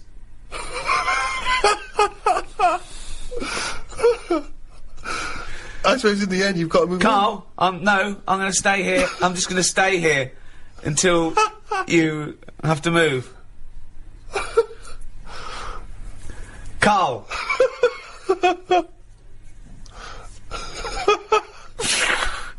This is the most pointless podcast we've ever done. Me shouting your name and you pretending not to be here. Okay, and I'll move on then. Right. It works. Yeah. Works okay. perfectly. Because Brilliant. once they've got you, that's the whole thing with charity. Once they've stopped you in the street, if you've stopped, that's it. Keeps on going. You're handing something over. Yeah. I mean, the amount of times I've been stopped. I mean, the good thing now is you've got an iPod, so you can just either pretend you're on the phone or listen to music. Or just stay very still. Just freeze when someone says, "Can I trouble you for?" Oh, he's totally frozen. That would be amazing, because they're normally in one spot, aren't they? Yeah. So it's just So they're as soon carrying as on they selling, stop and, you, and so you've that got you to just stay there freeze for the it, rest of it outside Waitrose for 7 hours. Yeah, it goes dark. Well, I've finished my shift. I'm off, and then you just see your eyes just see them walk away like that, and they all meet in their little tunics, and then you start walk. They look back, and you freeze, and then they walk on, and then you can go home 7 hours late. If you would like to donate to Comic Relief, why not visit rednoseday.com. Ever since I was young, I've always liked going in charity shops, particularly because, you know, you find sort of interesting old records in there. Never sort of gone in there to buy clothes and stuff, but, you know, books, whatever. And, I was in a charity shop, you know, and I've patronised them for years, and I noticed that through the window. There was like a paparazzi guy, and he was taking pictures of me through the window. That was a bit weird. And obviously the old ladies in there didn't have any idea who I was, so they just thought that was a bit strange. And then it was in one of the magazines, like the kind of celebrity magazines. Just, oh, here's Steve Merchant. You know, despite all the money he must have made from his various projects, he's still going in charity shops. And you just think, but sorry, how is that a bad thing? I'm giving my money to a charity. Isn't that a noble cause? I mean, obviously that's not the reason I'm doing it. I'm doing it to save 50p. To save 50p, of course, but they don't know they that. They don't know that. No. They you might be don't know going there and going, keep the change, love. You never have said that. Never said that. Never said that in your life. No, occasionally I'll shoplift. I'm no mug. 70p? Don't you think that seems frustrating, though, that... Yeah, but what do you expect? What are they going to do? They're not going to say Steve Merchant, Heart of Gold, are they? I just thought all these things would slowly accumulate towards the OBE. Yeah, I know. I think you've got to do a bit more than, get, Roger Whittaker's greatest hits for 10p. My mum's always in them. And, because my mum goes in them, my dad sort of got into going into them now because, you know, the weather's not good or whatever, and he thinks rather than standing outside, he went in one, and he was after a jacket. Just like a, sort of a, you know, casual but quite smart. Yeah. He's quite a big bloke, so it's difficult to find them, right? So he's in there, sees the jacket, goes, oh look, here's that sort of jacket that I'm after. Picks it up, tries it on, right, it fits, it's good this, isn't it? She's going, yeah, while she's looking at, you know, a toad that you put money in or whatever. Yeah. So he gets to the counter, and it's got a price tag on it, £8, right? So he said, I'll give you £6. He had £6 in his pocket. Yeah. Yeah, I'll give you £6 for that. She went, no, it's £8. Now that's wrong, isn't it? That's a good price, and it's £6. They've got it for nothing. Yeah. And she wouldn't have any of it. He said, surely something's better than nothing. If you don't give me this for £6, it's going back on the hanger. And they said, no, sorry. Yeah, but they might later sell it for £8. But they might not, and it's been given to them for free. Yeah, so what does it matter? But the old lady's Who's come up with the price of £8? Who is this? Yeah. They But don't she's know how not much it's haggling. worth. She's not there to haggle. Someone's priced up, and she's just a volunteer who's Maybe she thought of it that she was losing the charity £2 as opposed to gaining it £6. But they haven't gained anything because he put it back on, and how many people want it? How many people are looking out for that jacket? It might have been the principle. She might have thought, oh, you can't haggle when it's for charity. It was a fair price. I give a lot of stuff to charity. A lot. Most of the time, just because it's nearer than the wheelie bin is. It's just a way of getting rid of garbage most of the time with me. Stick it all in a bin bag, good stuff on the top, the stuff that you're embarrassed about, stick it in the bottom of the bag. What are you embarrassed about? Just old shoes, trainers. some of the books you've written. Socks, underpants. Underpants! You do not give underpants to charity. Washed. But who's gonna... Washed, I know, as opposed to just, like, peeling them off. Yeah. Well, And I don't know why you've got a problem with underpants, but shoes. You see, I'd Who's never buy buying shoes. underpants from a charity Yeah. shop, though? I mean, I don't care how low you are on the socio-economic level. I know. You can get about 14 pairs for £1 in some places. I know who's buying underpants. I don't know who's buying your underpants.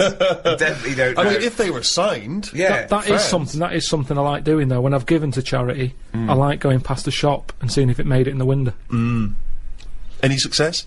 Yeah, recently, the one not far from here had me egg cups in the window. So it's like, oh, look, there's... What, you've got a new set of egg cups, so you've got rid of your old ones? Yeah. I don't think we've got any egg cups. Haven't you? No, Why I don't not? think so. I don't... Don't have boiled eggs. I can't imagine you... It would take... You'd be too impatient to boil an egg, Rick. Well, yeah, I just don't... It's just those things you think of never buying, you know, like, you know, egg cups, a whisk. No, but you do eventually. I suppose you got to, haven't you? Yeah. Yeah. It's things that were just always there when you grow up, isn't it? That you Yeah. have to go and you think of, but not second hand though. But there's nothing wrong. Honestly, it's hardly... I mean, it's made the window space. That's how good it was. It had hardly been used, that egg cup. Because it was a doubler. And I think they were quite small for the egg size that I get. I think they were made more for the small egg. And I have the large egg. Right. So it was never really Just used. like your underpants. But, Are you ever been a charity shopper, Rick? Yeah. What I used to do a lot of was records and tapes and things like that. But it ended up sort of being ironic. It really ended up like getting, you know, something like Shane Rich's greatest hits. Yeah. And things like that. a bit of a dilemma that my Auntie Nora had. She likes charity shops as well. She's got a neighbour. Went out to Graceland's, big Elvis fan.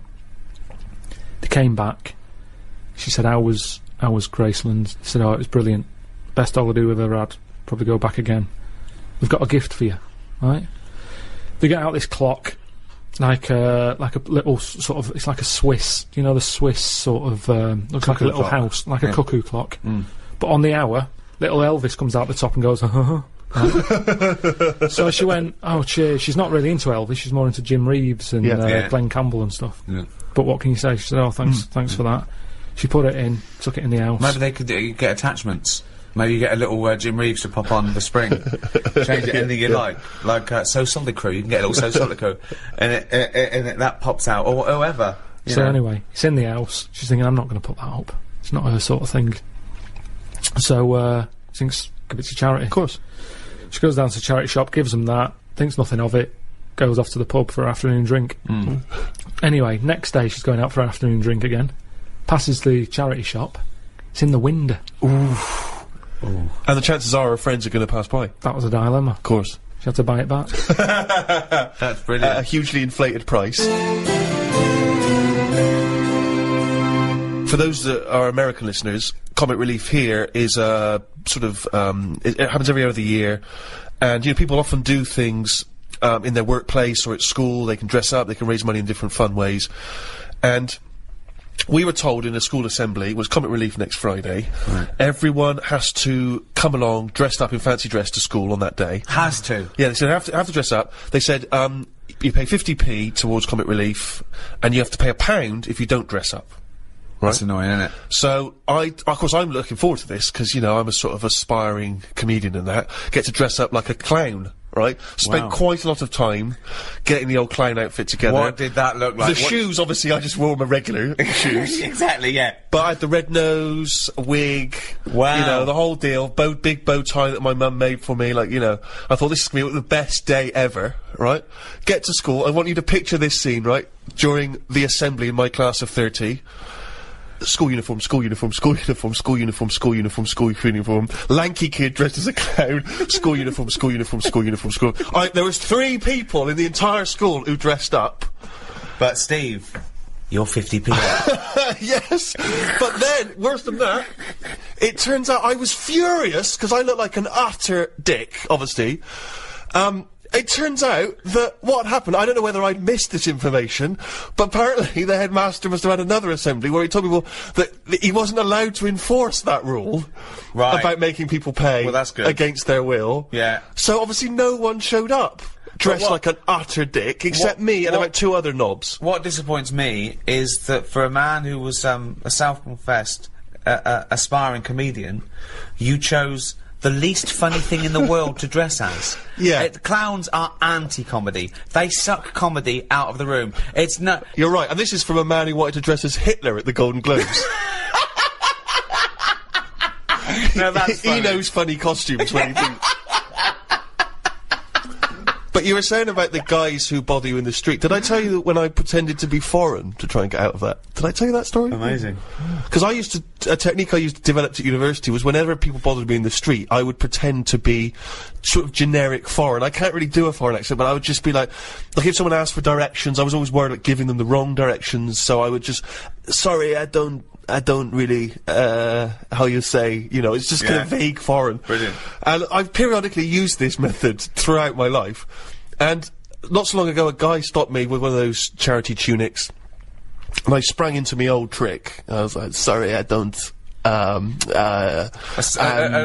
elderly Russian woman. I don't know what voice that is. I don't know what accent it went from vaguely French to sort of Eastern European beggar. Yeah, I don't know what it was. And the guy, and I was sort of, I don't, he was, well, just let me explain to you about it. Sorry, I'm not from, and the guy— This world. Yeah. I am from planet Snork. And the guy said, are you Stephen Merchant? No. Swear to God. Not when you were famous. Oh, yeah. No, you didn't. Yeah, because it hadn't occurred to me. It was like a lapse of No! concentration. God. It was a almighty. lapse of concentration because, And did your bow tie spin round and you squirted the water and ran away? That's what I'd have done. because, you know, it's one of those things where, you know, you don't always remember that you've been on the It's not like I instantly remembered that. Amazing. So he says, are you Stephen Merchant? And then you're at this position where you've got to go, either you've got to admit what you did, or you've got to carry on the lie. And I chose the second one. So I was kind of like, I don't know who that is. What? I don't know what you're. And he was like, Oh, God. really? You look a lot like him. I was going, I've never heard. I don't. In fact, you are Stephen Merchant. Freeze.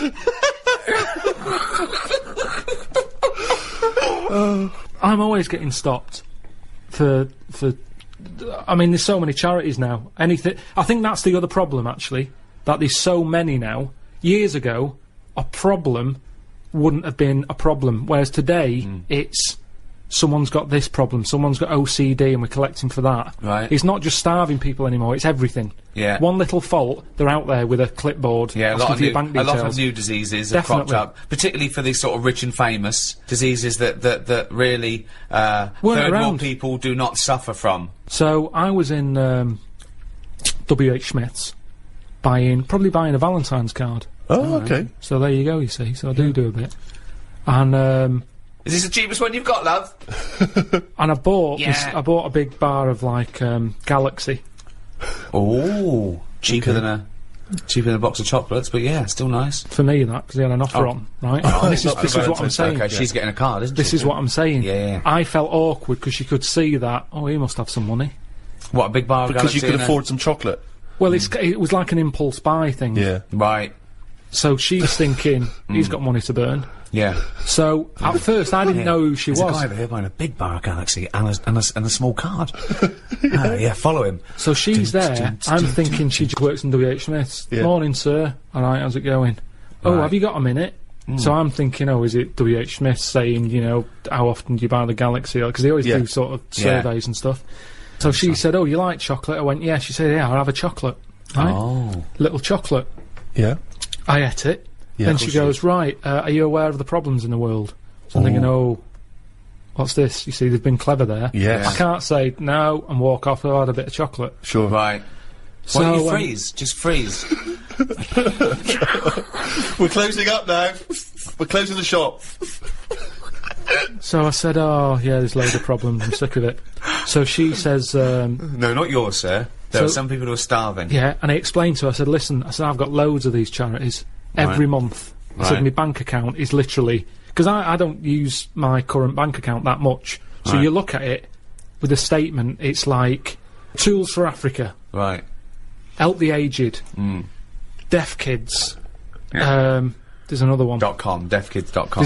There's loads. Is Tools for Africa when they send people like Karl over to help out? Yeah, that is Comic Relief. Tools for Africa is another name for Comic Relief if you watch it. So anyway, I said, I do all this. She's going, oh, that's very good of you, but, you know, we need your money as well. So she's saying, but just as much as you can afford, you know, every little helps and everything. I've been here all day. Look, as you can see, I haven't had much luck. It's not that busy in the shop, blah, blah. Oh, all right then, right? So I give her the details. She looks at the amount. She goes, right, now the options are, you can tick the £5 box, the £10 box, the £20 box, the £50 box. This is a monthly payment. Right. She said, well, I'll put you down for a tenner. Forget the £5. She just leapfrogged that straight away. Yeah. And you can't go back, can you? 'Cause then you feel bad. Sure. To sort of go, well, you've got a £5 one there, tick that one. Yeah. She can see I've got the chocolate, sort of wasting my money on things that aren't necessary when Yeah. there's people dying around the world. Yeah. I said, right, yeah, tenner, fine. And, you know, I filled it all out, I left the shop. Yeah. Spent more on that than I did on the card and the chocolate. Right. So you spent under £10 then, basically. So I get home and everything, forget about it. I keep seeing these statements going out. It looks like Gandhi's bank account, the amount of stuff I'm giving away for charities. Sure. I forget about it though, forget it. I'm doing my bit for charity. I should feel good about it. Anyway, something kicks off in the world. Right. Ring, ring, ring, ring. Oh. Hello? Is that Mr. Pilkington? Straight away I'm thinking, oh, who's this? This isn't good. Yeah. Oh, hello, it's so-and-so charity. Right. Are you aware of the problems in the world? I said, yes, I am.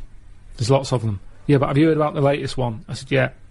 She went, well, I'm just calling up to say thanks for the donation that you give us every month, but it's not enough. So I said, yeah, well, I think I give enough. I said, you're not the only ones here. I said, I've got 5 charities on the go here. Yeah. I said, and, you know, I've give you what I can afford. Yeah. She's going, yeah, but let me just tell you about the problems. There's so many people missing here. This is bad. These are dying. Da, da, da. I'm going, I know. I was told all this when I signed up, and I agreed to that amount. Yeah. The £10 that I said I'm happy to give you, that's what I can afford. Call some other people up who aren't giving you a tenner. Yeah. She goes, no, but we haven't got their numbers, you know, and we understand that you're a supporter of our charity, and, you know, just a little bit more will help. I said, listen, I can't. I've given you that amount. If you want, if it's not enough, let's stop the direct debit now. Right. I said, if it's not helping you, let's can it, and I'll give it to deafkids.com. I said, because they're not calling up mithering. No. Well, they That's can. a good thing with them. So she said, no, I don't want to do that. I said, well, that's it then. And she wouldn't let it go. And in the end, she got an extra £1.50 off me. Right. But that shouldn't be allowed. I think they should have, like, 1 year where they go, this year, you know, hungry people. Right. Next year, people with a limp. Or just like they do with the China thing, with the year of the cat, year of the rabbit. It's very clear. Yeah. It's that year. That's who we're helping this year. Right. If you've got that problem, it's your year. You're going to have a good one. And who decides? Just have some meeting. Just have a meeting with... But who gets together in the meeting? What would be the first charity. year? What would be the first year? This year? Right, well, we'd look at it and we'd go, right, what are we hearing a lot of problems about? And someone goes, so-and-so's hungry. Go, right, are we all in? Are we in to give this lot food? And we're not just going to give So them it's food. not everyone who's hungry, it's specific people. So it's like hungry... Starving, people who are starving. If someone goes, oh, I've got, I don't know, what's another problem? Adenoids. Me kid's deaf. Well, maybe next year. Maybe next year. It's not your turn this time. We can't help everyone at once. Because that's Right. life, innit? You've got to give and take in your own life. There's things that Right. I want. I can't have, do without, have something else But that's there's more so many important. causes that Right. But it that's could what I'm wait saying, 20 Steve. years before your Okay. charity I know, comes but round. what can you do then? Because we're not sorting it all out anyway. I'm paraplegic. Right? Oh, I need help really bad. I'm paraplegic. But so does everyone else. Well, why are you giving it to the hungry now? Because if we don't help the hungry now, Right, they can't wait. You can wait. right. Oh, God, I'm blind. Is this a different person now? Yeah, I'm blind. Right? Well, you're not hungry though, are you? Well, a bit peckish. Yeah, well... Where's the fridge? I can't find the fridge. Can you help me to the fridge? Yeah. Otherwise I'll be hungry as well. I'm blind and hungry. I'm blind and hungry because I don't know where the fridge is. Who's let you in?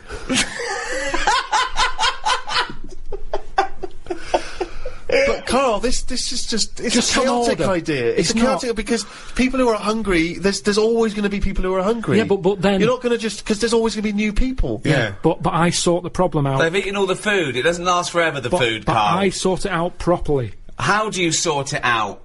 Because I'll go, right, not only are we just giving you food, Right. we're giving you some seeds. We're giving you a pan. What, We're you giving think they haven't Let thought me of hear that? the theory, please. Right. Sort it out. Don't just give food. That's going to run out. Right. Give them a proper... You see, the problem is, there's companies who jump on the back of all... Do you know when I was in the Okay. jungle? When Right, I was in the jungle, yeah. right? On that travel thing. Yeah.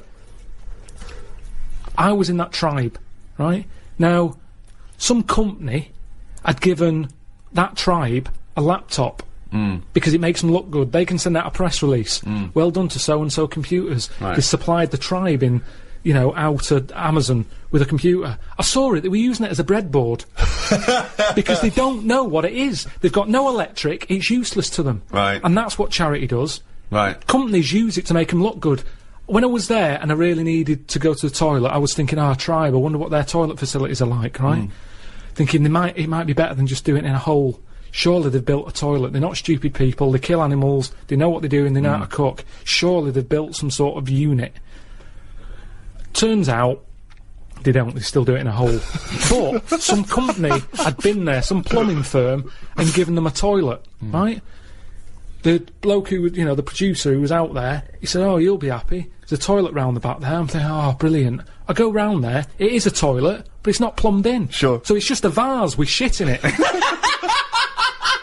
It doesn't work, and this is what we need to do. We need to get out there and say, this is how it works. Educate them. Okay, so let's do this then. So it's just with the seeds. You're not giving them a... so I'm a starving African, Hello, Carl. Have you got any food? Got any food? Got any sandwiches? Well, I'm I have, starving. but if I give you my sandwich, yeah. there's someone else behind you, and they'll okay. all come out. So what are you gonna do then? What are you gonna do? I'm going to help you. How? What are you gonna do? I'm gonna make you think about how to make food. Oh, okay, right. Have you ever grown anything before? No. Right, well, here's some seeds for Brilliant. potatoes. Oh, thanks, Carl. See you later. Do I just put them in the ground, yeah? Put them in the ground and water them. Oh, there's no water, you dopey cunt. There is some No, water. there's no water, you dopey cunt. That's why we're starving, you dopey cunt. Right, well, at that point, that's where I go, well, this is a lost cause here. Right. There's no point. Can I have your So sandwich then- after all? No, or you're what? not having it. You're right, not having it now. so not only can I have a sandwich, you give me seeds with no water, you useless, bald-headed fucking twonk. Right, but all I've done there is made the mistake of the computer firm who's given a laptop to a tribe. Right. It's useless. Right. But there's got to be another way round this. Go on, then. Either move. Right. Because every year they're going to be queuing up saying, I'm hungry, give me a sandwich. No, you're not having another sandwich. Once again, it's an utterly ill-informed discussion. I'm just saying, there's no point queuing up every year. Do you want a sandwich? Here's a sandwich. But Carl, the next year, can I have a sandwich? Where's your brother? He died.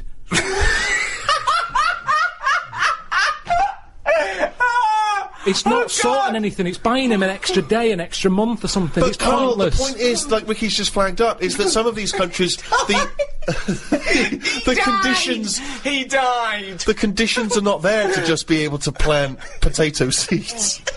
So what are they meant to do then? Do you think we should go out every month, every year with sandwiches? Is that your answer, like some sort of buffet, an all-you-can-eat thing once a year? Oh, God! You see, it is bad. I don't want to come across harsh. They've got nothing. We waste stuff here. Waste annoys me just as much. Right. When I see sandwich shops chucking stuff out Yeah. in bin bags, binning it, Yeah. when there's people out there who are hungry, it's ridiculous. Yeah. But I don't understand. Right. It's a problem that isn't being solved. So your conclusion for these people, because there's no water where they are, right, is move. That is your honest. They should move. Well, what's your solution? Well, I don't know. I don't know the ins and outs. I don't even pretend to know. But I tell you, it's not just it's sticking a, what's that saying? I don't know, it's sort of sticking a plaster over a hole or something, and the Yeah. plaster comes off, it's a problem again. yeah, that's the saying. Yeah, it's the same- I think that was Mark Twain. No. Sounds more like Gandhi. If you would like to donate to Comic Relief, why not visit rednoseday.com. Oh, I've got to tell you something, Steve, that cropped up Go on. when we were at dinner the other night. Karl said the most exciting words. He said, I've had another film idea. Wow. Does it star Clive Warren? No, it doesn't. He's gone bigger than that. Well, Karl, turn the film idea. Yeah, but you slagged it off on that night. No, I was just trying to... We're all chipping in saying, well, that, they're all trying to help. We're No, all- Suzanne, you see, you had a go, and then Suzanne thought, oh, I'm going to have a go here as well. If I'd have told her that at home, she'd just go, that'd be that. But suddenly, Jane was chipping in. Everybody was having a go. Yeah, I didn't see anyone else coming up with anything. Well, they didn't realise it was a script editing meeting. yeah, they just thought it was a dinner. They're just saying, oh, that, they're... No, I'll tell you why it cropped up. I saw it. It was another thing in that free paper. Yep. It was something about, the way we're advancing fast. Right. Which reminded me of the, my film, The Love of Two Brains and stuff. How's that is that being made yet? Have you had any... And it was just saying, about how bodies can get reused. In a way, recycling. Sure. It is the ultimate What did it recycling. say about that, though? Because you didn't go into that. What It was hinting at bodies being reused. When you say hinting, you Well, it saw a bit of didn't- a headline, didn't read on? No, what... And made the mess up in your head? No, it was scientists saying in the future, it's that old Right. thing, in the future this is what we'll be able to do. Do you mean like Frankenstein being reused, old body parts fusing Yeah, together? but that was or- all different. It was like a short arm and a long leg and that. This is a full body. Right. So pitch the film idea to me. Yeah. Sell it to me like I'm a Hollywood executive. Sell me the film. Right, well, I'd probably tell you about the science facts there that Okay. I've read. That. Okay, let's start from scratch then. Thank you so much, Karl, for coming in. We heard there was a rumour that you're dealing with a British film company about a thing with a man with two brains with a guy called Clive Warren we haven't heard of, but Rebecca De Mormon we're very excited about because she wouldn't be a lot to get, so this film wouldn't cost much. Right, so like I say, I've read they're going to be sort of the ultimate in recycling. If anything happens to the brain, they can reuse the body. You've got to remember that. Fantastic. By the time this film is made, that's probably going to be bigger news. Fantastic. So it'd be great if it can coincide. No, we love with the that. fact we love this sort of research. We love this level of research. It's exciting. So what I was thinking is, I'm picturing probably, it doesn't matter, it's not as fixed, it doesn't have to be this person, but I'm thinking Tom Cruise. Okay, Cruisey, yeah. Excellent, yeah. And the way it works is... Do you know Tom, by the way, or have you got an in there, or...? No. No, Okay, but you just... No, I think it's a sort of film that would appeal to Tom. he'd sort of be into. I think it would excite him. Okay, Great, okay. Great. So... Have you ordered coffees? Did What? Did Cheryl get you a coffee? Yeah. Oh, okay, thanks, great. So... Are you hungry at all? Do you want to... No. No? Great. So, Cheryl, I might have a tea, actually. Cheryl, if you could... will we wait for the teas before she comes in? She'll 'Cause just once sneak this is in. flowing- She will be very quiet. She'll be like a dormouse. She won't even know she's coming. Okay. You just... You've got your coffee. I want a tea. You don't want anything. No, I'm fine, Okay. thanks. Go. Actually, I will have a tea, actually, Cheryl. 2 tea, Cheryl. Thanks. Okay, go. Right. Thanks, Cheryl. Thank you. Thanks. Is there Shut the sugar? door. Sorry, is there sugar in this There's show? sugar there. There's I'll put it in there. Go, shut the door behind you. Thank you. Okay. Go. All the way. Go. Tom Cruise. So I got Tom Cruise. That's what I've pictured so far. He's just done Mission Impossible 7 Right. in this film. Oh, in the film. So he's playing himself? No, what you're seeing on the screen is Mission Impossible 7. Like I say, if we don't get Cruise, it can be Bourne Identity, and it can Okay. be, what's it? Yeah. Oh, so if we get Cruise, he is playing himself, Yeah. And he's just made and, that. and in this film, he's just made Mission Impossible 7. It's the future, is it? This... No, what you're seeing Right. is Mission Impossible 7 on the screen. So I've gone into the cinema, and I think I'm going in to see Mission Impossible 7, or I'm going in knowing it's this film. Yeah. So I'm going you in know. to see. Okay, what's this film called? I haven't got a title yet. We'll just call it Karl Pilkington Project 2. Right. Okay. So KP2. you go in.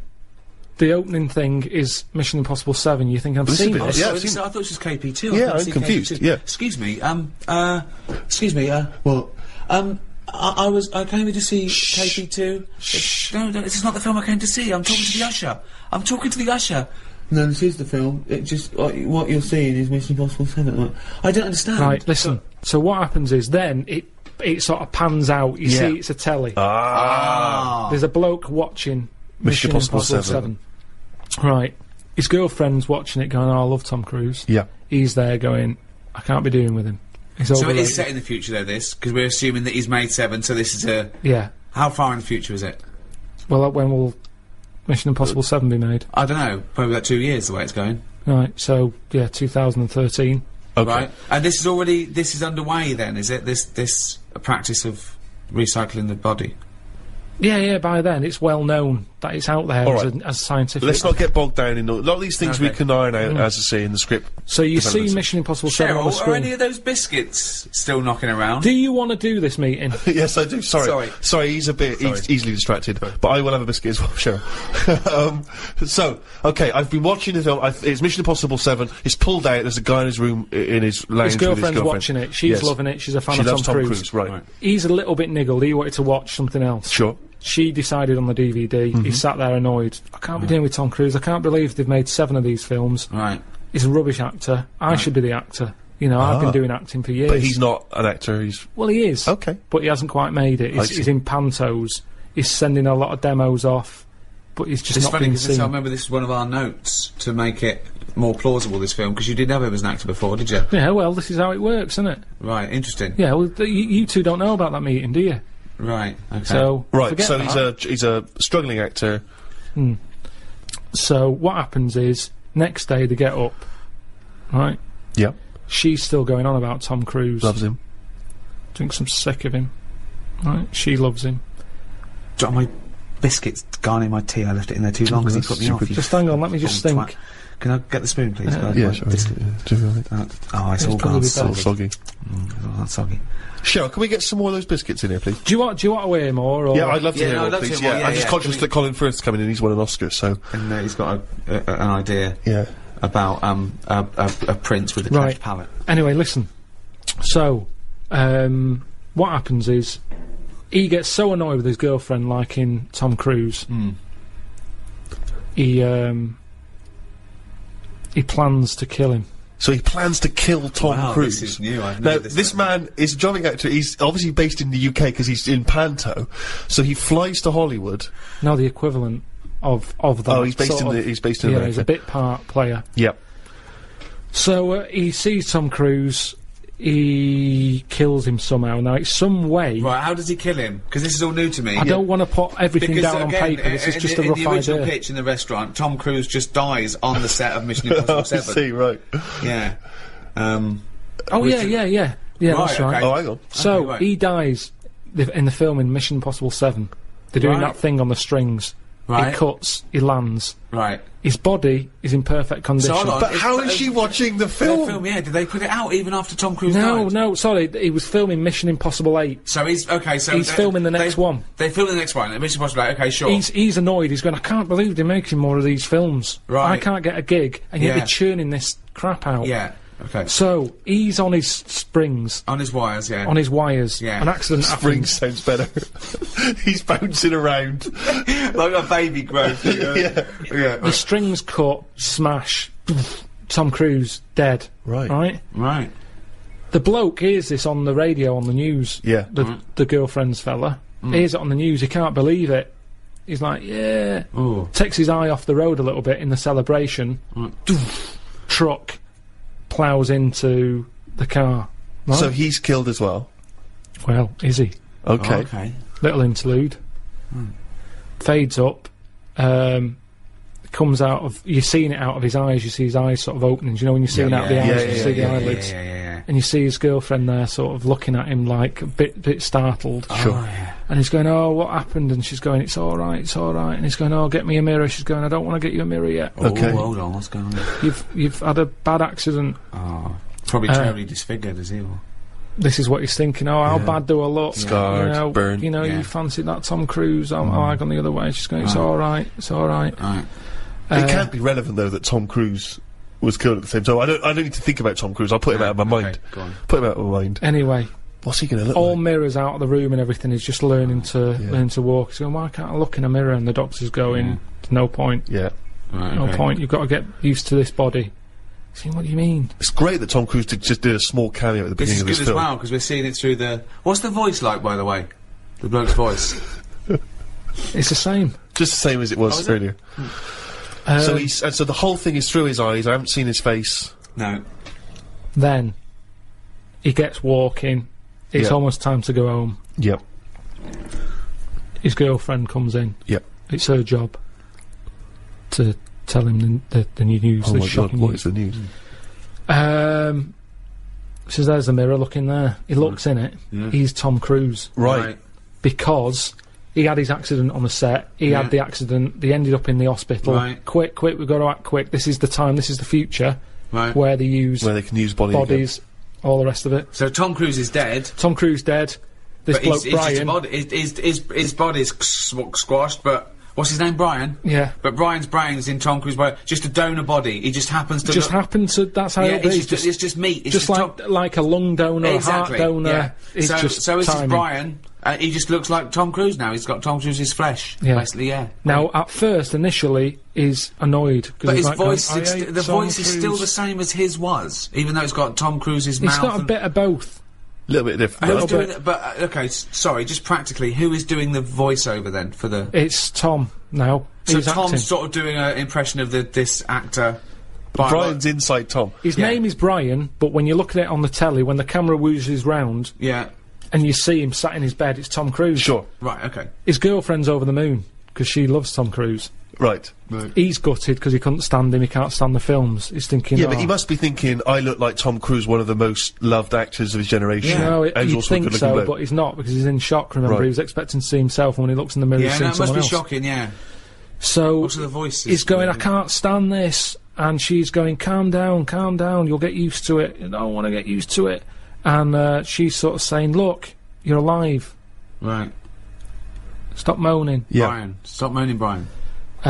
She's calling him Brian, I assume. She says, And Tom Cruise just had a sort of donor card that allowed his body to be given away, did it? Yeah, it's the future. Right. This is 2013, Steve. Things have changed. Clearly. Right. but What's his girlfriend's name? Claire.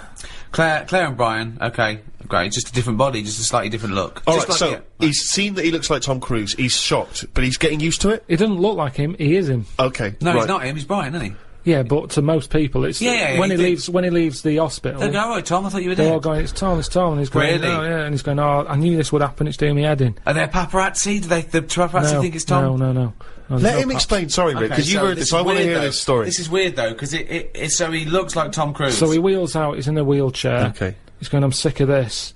The other patients are going, Tom, I thought you were dead. And he's Yeah. going, Right. yeah. And he's annoyed. He gets in the car. He gets out there, Right. and he sees a poster up on the side of the road Right. for Mission Impossible 8. I don't know. It's finished. I thought he died while they were filming It's not it. finished. But now, these days, he's shouting about films before they're made. Okay, It's like Lord of the Really? Rings, isn't it? Yeah, they're going, Lord of the Rings is in the making. And they're going, Wow. brilliant, and all the hype But and they put everything. a poster up even Seems after. premature. No, the poster Yeah. was already up. That They seems haven't put it up. premature, given that a Well, man coming- died during the production. Doesn't Yeah. matter. I'd No. have taken the posters down. No, but it's then I all- don't work in Hollywood. Right. So the poster's up there, and he sees it as he's in the car driving past. Yeah. And he thinks, that can't be finished. Doesn't make sense, yeah. They both look at each other. This is your chance. You wanted to be an actor. This is the chance. Yeah. Right. Go back to the studio. So he goes in. Hello, you don't know me? And they go, oh, we think we do. And they go, no, you don't. I'm Brian. Tom Right. died on your film set. Well, they must Presume- know that. They must know that Tom Cruise is died. dead. Because his family must have been. All right, notified. if you want to, it makes no difference. We can tweak the script. Fire. You have, because before he was a plumber, by the way. It was a plumber who was turning up going, I'm going to finish Mission Impossible 8. So that was I'd much prefer that. And I can sort out your lavatory. You get the idea. Right, no, we don't get the idea. So this is, Brian has turned up looking like Tom Cruise. He said the film company, right, who must know that Tom Cruise died on their film set. What were they gonna do when They they would got have the had to wrap it up. They would have Well, had no, to what? say, You said they put the posters are up. yes, the posters are up before they've even finished So they're filming it. cancelling the film until he walks in? Basically, yeah. Oh, so they are cancelling the film? They're cancelling it. Okay, so we're afraid that production has stopped on Mr. Impossible 8 due to the death of Tom Cruise. Hang on a minute. What? I'm Brian. Who's Brian? Oh my god, you look exactly like Tom Cruise. Oh, have they done that thing where they put Brian's brain in Tom Cruise's body? Yeah. Ah, but it's not Tom Cruise. You can't act like him. I'm You an don't- actor. Yeah, but he was good because he was like one Yeah. of the best actors. He's not that good. I never rated him. Yeah, but a lot of people did. And he's Yeah, got a lot of people didn't. So Right. let me bring in a new audience for you here. I But can bring a can you- bit to this. Right. So the film people. So just tell me what happens. Do they sign up the new guy? They but sign is up it in the Brian. news? It must be in the news that But Tom are they Cruise pretending that it's really Tom died. No, and they that Tom can't do that. survived? They can't do that. No. But they're quite So unscrupulous. they've these told Hollywood the people. world that Brian is taking over.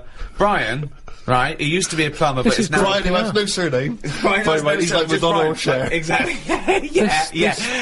This- So Brian, right? Is that Brian? Above, with it's above the title. I bet Brian it's- in. I bet it's Brian with a Y. Brian with a Y Right, in Brian. Mission Impossible 8. This won't work. Where's Tom Cruise? It's not the same. So this, of course, gives it a boost because Right. The people wanna flagging see- people franchise wanna has see how been good Brian is. rejuvenated. the Yeah. press, the news that's Yeah. out there, Yeah. Tom Cruise and his new film. Well, it's not Tom Cruise. They can't say that. Well, it is though. When you look at it and you go, oh, it's Tom Cruise. Well, no, you got to say a bloke that looks like Tom Cruise. The body in of his Tom new- Cruise. Yeah. The acting ability of Brian. In a new movie. Mission Impossible 8, starring the bones and skin and stuff of Tom Cruise with Brian's brain. Oh, forget Do it. you like Tom Cruise's face, but not his acting? Then you'll enjoy Mission Impossible 8. Can't be bothered. Oh, Mission Impossible 8. From the people who brought you the first 7. And the hair of the bloke who was in the first 7. But with Brian doing all the lines. It's Brian. It's some guy I've never heard of. On the 7th sequel. No, wait, sorry, I really want to hear the ending of this movie. Please let me ask questions. You had your chance to ask him questions. Right. So, where are we? In a sort of 90-minute running time of a movie, where are we now in the film? Are we about two-thirds of the way through? We're close to the end. Okay, so Mission Impossible 8 has been made. So what's the end of our movie? Not of Mission Impossible 8, but the movie you're making. What's the ending there? Do we ever get to see him in Mission Impossible 8? Yeah, but I think what happens is he becomes the person who he never liked. Right. And it's I just want to get across the moral that who are we? Are we the people in our body or the people we look like? What's important in life? Is it the way you look or the way you think? And he changes because he looks like Tom Cruise. He becomes the man he never liked.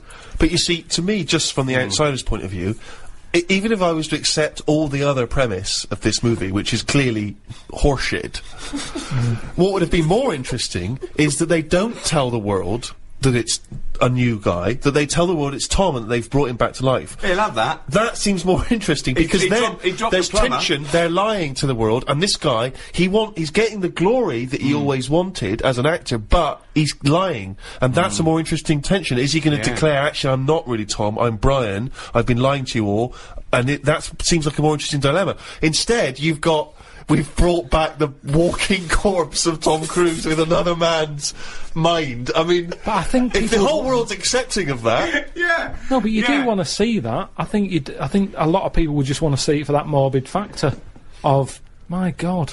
Yeah, but but this is. You mean they want to see your film because of this morbid factor? Yeah, this is a fiction. This is a fiction. This didn't really happen. You mean the final act of the film is us seeing Mission Impossible 8, starring the real Tom Cruise playing just his own cadaver, and, I mean, it's an Oscar-winning performance from Tom. I don't know how he's keeping in check who he is. What's his girlfriend think of this? Whose?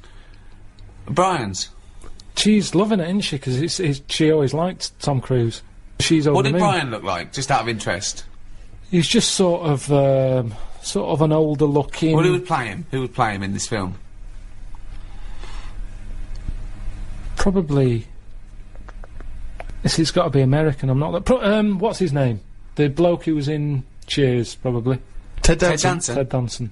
So Ted Danson is Brian. So Claire, right? This is so confusing because Ted Danson's supposed to be someone that we've never heard of, even though he's Ted Danson, and Tom Cruise is playing himself, the famous actor Tom Cruise, who is now inhabited by Ted Danson, who's not Ted Danson. Ted Danson. Ted Danson as Brian. Ted Danson as Brian. As Tom Cruise, as Ethan Hunt in Mission Impossible 8. Wow. So, have you got a title yet? No, I just wanted to know if you're in. Surely the wife of Brian. The wife of Brian. Who's played Claire? Well, I'm up for you. You know, that's why I've come to you. I thought There's you'd an know. obvious suggestion. Okay, Rebecca De Mornay. Okay. She is so hot after The Love of a Brain, or whatever it was called.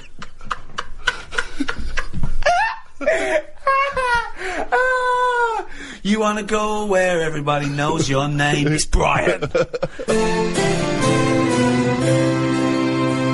Well, that's about it for this special free guide to in aid of Red Nose Day, Comic Relief.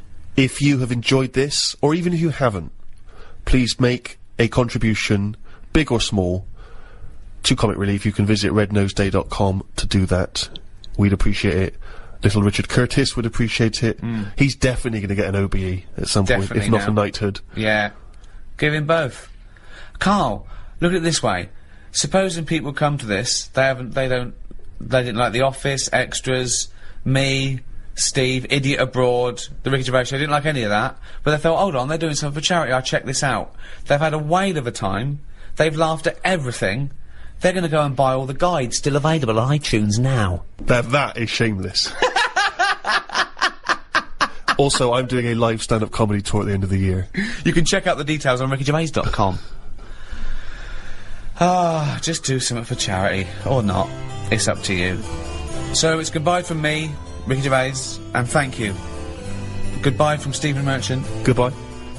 And from the little round-headed buffoon that is Karl Pilkington, it's a goodbye. Alright.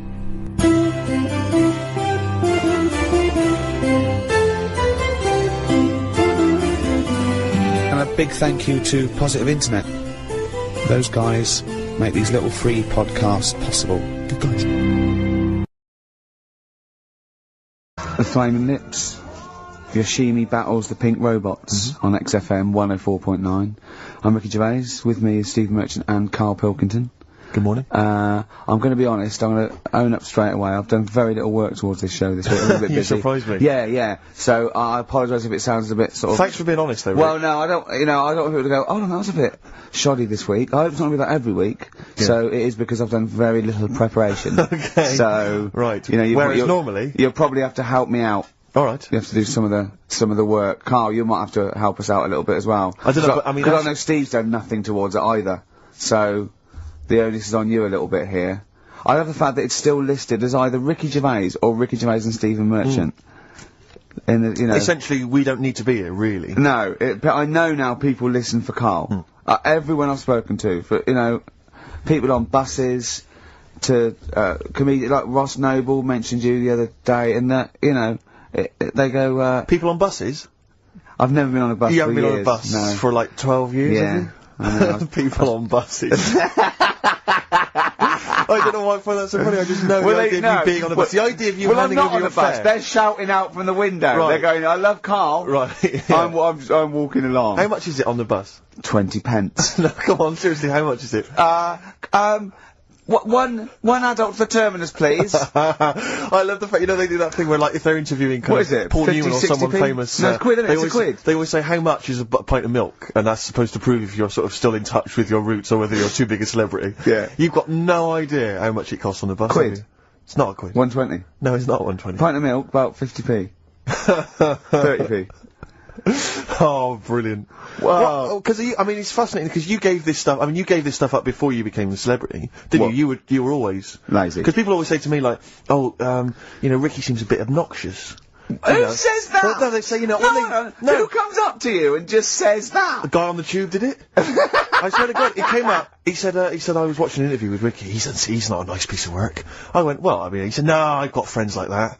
And it's like they're always talking, they're a bit irritating, and you sort of let them off because they're your mates. But I was going, well, hang on a minute. He went, Well, two things. It's sort of my job talking, and being interviewed. Essentially, you do have to talk. Yeah. So Yeah, if about that's- yourself. If that's his only criticism, then I'm not too bad. No, he didn't think you were funny either. So. In fact, he had a whole list. Well, I say a list, a petition. It wasn't Dickie Anderson, was it? It wasn't Richard Anderson. I hope he's listening. He's our biggest fan. I'll tell you what, Mock Turtles need a remix by Fatboy Slim, don't they? Mock Turtles? It's a great tune, but I'd love to hear it remixed. Yeah.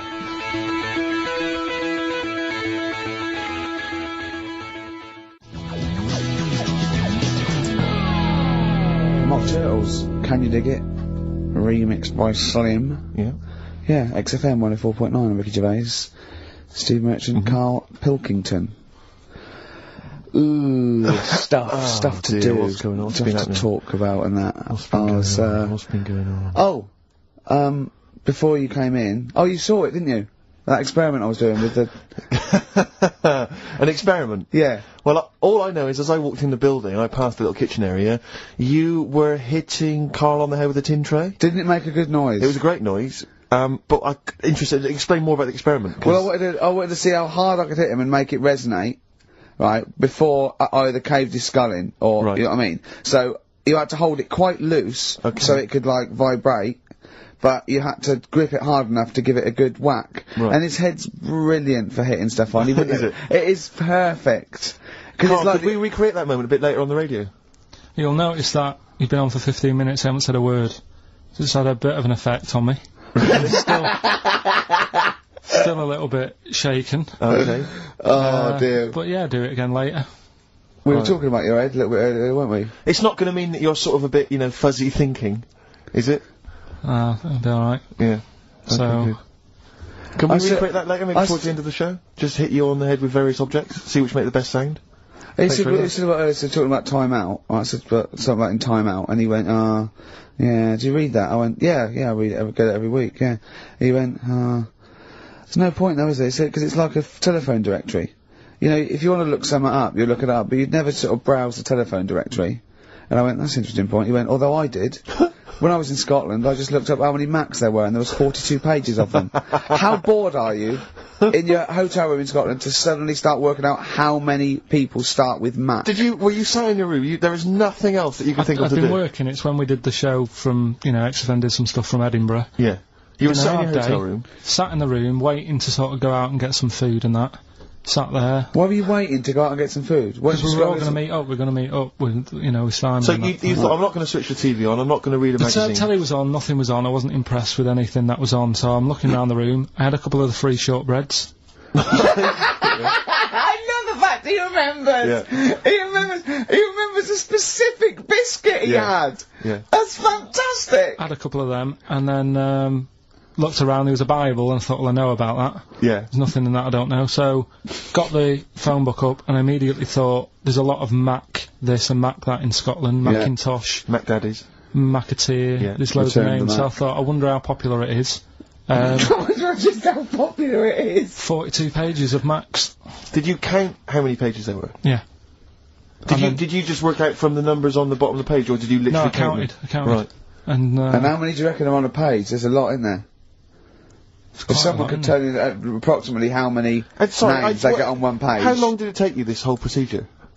What, the counting? Yeah. Not that No, long. it's It's just only 2 counting pages. Yeah. So Yeah. it's not that much. They're all And what together, did you luckily. do once you digested that information? What did you do with that information? Did you tell Stored people it, when you haven't went? I? I mean, look, how long ago was the Edinburgh Festival? I stored it along with the biscuit. I love to get in his head. I imagine it's a big warehouse, and there's lots of partitions for weird stuff like kids born with tentacles and things like that. I imagine there's like quite an old caretaker, and you go in there. You say, "I'm looking for that." He goes, "Hang on, I know where that. I put that somewhere. Hang on a minute, hang on. Is this the one when they shave the cat? No, it's not shaving the cat. This is the Max. The Max. I know Scotland, the shortbread. Well, don't give me the shortbread because that's putting me off. But the what's her name though? Do you remember last week I was talking about the Airy Kid?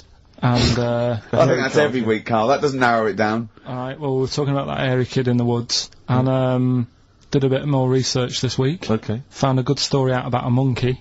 Right. Which I'll told Ricky a little bit about it. Tell me, come on, tell it now. No, Right. no. I Tease me reckon with we it. should keep this. It sounds exciting stuff. That's got 'em, right? So we'll be doing that. we've That's got hooked the audience. we've got Rockbusters again this week. Yeah. We've got Do We Need 'Em? Yeah. What Right. are you trying to get rid of this week? Cockroaches. Right, No, good one. I can't think of a reason to keep them. Looking into that, well, I'll sort the matter out. That's coming up. Excellent. We've got I'm teaching you some more stuff. Oh, yeah? Yeah. He phoned me up today. Yesterday it was. He's been researching, like, educating Ricky. He said, what do you want to know about? I don't know. He said, you interested in space? And I went, yeah. He phoned me 3 hours later. He went, no, nothing about space. I went, what? He said, I couldn't find anything interesting. I said, you couldn't find anything interesting about space. Yeah. It's big. It's pretty interesting, Carl. He went, It's big, but there's nothing there. That's it's like the Millennium Dome. oh, So God. what I'm looking at, right? But no, wait. He said, is there anything else you want to know about? I went, alright, I went, anthropology. He went, what's that? I went, study of man. I sent a man. He went, like what? I went, like, our roots from caveman through and all the, he went, and I said Australopithecus, Neanderthal, and he went, well, you know all that then? I went, no, he went, right. He went, do you want to know how a lung works or something? How a lung works? And I said, well, tell me how a fridge works. He went, oh, I said, it's just the gas, isn't it? I went, brilliant. I went, tell me how a microwave works. He went, I know. I went, no. I said, fella walking past in a laboratory with a bar of chocolate in his pocket, went past some sort of ray thing, it melted it, and he went, hold on. That's it. That's explained to me how a microwave works. Right. So today we're doing sort of medical-ish type things under the banner of colon. Then educate me. Oh, God. Do it again. Colon. Then educate me. Brilliant. Brilliant. So that's like go on then. So colon. Brilliant. So that's a little heading. You're going to be learning 3 things, sort of medical-ish. before 3 o'clock. Yeah. Is that it? Yeah, do you want to... Pretty much, yeah. A bit of Suede? Go on then. How many O'Reillys are there, do you think? No, little task for you.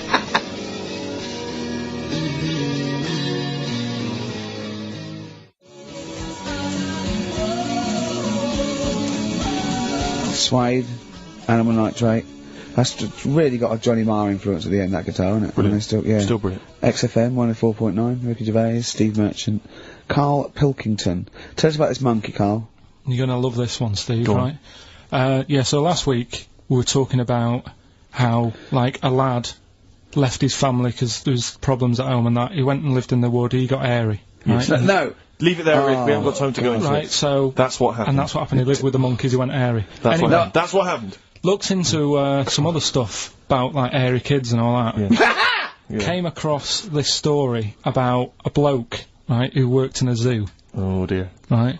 So... Trouble's brewing. Loving his job and that, but it's quite a lonely sort of job because you don't see many people, you're just dealing with animals all the time, right? So, anyway, he gets a bit pally with a monkey because it's the closest thing to a human. Well, that ape is. Right. Yeah, but you can't really go that close to apes. Well, They're dangerous. what do you mean? What type was it? Do you Just mean let him tell the story. Was it a chimpanzee? I reckon it was a chimp, yeah. Yeah, Oh, you don't even know, so It was that's a an chimp. ape. It was a chimp. Okay. Yeah, but it doesn't matter, does So it? he It's the gets story. pally with him. Right, so he gets pally with What, him. do they go on and holiday together? well, no, I mean, it starts On the off pool together. just checking each other out and, you know, probably sharing lunch and that together. Yeah. Right? Anyway, this goes on for a while. You know, they're getting on well on that. And then after a while, right, the monkey starts sort of imitating him a bit more and sort of walking upright. Oh, God. Yeah. Right? So he thinks, oh, that's a bit weird. Anyway, they get on really better and what have you. So he thinks he could live at home with me, this. Yeah. Because we're getting on a storm. Yeah. Right? So he takes him home and before Is you this know the it... beginning of Beneath the Planet of the Apes? I think it is. I think you've seen this on video. I'm worried, because he's already imitating him and they're moving in together. I'm thinking it's maybe a bit like Single White Female. Single White Zookeeper. Oh, brilliant. Right, so Go on. anyway, so it's moving in and it's getting used to sort of the normal human life. It's having a cup of tea in the morning. Yeah. PG tips. It finishes the day off with Oh, dear. Finishes the day off with what? He with does, a he doesn't little have to brandy. move a piano at one point, He does he? finishes the day off with a little brandy. Yeah.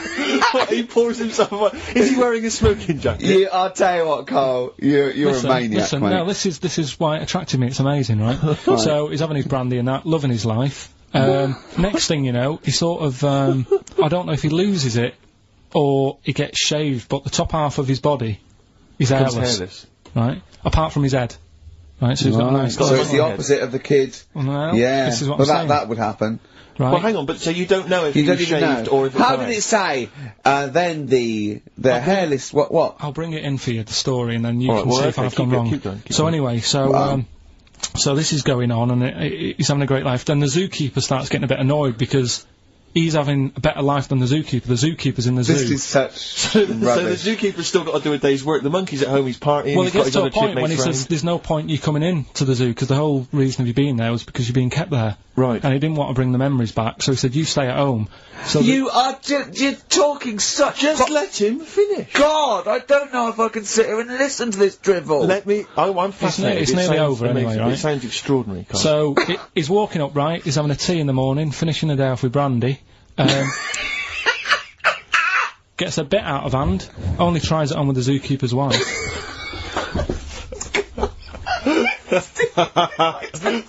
Make him go away, Steve. How does he do that? Well, because he's around humans a lot, he becomes a bit of a charmer. And, But what is it that he could do to seduce her? Pick fleas out of her? he didn't say. He's but- built. He was built. Yeah, it's well hung. so what about that? What do you mean? What about it, Carl? It's obviously not true. It's obviously not true. This wasn't on the internet, this was in a book, so it's not a quick joke and just, put it on a website. This is in a book. I don't understand how... I love the fact he becomes a charmer. He's got better taste in brandy. Exactly. And he, What was it that he was doing that seduced her? I don't know, maybe because he was at home more than the zookeeper was. But what would he be doing, I Carl? love the fact that. He's not going to be talking with her. They're not going to be playing, like, Trivia Pursuit. Maybe she liked the silent type. He didn't go into that. He just said that's when the trouble started. Carl, play a record. Right. Is that what Suzanne did when she brought you in? Talking to the songbirds yesterday. Yeah, it's just the way I'm feeling. Feeder. Just the way I'm feeling. XFM 104.9. I love that. Carl, you're panicking. You've just remembered a song from your childhood, and I don't know what you're talking about. But I'm going to give out a number. Please take this number down if you can help Carl. It's 08700 800 1234. Right. I'm not that bothered. We were talking about a track from the 60s. Yeah. Mighty Quinn. Yeah. And it was on the same compilation. My dad had a tape in the car, and the tape was always on in the stereo thing in the car. And I used to sort of sit through all this stuff I didn't like, but knowing that coming up soon was a song about a monster with purple eyes.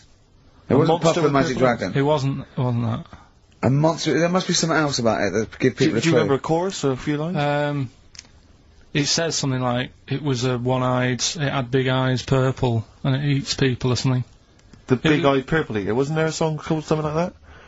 The big-eyed purple... And it was a hit, I'm sure there was. A song which is something like the Intergalactic Purple Eater or something like that. It's a novelty song. Rubbish. What, by the Bonzo Dog? Yeah, it's that sort of thing, yeah. I'm sure well, if you know what Carl... Look, the telephones have gone mad! Yeah, well, we'll find out in a bit. I mean, I'm not that bothered. I'm not going to buy it. It's just that we were talking about songs and that. It'll be good to know who it was, but... Yeah. Right, Rockbusters. Okay, now how long... Where did you get the phone? What, do you want to just answer well, that? Answer the phone, so just answer the phone. See what it is. Just see someone's... Hello? Hello, mate. Alright. Yeah, that song, I don't know if it's by, or is that what you want? That's the bit I wanted, really. What's the name of the song? Well, you know how it goes, it's like, born nights on a dawn at a bit.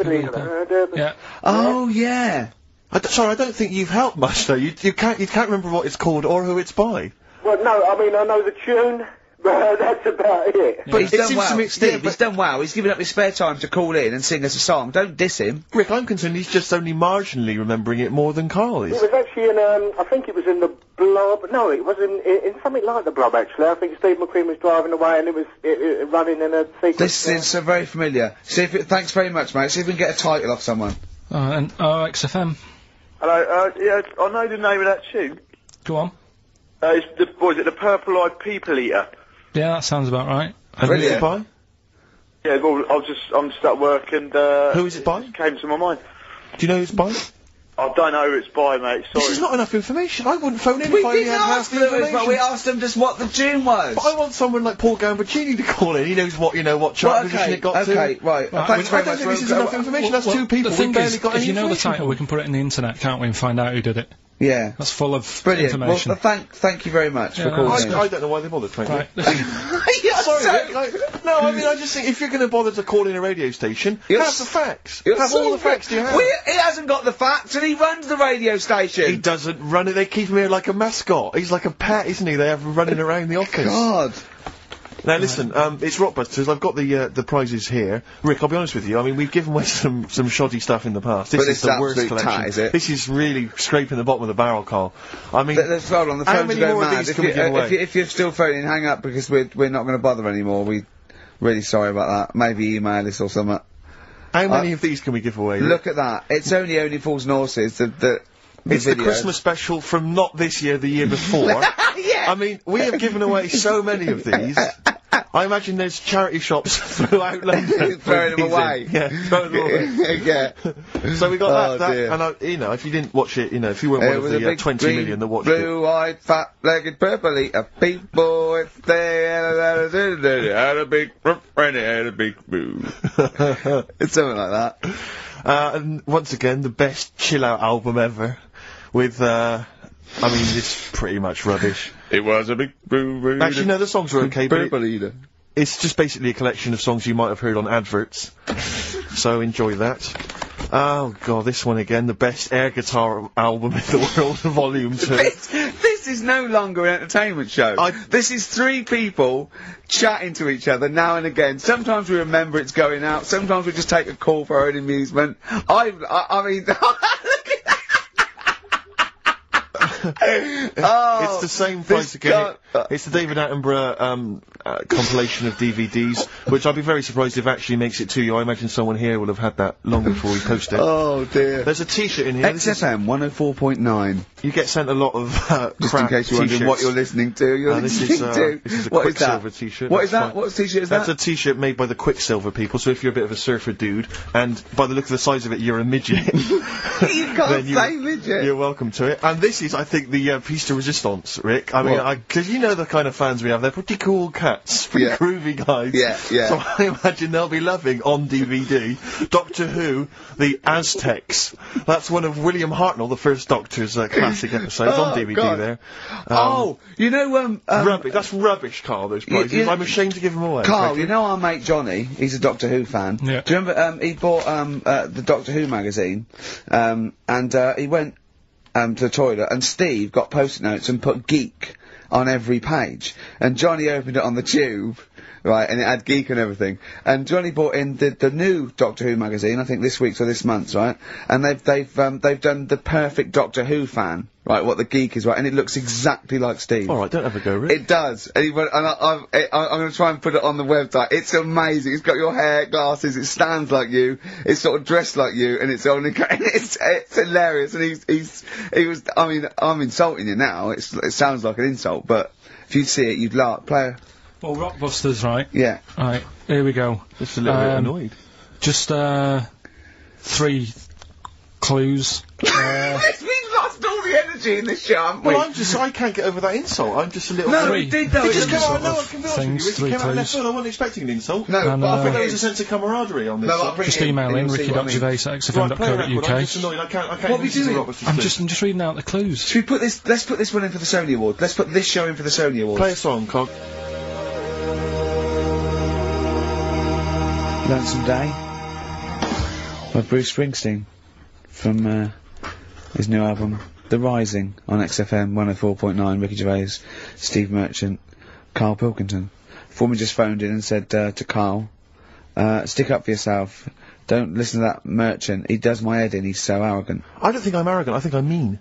Yeah. I just think I'm sort of objectionable. I don't think it's arrogance. I think it's sort of nastiness. Yeah. I'm just not a very nice person. But believe me, I'm not arrogant, I think I'm pathetic. We've had a lot of emails saying, could you bring back White Van Karl? Oh, yeah. Which is that section of the show where we ask the questions that the Sun asks Someone various else. random punters Yeah.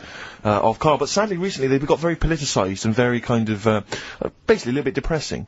So there's not really anything appropriate. But I have trawled the papers looking for other questions posed in other sections of the Sun. Good idea. I was just looking here at the Dear Deirdre section, which is the sort of problem page. I don't know what your views are on this. I'd love to see Karl. Oh, God, can we get him a job? As Just an agony. ask, oh my God, that would be amazing. Right? Well, here's one. I'd like to see your view on this, Karl. I'm a happily married 42-year-old woman with 4 kids, yet I've developed a huge crush on pop star Darius Dinesh. Yeah. It sent my hormone levels through the roof, and last night I woke my husband up at 4 AM for sex. We've been married for 20 years and he can't believe his luck. Recently I've been having I wanna go to I'll stop you there, why are you telling me? Right, carry on, sorry. Recently, I've been having erotic thoughts about Darius morning, Sure. noon and night. Yeah. I haven't felt like this since I was a teenager and mad about Donny Osmond. My husband is amazed at the change in me. We had sex twice last night and again this morning. Again, why are you telling me this? Yeah, go on. He's just boasting. This is not a problem. It's not a problem. What's here. the problem? No problem, just wanted to tell someone. Thanks very much. I watched Darius on TV last night, and when my husband came home, I dragged him into the kitchen and we made mad, passionate love. Right, they did it then, twice last night, once this morning. That's 4 times. 5 times she's mentioned it so far. Yeah. She's doing alright. My husband, this is a great bit. My husband thinks it might be his new moustache. Or that I'm going through the menopause, but I You know were thinking different. of growing a moustache? I was Just do you thinking think of it would growing a change your moustache. luck with the ladies? I love the idea that's what he thinks it is. He's telling his mates in the pub. You should go grow mad with to me. these. Grow The with old these, Tom right? Selleck. 5 times in the last 24 hours. Hooray for sexy Darius. So, what do you make of that then? What are your views on that? Hold on though, if that bloke is reading that paper, that narrows it down It's a gotta bit. be, yeah. Who else did he know? His wife likes Darius, he's had sex 5 times that night, and he grew a new moustache. He's thinking, I wonder if that's me. Maureen. Yeah, go on. But what's your concern? Because I'll tell you what her problem is. She's worried that, you know, the reason that she's now kind of overly excited and she's having this great sex with her husband is because she's actually fantasising about someone completely different, younger. She's having these wayward thoughts, isn't she's a bit concerned about that. What's your concern? What are your thoughts? I reckon she's going to start shoplifting soon and coming out in hot flushes. Go on. Just, they're both happy, aren't they? He's getting what he wants. She's happy. I'd say, yeah, whatever, get on with it. Do you think that she should confess? She wants to be honest with him. I wouldn't, because not that many fellas like Darius. Right. So, if you're sort of thinking, oh, she'd rather have him than me, I don't What do you think Darius would think of this?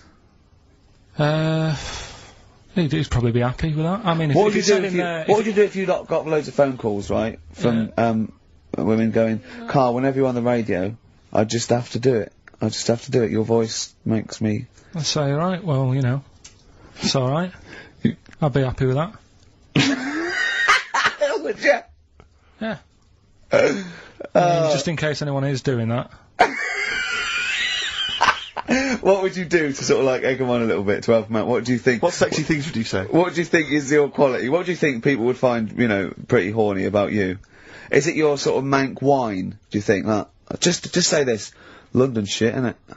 I think say that, but you know, London, it's not that good, is it? Like I think you've done it there. So that's say something quite sort of sexy though. Say something like, you know, well, I love to love you. Say something sexy. Say that. No, say something sexy. If Susan says to me, you know, do you love me? I go, yeah, you're all right. Job done.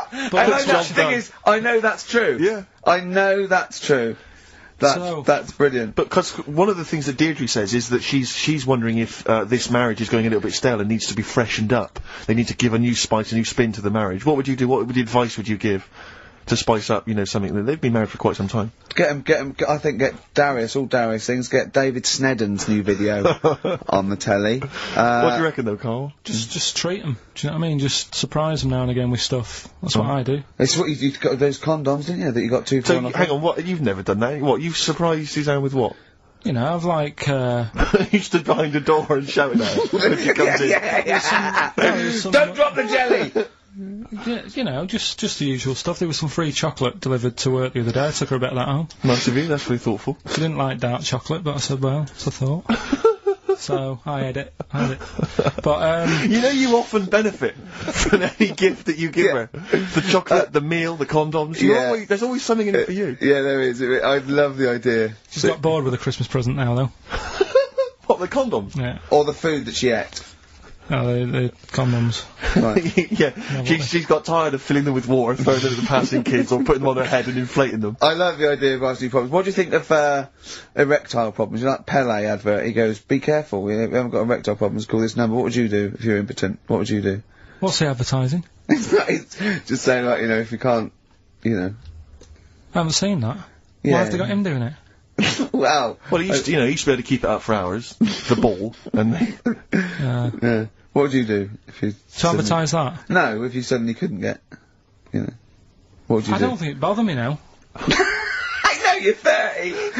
What's wrong? You're talking like you're an 80-year-old. Yeah, but do you know what I mean? You sort of been there, done that now. It's like the boxing and the dancing that I did. It was good as a kid, and now it's like, take it or leave it. You need to write to Deirdre!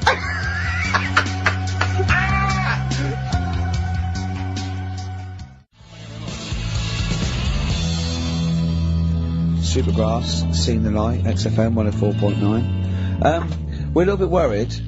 We might have a technical hitch here. We've had no emails, and usually we get loads and loads. So we're worried it's us. Can someone send an email? Well... Yeah, just a test email. Yeah, but we won't know if they have or not. They might just be ignoring us. No one might be listening, Steve, so this isn't proof. I guarantee there's at least one person who would send an email. Maybe if Dickie Anderson's listening, he could do it for us. Anders! Do us a favour for all the pleasure we've given you over the last few years. ricky.gervais@xfm.co.uk. If you haven't heard the Rockbusters, might as well give them out. Well, let's check the email's working before we do Yeah, otherwise it's a complete... This whole show has been a sham and a farce and a waste of time. Well, I think they can take that as read. Right, educate me, Carl. Right, well, Go what on, to say, right? Educate me. Well, what we're looking at this week, we've done war, we've done We've nailed that. We've nailed war. We summed up war with a little French bloke whose battle cry was "John's got a moustache." Right. So, and last week we did science. What would you do on science then? Airy Kid. Brilliant. Right. Yeah. So this week we're looking at medical problems. I'm sure we do Airy Kid every week. Medical problems. Then I've got a couple of things under the banner of colon. Then educate me. Yeah. We've got this is interesting. Right. Do you know if you have an operation on your brain? Right. What they do is I mean, this is why I'd never go to the doctors. I don't like doctors because this sort of stuff freaks me out. Right? They can operate on your brain, and what they do is they put you to sleep first, cut your brain case open. Your skull, yeah. The brain case. Yeah, yeah. And then wake you up and operate on you. So you sat there with your head open. Yeah. Messing with your brain, and you don't feel anything. Well, there's no nerve endings, is there, in the brain? But still, it's not right, is it? What, you think they do it for fun? No, they go on, Reg, wake him up so he's all freaked out. Well, is it necessary that you're awake, do you think, or... Well, they need the brain active, don't they? Yeah, but it is when you're asleep, you're having mad dreams. I had a mad dream the other day. Go on. No, I might tell you about it later, but there's no sense to it. But, so your brain's still... Where is this conversation? Yeah, I mean, it'll turn out, I go, no, Carl, I was there, that wasn't a dream. Yeah. No, yeah. But... So, I mean, if I had an operation... On your brain, heaven forbid. Well, operation anywhere, I'd like to sort of think, well, I'll have an injection, I'll go asleep, but when I wake up, it'll all be sorted. Yeah. The fact that... Your brain case is open. And they wake you up and you think, oh, is it all done? They say, well, have a look in the mirror. And your brain... See, I don't think they do that. I don't think they try and frighten you when you're doing an operation. Yeah, I don't think that you go about your business and they sort of follow you around, dabbling. Yeah. No, but it's almost like they are having a bit of a laugh with you. Right, well, I'd just like to say now that they don't. Anyone who's going in for an operation on their head, do not ever listen to anything Carl says. Why have you got to be awake? Because you'll be bored anyway, you'll be sat there. Well, they give you a telephone directory, look, and they say, look how many Macs are in there. That's the Scottish telephone directory. And, you know, time flies when you're counting that sort of thing. No, but do you know, like, when you... What are you telling me? What are you asking me? I'm just saying how weird it is. It's weird, isn't it? It's like, do you know when you go for a haircut, right? It's a bit embarrassing. Well, I don't anymore, but when you go for a haircut, it used to be you go for a haircut? It used to be a bit embarrassing when, like, they'd wet your hair and they'd make you have that sort of Hitler cut because your hair's wet, and I used to hate it, and I think, do you have to do that? Do you know what I mean? You know what I mean? It's very similar to open skull surgery. What I'm saying is, it's almost like barbers like to do that to make you look daft and feel daft for a bit, and there's women coming in and out, and you're sat there with a daft haircut. Yeah. And this is what that reminds me of. Do you think they do it in a shop window, this brain operation? I'm just saying, it's a bit weird. Why are we doing it in John Lewis's? Just so more people I love the idea that that's what doctors are doing. Let's make this guy look a bit stupid. Yeah. Open his brain Look case. at the twatty look for this brain out of his head. Take a Polaroid, Reg. Take a Polaroid. Look at him. Look at his face. Right, clock his face when I give him the mirror. Get this on camera. Put this fake nose and glasses Sorry, did you teach me something then? Was that educational? I taught you that your brain case can be open with your awake, and you just sat there sort of letting them get on with it. Brilliant. I've learnt that. I'll never forget that. Right, go on. Anything else? You'll love...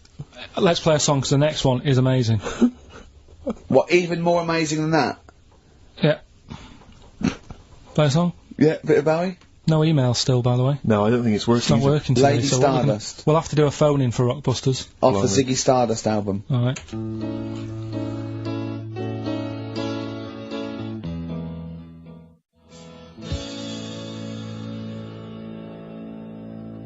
Bit of David Bowie. When's that ever hurt anyone, Steve? Never. Lady Stardust off Ziggy Stardust and the Spiders from Mars on XFM 104.9. I'm Ricky Gervais, Steve Merchant. Karl Pilkington is in the middle of educating me. Colon then, educate me. Right, so I've learnt that you can, you know, fiddle around with your brain when awake. That's brilliant. I've never been a fan of doctors though, so this was a good one for me to look up, because... Yeah. Did I tell you the time when the doctor said I was going to die? Alright, keep talking. Right, ages ago, must have been about 15, right? And at lunchtime there was this we used to have a choice of stuff to do at lunchtime, right? We used to have like a burger place that had an arcade machine in it, right? So we used to go there and play on that and have a burger. Or there was this baker's, right, that my mum worked at, and did great cakes and stuff, right? So she used to like bring some home and that, but she couldn't always bring them home every night because, you know, they cost money, and she used to get them for free. And they used to say they'd rather chuck them away than give them to the staff because there's a chance that the cream might be off. Right. Right, so they used to chuck them round the back. So I used to go round the back with my mate and eat a load. Brilliant. Scavenging, eating out of bins. No, it wasn't out of bins, they were still in trays, but they just stacked them up near the bins, right? So this got out, I mean, it used to be chocker. Once the school found out, everybody used to go there, and it'd be like, well, have a cake. The headmaster crawling through, fighting the kids off.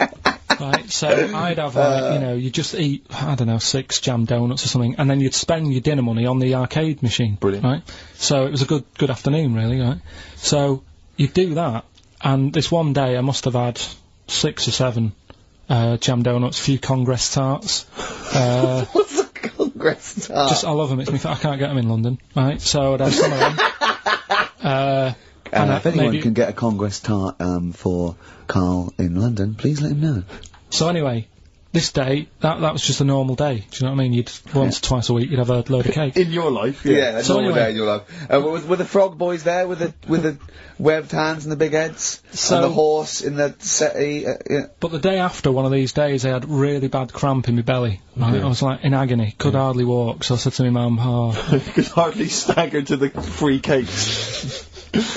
So, I was in absolute agony. I said, I don't like doctors, but you'll have to get a doctor in 'cause I don't know what it is, I can't walk. She gets the doctor round, I won't say his name, but he said, well, doesn't look like he's got long left. Blimey. So I was a bit like, hang on a minute, I've only had a few cream donuts. Yeah. My mum was panicking. Sure. He went, my dad came in from work, she said, oh, something's really bad with Karl, I think it's serious, you know, the doctor said he ain't got long left. So he said, what, he said that and just left? So he said, yeah. He said, I'll have to call him then. So he called him up, said, what's all this about? You know, Karl hasn't got long left, how long's he got? So he goes, oh, I was only messing. He's just had some bad cream. Can you believe that? Well, the thing is, I like the fact your mum didn't ask any questions. I know. She didn't go into detail. Can you explain more, Doctor? No, I got to show off. No, but she doesn't.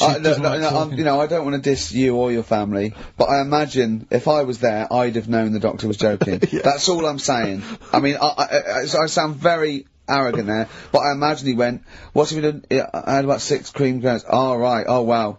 He hasn't got long to live then. I'll see you later. That's what I think the doctor did. Yeah. I just love the idea your mum just let him go. Yeah. Terrified, thinking, well, I'm not going to probe him, he's that's it then. Dad comes in, hi honey, I'm home. Anything happened?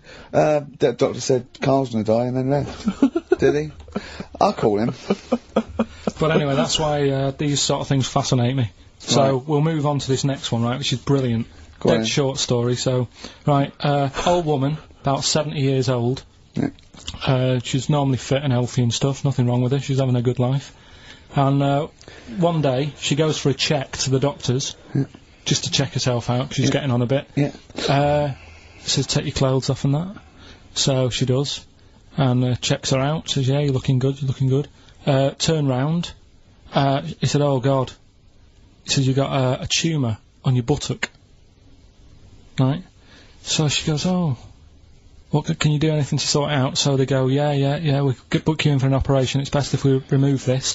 Books are in for an operation, operation day comes, strip her down and that, they're all stood round, the doctors, start to operate, it only turns out it's a pork chop that she sat on 5 years earlier, and it had stuck to her buttock. Right, Karl. I can forward you. I'm honest. Right. No, listen. Serious. Right, okay, Karl. I'm telling you now. I'm leaving. I'm never doing this show again. No, I'm serious. Honestly. You're talking.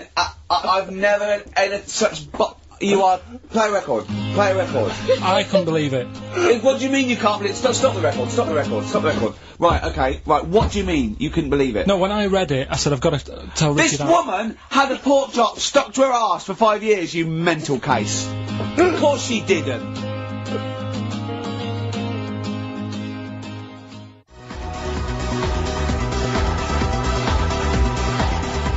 Syntax, Fry, XFM 104.9, Ricky Gervais, Steve Merchant, Karl Pilkington. Right, get off. Right, what you got next? Right, well, running a bit late with this, but it's time for Do We Need 'Em? We're looking into what I'm really animals- worried about this, because everyone's getting that last clue wrong. I reckon it's so rubbish that even your mental fans can't work it out. Yeah, it's a tough one, but Give that final Rockbusters clue again. the Jamaican fella had to have some aspirin. Why is that? What were the initials? Why did he have to do it? No, FD. hold on, that's changed. Well, I mean, it doesn't matter. The Oh, story's it doesn't still matter. That's the point of a cryptic clue, isn't it? Oh, do. What have you got now? Right, so we're looking into animals that we get rid of. I've spoken to someone about snails, I've spoke to someone about jellyfish, and that, and looking at cockroaches today. Right, now who's the expert? It's a woman called Jessica Marshall. Right. Does she know that you're going to play this on the radio? Well, I called up, right, in the week and said, can I talk to someone about cockroaches? And she was like, is that Carl? She knows who you are. Yeah. Right, so she already knows maybe your angle, your approach. Yeah, she was And up for it. she's an expert, she's just not just some random person. No, she works in a museum, a good museum. I said I'd give it a plug. It's the one near Knightsbridge. It's got dinosaurs and that in it. It's worth seeing. What, And this Natural is History her. Museum? Yeah. So, Not sure. He's not sure. this is Go what on. happened.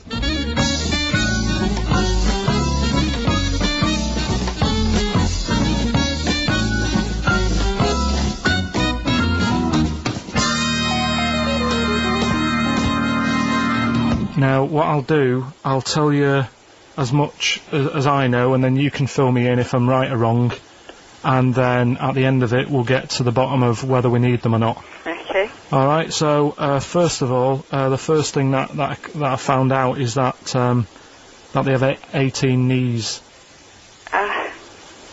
That's not exactly possible. They're insects, so they have 6 legs. Yeah. And a knee is usually the junction between femur and tibia. That's sort of classic human knees and every other animal knee. So with 6 legs, you can only have 6 knees. Could somebody sort of got mistaken for seeing one that was a bit double jointed? Cover I think tracks. you're grasping at straws or something. Alright, well, we might have to come back to that one then. Okay. They can hold the breath for 40 minutes. Well, they don't do that because they don't breathe in the same way as us. They breathe through little spiracles, holes down the side of the body. So, no, they're not a very apt simile because the method of breathing is so different. What do you mean? Because insects have a totally different system. They don't have lungs in the way that we do, and just breathing through one part of the body. They're actually breathing through every segment of the body all of the time. So even though they've got their mouth shut, they might be able to Their mouths have slide. nothing to do with breathing. So it Only just, feeding. so you see, maybe that's where someone's gone wrong. Someone's got hold of one and sort of taped its mouth up or something and Thought it was- got bored after 40 minutes and said, well, we'll call it That's a right. pretty unkind thing to do to an insect, even to a cockroach. Yeah, but it's all... You can't do that. Yeah, but No. Pretty unkind thing to do anything, even a cockroach. something else I found out. Yeah. They can live for a week without an head. Well, that's true if they don't bleed to death in the process. But the weird thing is, when I told you that they had 18 knees, you seemed a bit sort of like, don't talk ridiculous. But then we're talking about an animal that can live without an head. So there's a little bit of truth in that one, yeah? Yes. Why, when it was invented, has it got that facility? Say if someone said to humans, we could do that with humans, and, you know, if you lose your head in some accident, it gives you a bit of time to sort of go back to your family and maybe write them a note. You won't be able to have a chat, but write them a note saying, it was my own fault, and it was nice knowing you. Well, that would be a useful facility, I agree, but cockroaches are great survivors. I mean, they've been around for over 300 million years. They're one of the most primitive insects. Alright. Well, I've also, is it true that they do a lot of resting? Apparently they can sort of rest for 75% of the time. Rest. Yeah, they just sit about doing nothing. It's probably true of a vast proportion of the world's fauna. Well, I mean, not- maybe the 25% that they are working, they're really giving it some, so it and might they're make up. probably searching out food and, yeah, they can slow down considerably. You can chill insects in the fridge and they'll become very, very quiet. You might think they're dead. Yeah, but I'm then- sure, you know, if we were sat in a fridge, you know, we'd go a bit quiet, wouldn't we? You know. Well, you might not know much about it, of course. Yeah, but... Not quite reading the right sources. Well, I've been using the internet. I'm sure there are many useful sources that you could find there, but some of those seem to have been a little misleading to you. So you don't agree with a lot of what I've told you there? No. So, cockroaches, can we get rid of them? No. So we're keeping them then? I would say so, yes.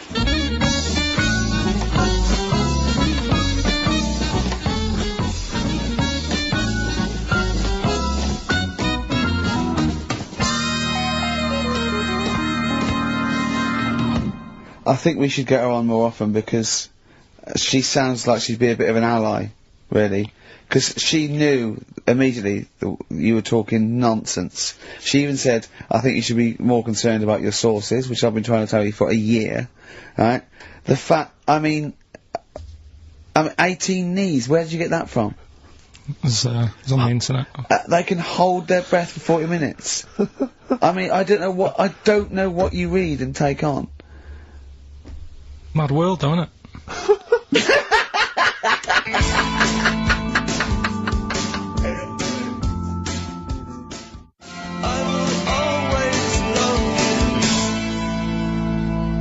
Right. The Cure, obviously. Yeah. Right, Carl's been taking phone calls for these clues. Right, and so everyone's been saying the same thing for the last one. He's been going, no, and I'm worried, I'm always worried. FD. I just overheard him on a call there going, oh, what have I been saying? Oh, no, it's FP. Dickhead. Right, give me the clues out. It's a rollover. Right, tell people we're really sorry to anyone who would have got that right. Okay, right, do the clues quickly. Tell them it'll be a rollover, so we have to do 3 new ones. Do you not write these down, Carl? I don't write the answers down in case Ricky looks over the thing and sees the answer. Why would I cheat? I'd rather you do something right with your life. Right, well, the clues were I've got 3 other jumpers like this one. Yeah. That was FT. Yeah. They got that. 4 tops. Yeah, that's alright. Good, well done. That bunch of people can't make up their minds if they want to sit in the sun or not. That was C. They were getting that. That was charlatans. Charlatan, right? A bunch of them charlatans, right? What do you mean? What's Charlie? No. It's like, shall I go out? Shall we? Charlatans. They got it, right? Where I went wrong with this one, the Jamaican fella, he had to have some aspirin. Why? It's my fault, you know, I'm not there's no point passing the book or anything. I said FD, a lot of people were saying, Fred Durst, like, forehead hurts, which is a good one. Yeah, which would have been as good as any of yours. But I made an error, so we'll roll it over. No, what is the answer? What is the answer? Jamaican fella what? Add some aspirin, why do that? What's the thing? FP. FP, it was Frida Payne. Frida Payne? Frida Payne. Frida Payne. Frida Payne. That's awful. Carl, you've got to write these down next week. This is I'm right. sorry, You're the producer. I know, but I've had a busy week, haven't I? That's not an excuse. That isn't an excuse. Our excuse is we don't care. Yeah. You do put care. the work in and then make a mistake. Yeah. I mean, it's better not to try than try your hardest and be rubbish. Do you see the point? We don't care. But you've got standards. Yeah, and you're not meeting them. Think of that. You're not even reaching your standards. God. Right, well, that's that, I guess. Well, the prizes will be giving those away next Bollocks again. Just completely... Song for the ladies to end the show with. It's from Nick Cave's new album, Nocturama. This is a track called He Wants You. Back next week. Remember, Frida Payne. The darkness growing on me on XFM 104.9. Oh, it's all going well already, isn't it? The microphones fell apart. Carl's shouting because he got headphones on. His music's turned up too loud. Canfield level. God, it got pre-out. Look at him giggling. Look at him. Look at him laughing. That's so funny because I got a letter here from who was it from? Mike Heel, who sent me a little picture of a little Japanese fella from a film who said looks like me, and he does a little bit. But he says, please can you make Carl laugh? I've never heard him utter as much as a snigger, and I'm worried he may have a genetic disorder. Well, I mean, he has got a genetic disorder, obviously, but he was giggling then. I hope People heard you then. Look at his little face. It was a joy. Oh, I love the things that make him happy.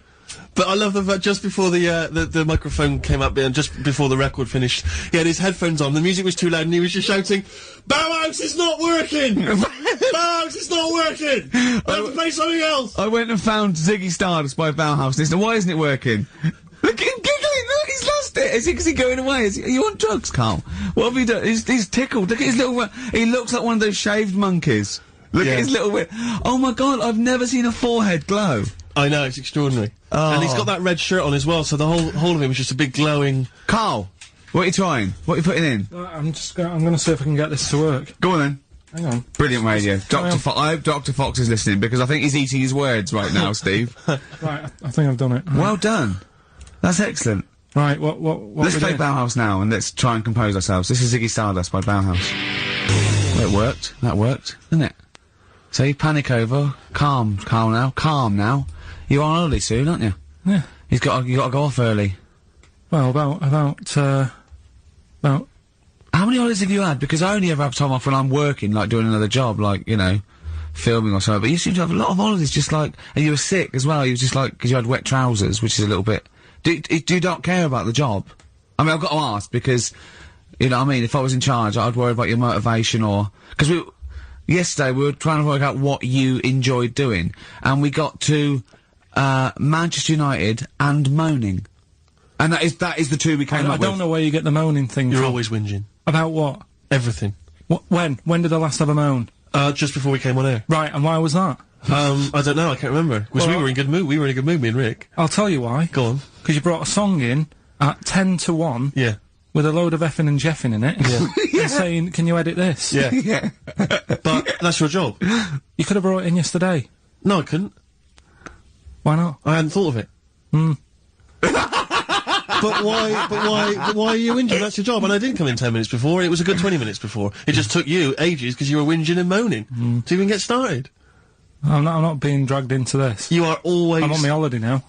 Well, not yet. No, you're not on yet. You're still working. Well, that's what's funny. This isn't even work, right? And yet it should be. Compared to what I do in the week, this is a doddle. Well, it's because you're not putting any effort in, clearly. Where are you going anyway? Where are you heading? Cornwall. Yeah? What's happening down there? Well, there's a monkey world. You're excited about that? We're going to see that. Probably go twice to that. Yeah. Whilst I'm down there. How long are you in for? The whole week? Yeah. Yeah. So, this is with your parents, isn't it? Yeah. Taking them out. Your father, what do you think your father will be up to? What's he going to be nicking on this holiday? Well, There's a lot of tin in Cornwall. Since they've shut the mines. He's just called Suzanne, said they've got there, said it's a nice little place. There'll be no towels when you get there. So what are you do? What are you to do? Just gonna chill out and sort of like go to the pub and stuff? Yeah, like I say, I mean, all I've got planned is probably probably Tuesday and Thursday at Monkey World. What about Wednesday? What are you thinking of Wednesday? Just wandering around? Just sort of think about, you know... King Arthur and that. Where he was down there, wasn't he? I don't know, but I'll tell Where you you going? something. What town? I don't know. I don't know where it is. Suzanne sorted it out. Yeah, she sorted it out. I heard you on the phone to her saying, well, pack 'em, pack 2 pairs. Poor woman, she's packing your bags for you. Yeah. Right. But, you'd spend more time at home if Steve didn't come in at 10-2 with a rap record with, like, obscenities all over it. Yeah, well, we'll play that next week. Well, you didn't even get the job done, that's the thing. We can't even play it because you didn't get finishing time. I tell you what, that method man, if he doesn't stop effing and jeffing, it's the end of his career. In my opinion. All this F that and, yo Jeff, I'm a Jeff myself. Yeah. Or I'm hanging out with my Jeffs. Yeah. It's terrible. Jeff, and we know you can't put out the J word on XFM. Oh, Mother Jeffer. Well, so we haven't got that, but what we have got... Go on. Monkey News. We've still got Monkey News, have we? That's sorted out, that's coming up. Yeah. Rockbusters. Yeah. Well, last chance. Definitely your last chance this time. You actually improved a little bit last week. You did a couple of good ones. Yeah. Same again this week. And, Cheeky Freak? The controversial Cheeky Freak of the Week. Where Karl, finds, a human being with, some sort of, congenital or, you know, imposed deformity, or, you know. So, and we talk about that. In a wry way. Do you think that's big and clever? No, but that's just it. It's never about taking the mickey out of someone, right? It's to make you think. I'll tell you what isn't big and clever. How lucky you are. A dwarf with learning difficulties. Nice. Yeah. Well, we'll explain it to you. That's the forthcoming single from British Sea Power. That's called Carrion. That's nice and retro. That's like end of the 70s Bowie. That's great. On XFM 104.9. That's just some of the records that we've played so far. Do you know what I mean? You've had The Darkness, you've had Bauhaus. It's like, can it get any better, Carl, do you think? Like I say, we've got Monkey News coming up. So. Guess what? I lost 400 quid cash this week. Gambling? No, that's tragic. This is why it gutted me. It wasn't even on your gambling addiction. No, I had a photo shoot. I had a suit, right, and I'd claimed back some expenses, and I had it in my pocket. And then when I took the suit home, it must have fallen out in the street or the cab. And I remembered it, and I went every pocket twice. And it was just the fact, I don't think about, oh God, that's terrible, that's a terrible blow. I think, oh God, if I had it back now, it would be free money. Yeah. If I suddenly found it now, I'd have £400 that was just free money. And I had a little nap to get over it, and I was... and you were fine. I was okay. But that was someone just found what a gift that is. Oh. Just, I mean, untraceable. Was it in a money clip? Was it rolled up in a money clip? No, it was just literally 400 quid in an envelope. Oh, and that's so a treat. I know. See, I'd always hand it in. I genuinely would, unless I found it in the middle of a forest or something. If it was in a street. Do you know what I mean? No, because a bear dropped it. Yeah. But I mean, if I found it in a pub or a cab, I'd just hand it to anyone who was rummaging through. Yeah, exactly. Yeah. But I'd hand it in. Well, but there's no way. If they found it in the street, there's no way they could do it. You know, it goes to the police station and it sits there for 6 months. But yeah, exactly. Well, it's not. It's a waste of time. Pocket it. But because when I was younger, I remember being outside a post office once when I was about 10 or 12 and finding a purse. And thinking, oh, that's nice. Yeah. And opening it up, there was some money in there, and a pension book, and so it was obviously an old lady. I found an address, I sent it to her, and my mum said, you know, you've been so good there, you'll probably get a little reward. She'll probably send you a little reward. Nothing! I got maybe a thank you note, but no cash, no moolah, nothing. Really? And I was livid, because I'd been told that I was going to get a reward. I thought I've been a good Samaritan, nothing. So, many moons later, when I was at university, I learnt from that, and this is the most bizarre thing. This explains a lot, doesn't it, Carl? This is like the Mary Celeste. I went to a cash point to I thought, I can't get my card in here. And I realised there was already somebody's card in the machine. They put the code in, but then they just disappeared. They'd been kidnapped or something. So it was just there, waiting, sitting, said, what do you want to do? And it gave you a number of options. I thought, interesting. Steal or go to heaven? Yeah, exactly. He went, oh dear, Yeah. Well, I pressed, balance, just to check what their bank balance was. Unbelievable. It was a considerable sum of money. I'm not going to lie to you. It was not typical student debt. It was like, I think they were a foreign student. There was a lot of cash in there. A lot of money. Did you feel a slight bulge in your trousers when you saw the amount of money? I couldn't believe my luck. I thought to myself, now then, I could just take that card out and hand it in, or I could teach them a small lesson. Right. And maybe give myself a reward, because last time I did that, I didn't get a reward. So if I give myself £30, then I'll take the card out. 30? Give myself 30 You didn't really? Well, I thought that's a good reward, and I went in, I handed the card in, I took that Steve, and that's a little reward for me. And I'll tell you this, don't think it's evil, because I went in and I bought everyone a drink. Well, brilliant. Yeah, I didn't tell them I got the money free. Well done. Excellent.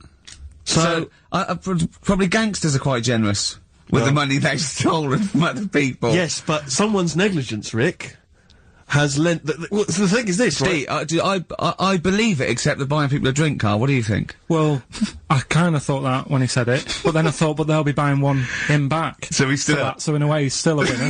Yeah.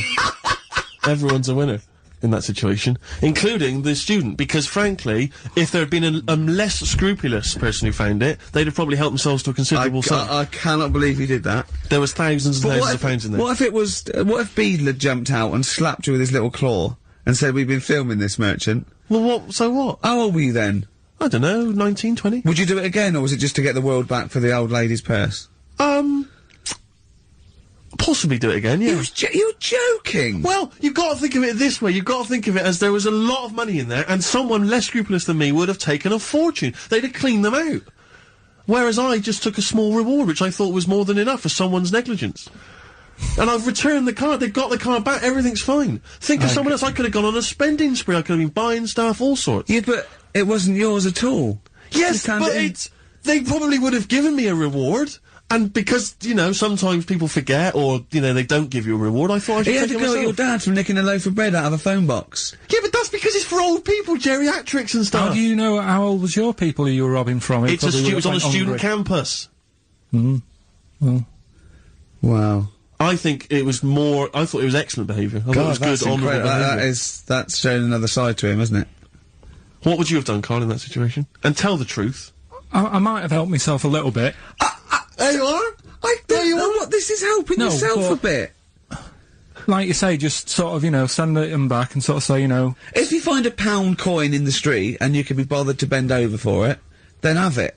But someone's cash point card or personal belongings. I'd let them know though. Did you send it to them and say, I've you know, service charge included.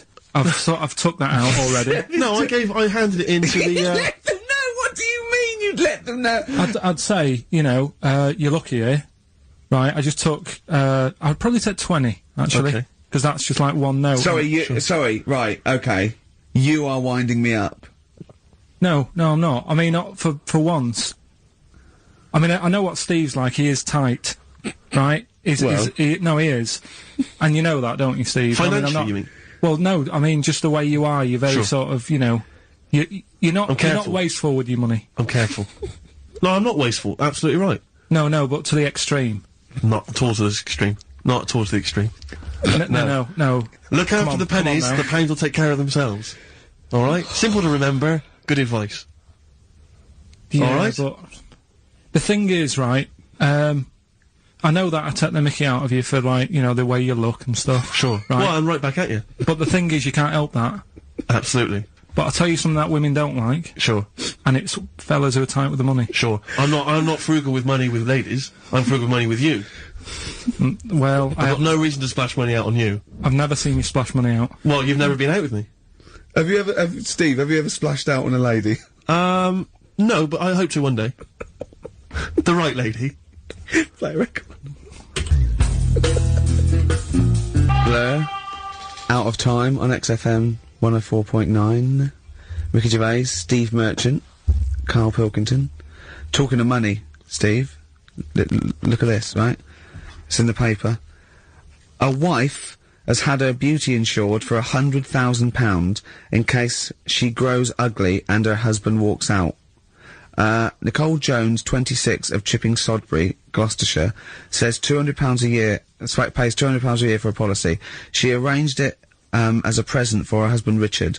Her beauty will be judged by a panel of builders. So, have they been selected beforehand, do you think? Do the insurance company know who they are? I assume they're complete strangers. So suppose, like, in 30 years' time, he looks at her and goes, "Oh, you've lost your looks." She goes, "Well, have I?" Yeah. He goes, "Well, yeah." "Well, have I?" Calling the panel. Some bills coming in. Yeah. Alright, get him out for that. Well, never mind that. It's yeah, she's lost it. Right, Well- 100 grand. well, they- 100 grand coming your way. They stand on some scaffolding. Yeah. She walks by. Yeah. And if they wilf whistle. That is amazing. Do you think they give her a quote first? Yeah, what if they say, "Actually, love, you've got nothing to lose. You're not oil painting anyway." Yeah. We can't come round and judge your beauty for at least 2 I mean, weeks. that is just open to abuse, isn't it? £100,000. Because I remember, in Japan, they're mad on golf, right? And if you get a hole in one, you buy everyone, you throw a party. And it was costing them, like, thousands and thousands of pounds. So they were insuring themselves against getting a hole in one. And so, miraculously, everyone was going, "I got a hole in one." Did he? Yep. Yeah, yeah. Paying out insurance. I mean, they could be in that together, couldn't they? They're bizarre. not. I'm sure they're not. Well, They're probably more honest than you two that would take 20 quid out of a cash point. But, you know. No, 30. 30. Yeah, 30. I like the wording, though.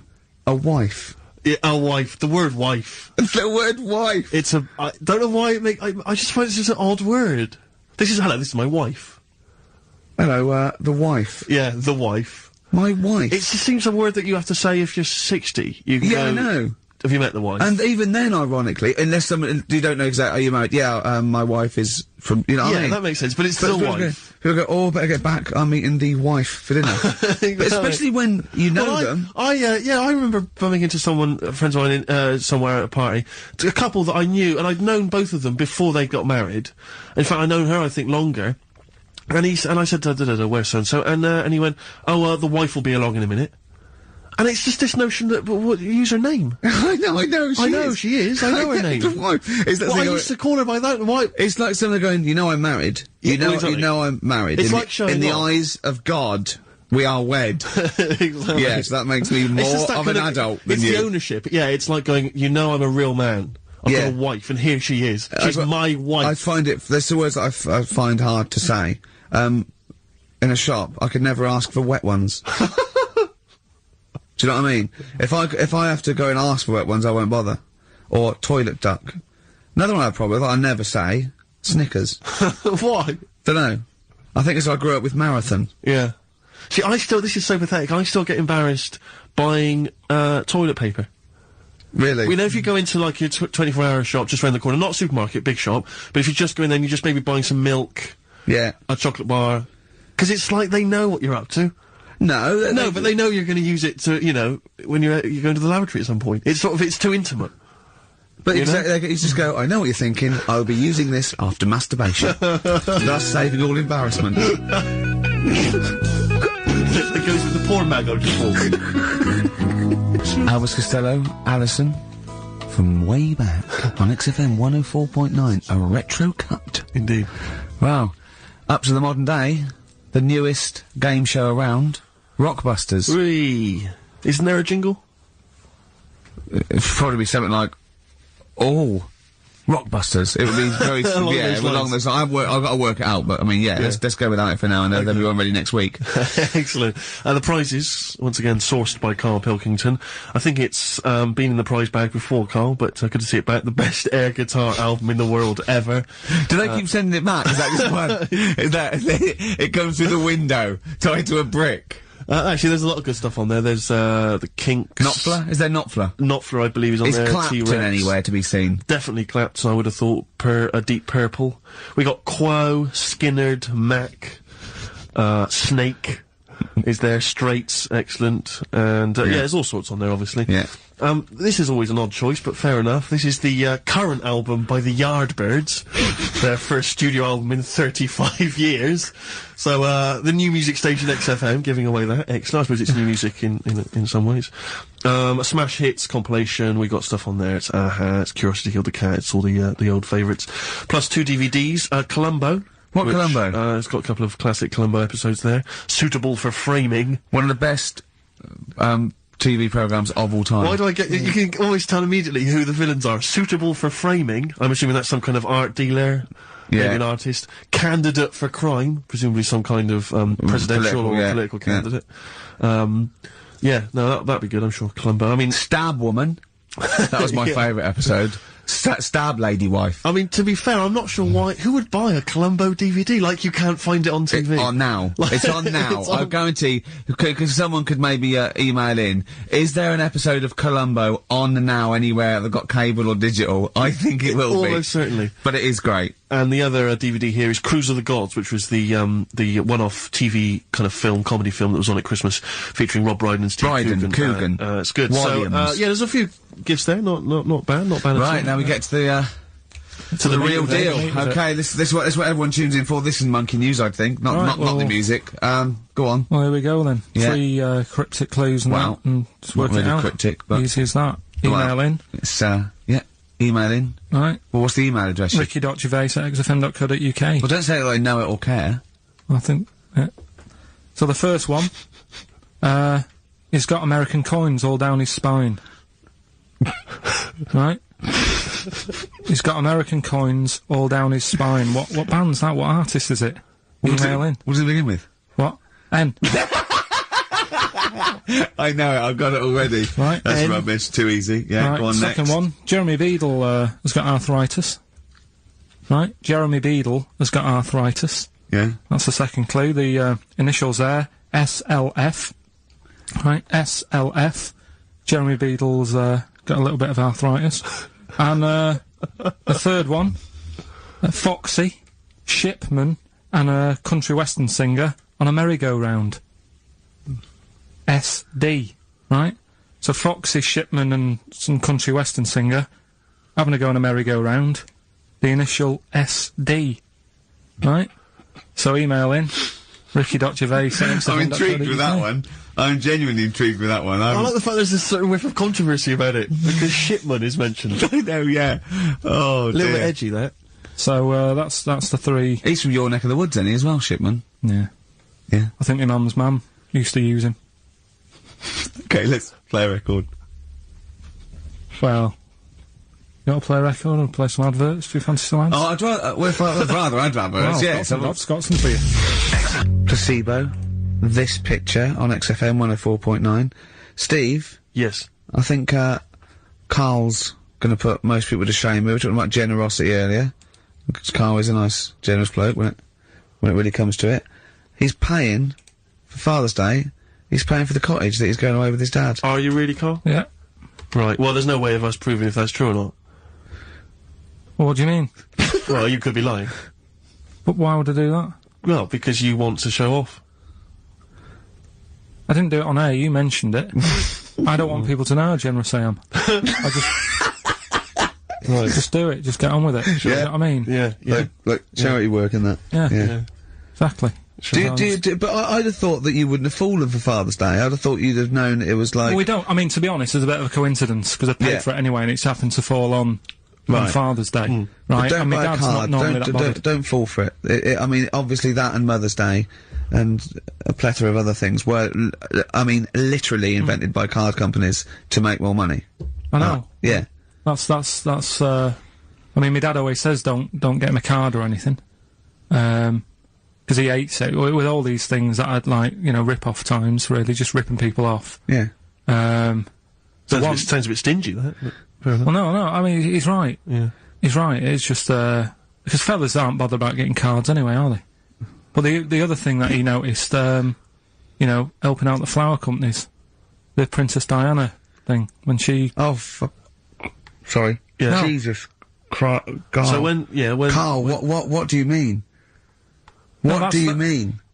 That's what he said. He said, "Oh, I nearly swore then because I was. You surprise me all the time. No, I'm but just... that is incredible. Sorry, what? I don't understand. What are you talking all about? the flowers that were sort of sold that day. Right. What, for Right. people to leave as a commemoration? Or Yeah, what? they made a mint, didn't they? Who did? Flower companies. Right. So what are you saying? He was just saying, you know, makes you wonder. What? About what? Whether it was into Flora behind the hit. Oh. So it's a conspiracy. It's a conspiracy by the flower companies. I would love to see you and your dad just sitting at home watching a bit of Channel 5 when apes go mental, right? With your roast dinner. When's that on? And then talk like, well, yeah, well, you know, kill Diana, don't you? Flower company's son. Right, quite right, Dad, you're not wrong. What are you talking about? No, I'm not, you know, I'm just saying, it's like you were saying about the cards, you know, on Father's Day and that, it's just a bit, too much just of a weird. coincidence. Too much of a coincidence. I'd be interested to see sort of, you know, like the business graph. Sure. On how the companies were doing, then suddenly... Yeah. You know what I mean? Yeah.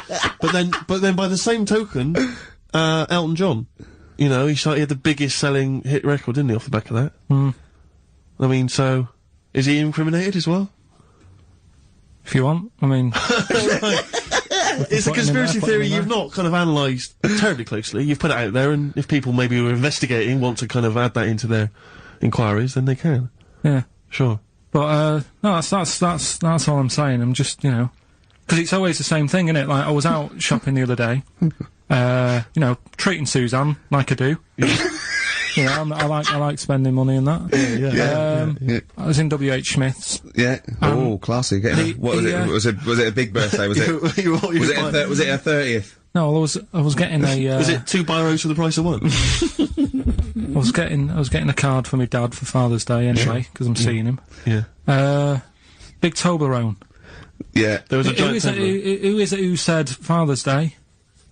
They love a Toblerone. I've never understood Toblerone because the only time I see Toblerone is in airports, right, and minibars.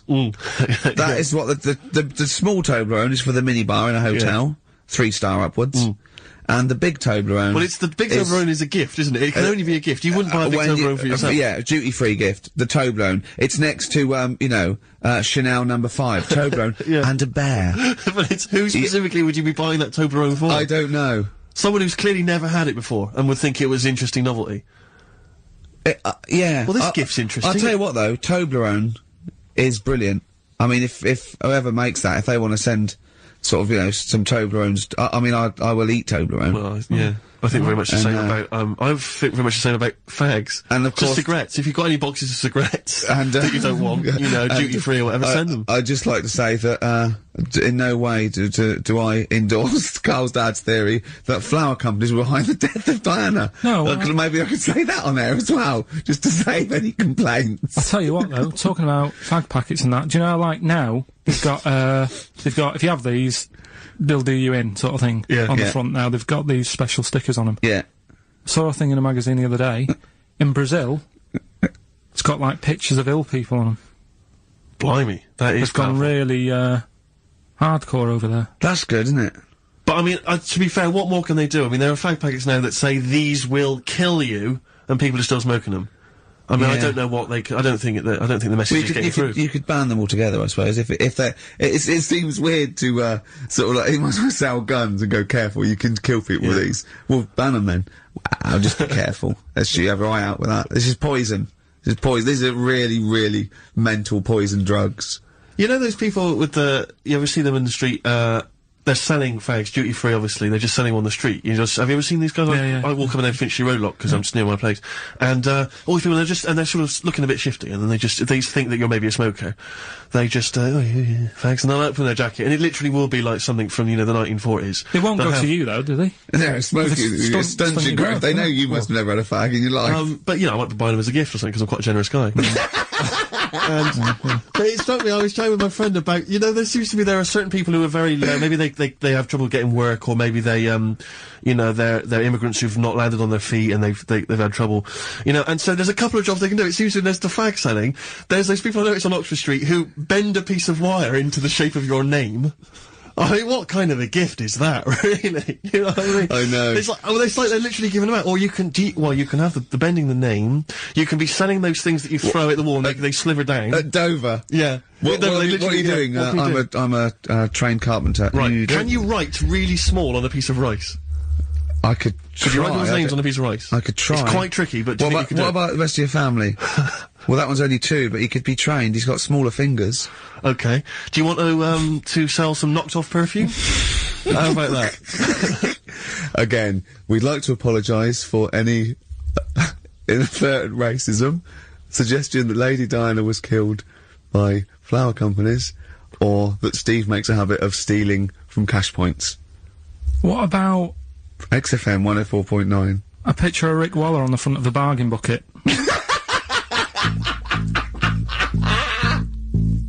Red Hot Chili Peppers, universally speaking, on XFM 104.9. I'm Ricky Gervais. With me, Steve Merchant, and, of course, Karl Pilkington. Now, people come up to me, and they say, is Karl for real? And I go, what do you mean? He goes, well, they want to say, is he that stupid? And the answer is yes, right? Some people think that he's putting on. Some people think that he's a character that we've invented, like we've got an actor in, like he's a Gareth Keenan or a Tim or something, and I go, that no, we've scripted. Exactly, yeah. No, he's absolutely real, aren't you, Karl? I go, where did he come from? Well, just to tell the story, we came here, and, I was much too important to run the desk myself this time round, so they just gave us a tea boy. Steve came in with you, I remember that. yeah. Why do you remember that? Well, Steve knows, I don't want to keep going over it, but it's just the way he looks, it's just Were you taken aback? A little bit. Yeah. Right.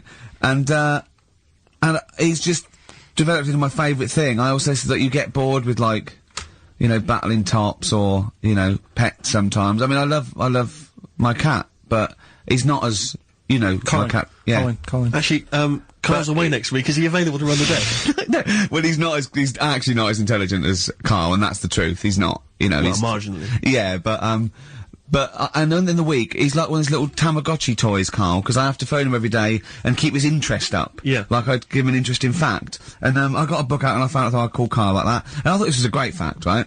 A 2-day-old gazelle can run faster than a racehorse. Right? I thought that was incredible. Sure. Okay. So I phoned him up, I said, a 2-day-old gazelle can run faster than a racehorse. He went, what does it do after that? I went, what? He said, well, how fast can it run when it's adult? I went, will even faster. He went, oh, I thought we could just do it then, but then it sort of lost it. I went, what are you talking about? I went, you know, that's incredible. A 2-day-old gazelle can run. He went, well, no, that's what they do. I went, what? He went, that's what they do, isn't it? I went, what do you mean? It's 2 days old. Right? He went, yeah, but a 1-day-old fly can fly. I'm 30 and I can't fly. It's not what I do. Right? And I went, right. He went, a jellyfish can hold its breath underwater for hours. I went, it doesn't hold its breath, does it? It hasn't got lungs. So he went, what? I know I had him. He went, what do you mean? I said, well, they don't breathe, do they? He went, what do they do? I went, well, they get oxygen directly from the water by osmosis straight into their cells. And it just went quiet. And I went, a 2-day-old gazelle? And he went, yeah.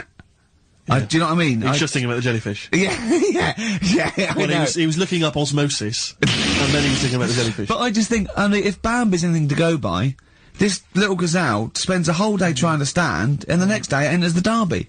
And you don't think that's amazing. You don't think that's incredible? No. See, you know the sort of things I find incredible. Go on. Mirrors. Shiny objects. Kettles. Yeah.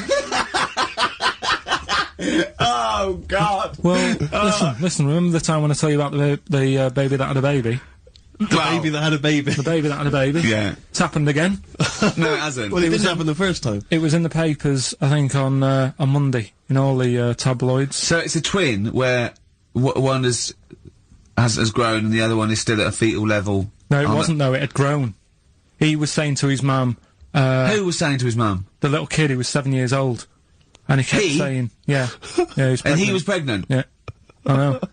What do you mean? And he was saying to his mum, oh, God, I don't feel well. And, like, his belly was all swollen, and they thought he'd just been eating cake or whatever.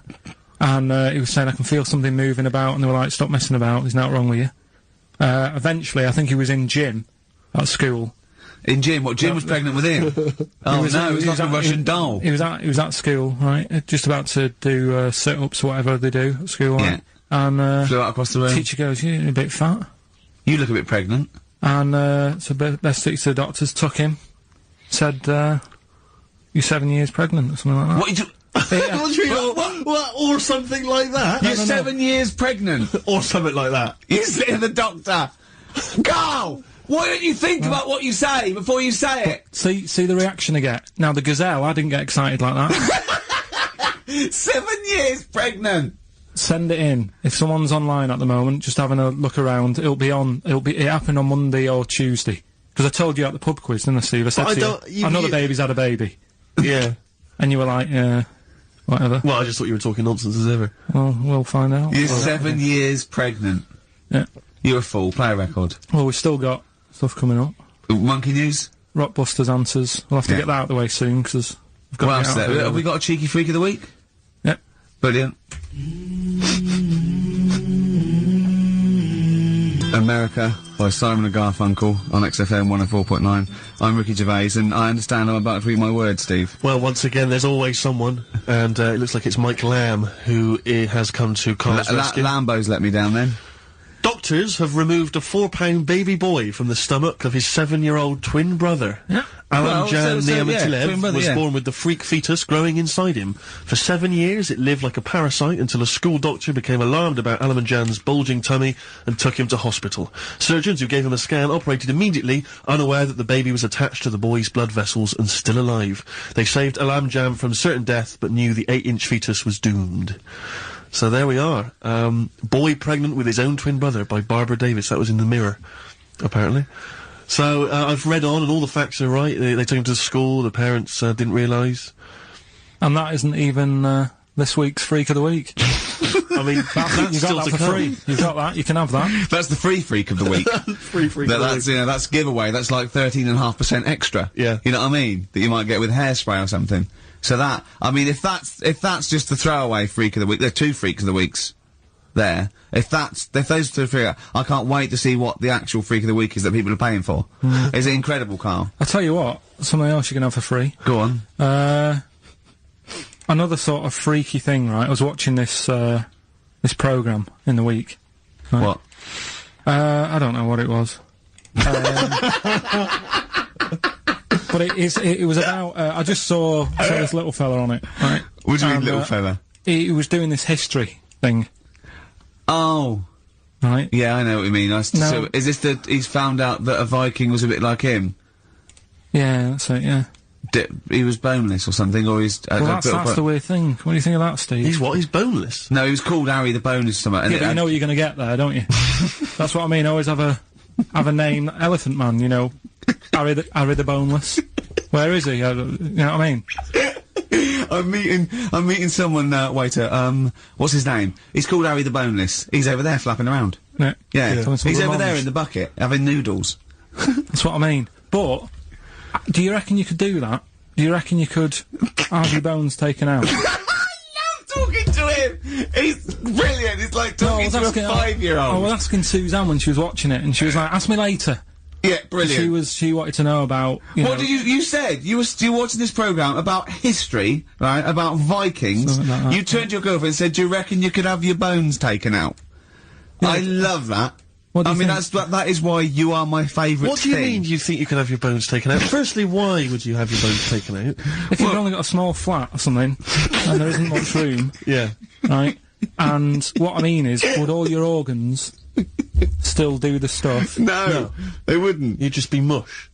Listen, I'll teach you something now, right? The skeleton, right? Spam. Yeah? Support, movement, anchorage. No, support, protection, anchorage, movement. Spam. That's what the bones do. Yeah? You couldn't stand up. You wouldn't be protected, because they protect his rib cage, skull, of course. Anchorage, everything holds onto it. Every muscle is tethered to pull against something, like a crane, a pulley system, so you wouldn't be able to move at all. Do you know what I mean? So you'd be in a bucket. There'd be you'd die immediately, obviously. No, you can't have your bones taken out, Carl. I mean, why do you need to ask that question? Sorry, but Boneless Bob, or whatever his name was. Harry the Boneless. he presumably didn't have any bones. I mean, that's why he had that name, obviously. No, he did. No, he's got the name. Yeah, exactly. No, he was just... he was... I've had an email here from Graham, Old Kent Road. He just says, I had a dream about Carl last night. Can I sue?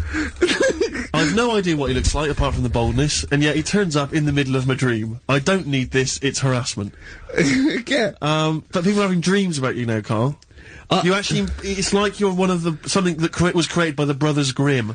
I had a dream. You know when people used to have anxiety dreams, they had like an exam or something, like, you suddenly go to school and you realised, oh my god, you didn't have, your trousers on, or, I had an anxiety dream, I assume, we started off in anxiety dream about The Office, about filming The Office, and we had to film in HMV, but someone hadn't cleared it, and so we had to find an R price, and I went, oh, okay, that'll do. And as I was walking there, right, I didn't have any shoes on, which is like an anxiety dream, but I looked down and I went, so what?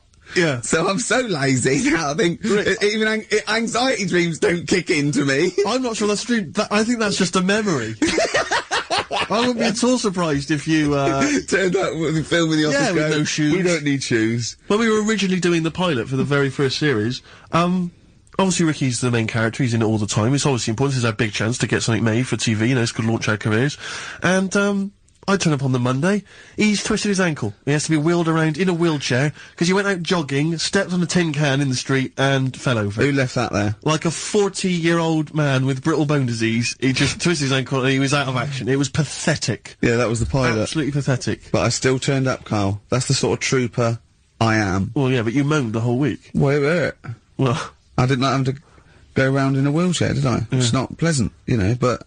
In a weird way, it taught me all the problems. Do you have anxiety dreams, Carl? Do you ever lie awake worrying about stuff? Because I have a lot going on in my head. Yeah. I don't have that. What do you do, rent it out to people? Is it two monkeys swinging in a tie at the moment? Yeah. I just don't have that many dreams. No. I love that! I love it, mate, you don't have that many dreams. Well, you haven't had a decent night's sleep till you're 14, according to you. 12. Really? Yeah, so, I know what you meant. I know what you mean, though, now, when sometimes you're so tired, because I'd forgotten that. You're so tired, and you think, well, I'm so glad I don't have to go out tonight. I'm gonna go and just lay on the couch and then go to bed. Yeah. Have you had one, Steve? Anxiety dreams, I do have them periodically, yeah. It used to be a lot of, you know, things like running to get to school in time, but, you know, suddenly your feet are running in treacle, and you can hear the school bell and you I can't haven't had them for years. I just haven't had an anxiety dream for years and years and years. Yeah, don't know. I just don't care. No, well, no, you just genuinely don't care about anything. This is the problem. You've just got to a point now where nothing bothers you, really. It's like you're just too lazy and disinterested in anything. This show, your career, my career, Carl. No, I'll never give up on Carl. So, Carl, so this little Harry the Boneless, what was your point? Was that really your point? You wondered if you could live without bones? Yeah, I saw the little fella on this programme, and The presenter? Yeah, and he was a small fella, and he was talking about Harry the Boneless. And I thought, you know, that's interesting little bit of science stuff. Yeah. Yeah. Well, yeah, that's about it on him, really. All right, well, that's just another bonus cheeky freak of the week, is it? That's not even the freak of the week either. No. That's still to come. So you've had a pregnant Siamese twin. No, it's been mad in You've the had a freak week. boneless fella and another fella talking about him. They're not even involved in freak of the week. No. This is getting mad. Play a record. Let's play a record. Let's have cheeky freak of the week afterwards, shall we? Yeah. Current single from Nick Cave. Can we do monkey news first? I'd rather have a cheeky freak of the week. Nick Cave and the Bad Seeds, He Wants You. Brilliant. Yeah. So, Carl, off you go. Well, we're not going to do freak of the week here, Okay. right? Because we've done quite a bit of that in the last 20 minutes. We've right, so we'll OD'd move on that. freaks, you think? Yeah. Sure. We'll just shift it a little bit. Okay. And I don't, like I keep saying, don't want people to be thinking we're sort of taking the mick out of anyone. No. Right? Because we're not about that. I feel like I can do a little bit of it because I work with you, Steve. Yeah. Right? Sure.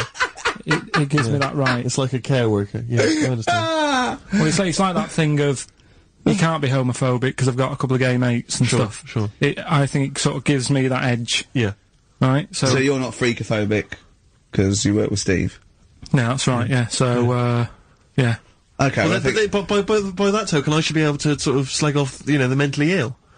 What do you Or mean? at least mentally handicapped. Now, there's a term you don't hear very often. In 2003, there was the mentally handicapped, isn't that what it was? Oh, I don't know where to start. But I'd like to apologise for the Lady Diana stuff, the term mentally handicapped, and any inadvertent racism that we may have stumbled What's over. the actual term then? Is it retarded? Right, come on now. Oh, chimpanzee that! Monkey news, earlier than usual. I'll have to save this link now. Monkey news. We've done a lot of stuff, right, on monkeys, and most of it has been Is bollocks. No, has been like happy stories. Oh, is this it's not. Is this gonna be like our tune? Our monkey tune. Simon Bates, and welcome to our monkey tune. No, but do you know what I mean? We've done stuff about a monkey that robbed a bank. Yeah. Why is that happy? He had a great life after that. Right. What, in Marbella? Yeah. Right, we did, the one who saved someone's handbag in a railway station. We've had a lovely marriage, couple of marriages. Couple of monkey marriages. Yeah, yeah. There was the one who got a job in a railway station. Yeah, the hairdresser. The one who set up a business in Spain. I don't even remember that one. But, oh yeah, I'm willing to believe that happened. Go on then, Carl. But anyway, yeah. So today's isn't that happy really? It's about some monkey. I think it was a chimp. Who's an ape? Go on. It tried to. I mean, the story sets off at a sort of a weird thing. Yeah. It's something about he went to Russia to do some business. What are you talking about, Carl? It jumped past that bit though. It didn't start there. What? Do you know what I mean? It didn't tell you what he was doing. It just said, "There's this monkey went to Russia, to do some business, do some stuff, I don't know. bit of monkey business." And anyway, didn't work out. So, they were furious. We wanted a surgeon. You send us a monkey. Anyway, ended up being homeless. Oh. No, So joking. it's taken a turn for the worst. What? Couldn't even get into like a tree hostel or anything like that. That's the problem. And Oh God. ended up homeless. Got in with some tramps. I don't know where to start. Come on. Yeah, so he's knocking about with some tramps and stuff. You know, sharing drink and what have you around a little fire. They broke into some home, not sort of squatted. Right, so into not the homeless flat. anymore. Problem was, yeah, he had a roof over his little area he had. Yeah. And he goes, oh, this is good, this is, we're having a good time, this is sorting me out. Yeah. He had his He mates. said that in Russian, though. What was he eating? I don't know. Don't know, it didn't say. But they're in this house. Well, he could only be eating sort of like, fruit, nuts, vegetables. I mean, they classically sort of don't eat, pork pies and But they've got drink McDonald's coffee. in Moscow now, so... Sure. You probably chow down on that. Yeah. Yeah. Anyway, there was a bust. What? I knew this was There was a bust in the flat that they were squatting in. All the other tramps sort of knew what was going on, legged it, left little chimps out there, got arrested. And they thought it was a real fella at first. They were like, get him, he's obviously just a scruffy bloke who hasn't had a shave and stuff. Yeah. Yeah. Hasn't shaved his back for a Yeah. while. Or his face. Yeah. His head. Got him down the station, and the boss was like, what's going on here? We've got a monkey here. He was like, what?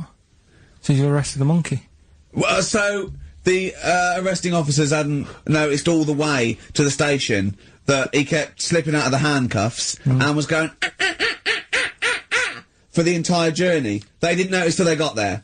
What, did they put a hood over his head maybe and just like, I don't know. I'll give you the story if you want. There's the headline. What is it? What's the headline, Steve? I don't want to see it, but... The headline, this is once again from supposedly reputable news organisation Ananova, homeless monkey arrested in Russia. Did you read on, or did you see the headline and make up that whole story? Most of it is there. What isn't there? What bit isn't there then? No, I think Steve can have a look over it, check it out and stuff. Point But out the it was- embellishment for me, Steve, will you?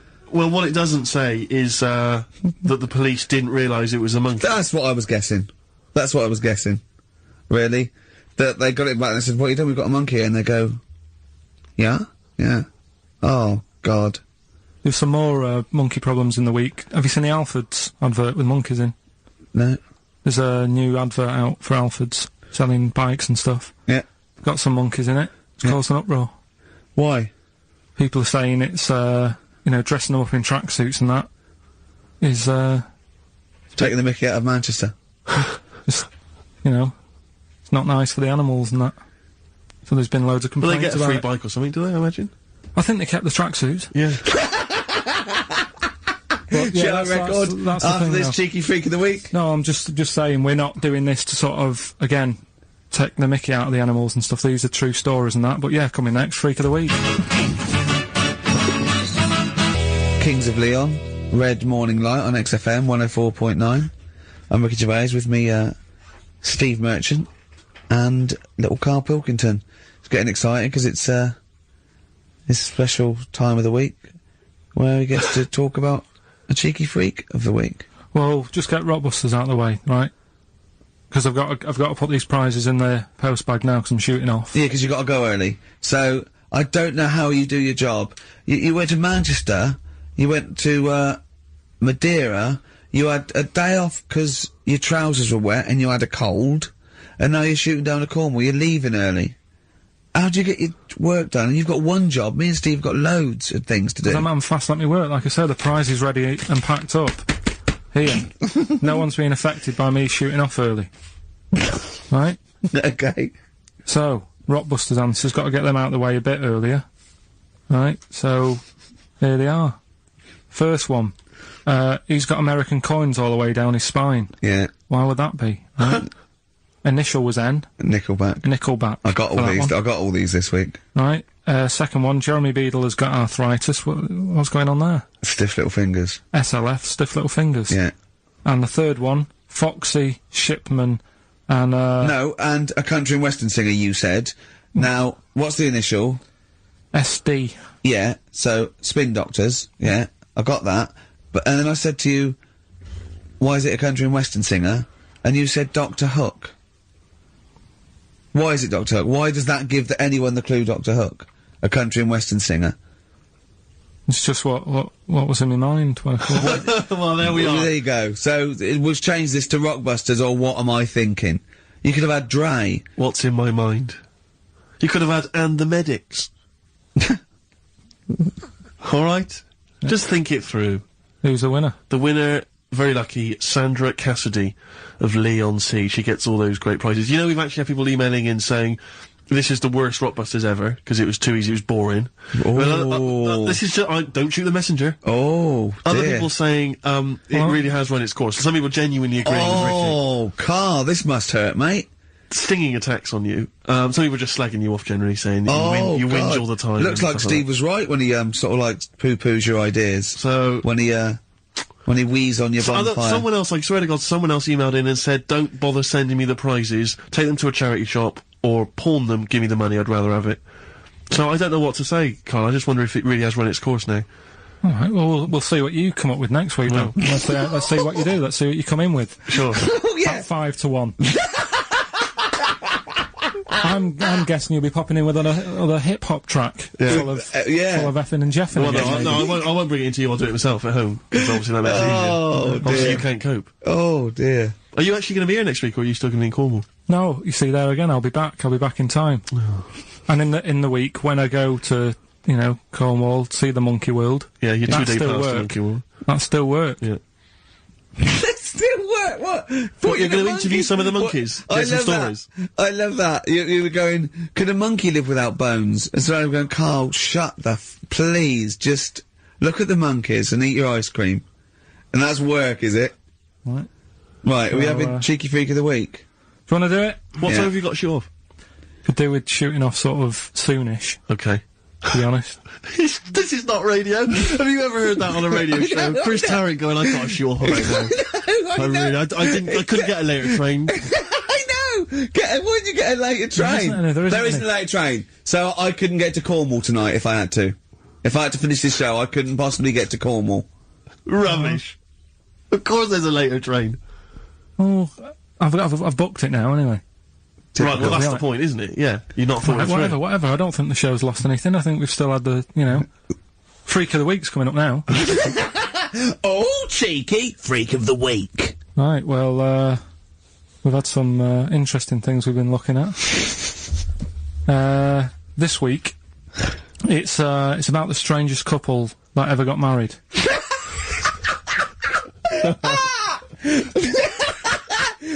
And we've had 2 sets of chimps, so it's stranger than that. Oh, it's not Dale Winton and Nell McAndrew, is It's it? not your parents, is it? Well, we're going back again to about, I think this is about 19... Something like that. 1940. Yeah, whatever. Yeah, whatever. Yeah. Strangest couple, a fella, right?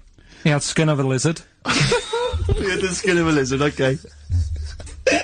And the woman who he which he married... used as a condom. The woman who he married. Yeah. Airiest woman ever. Right. And that was their act. They used to tour the world, and they'd say, it's like, couple who've met, they're having a great life. Let's get them out on stage, here they are. And they'd What do you mean out. he had a skin of a lizard, first of all?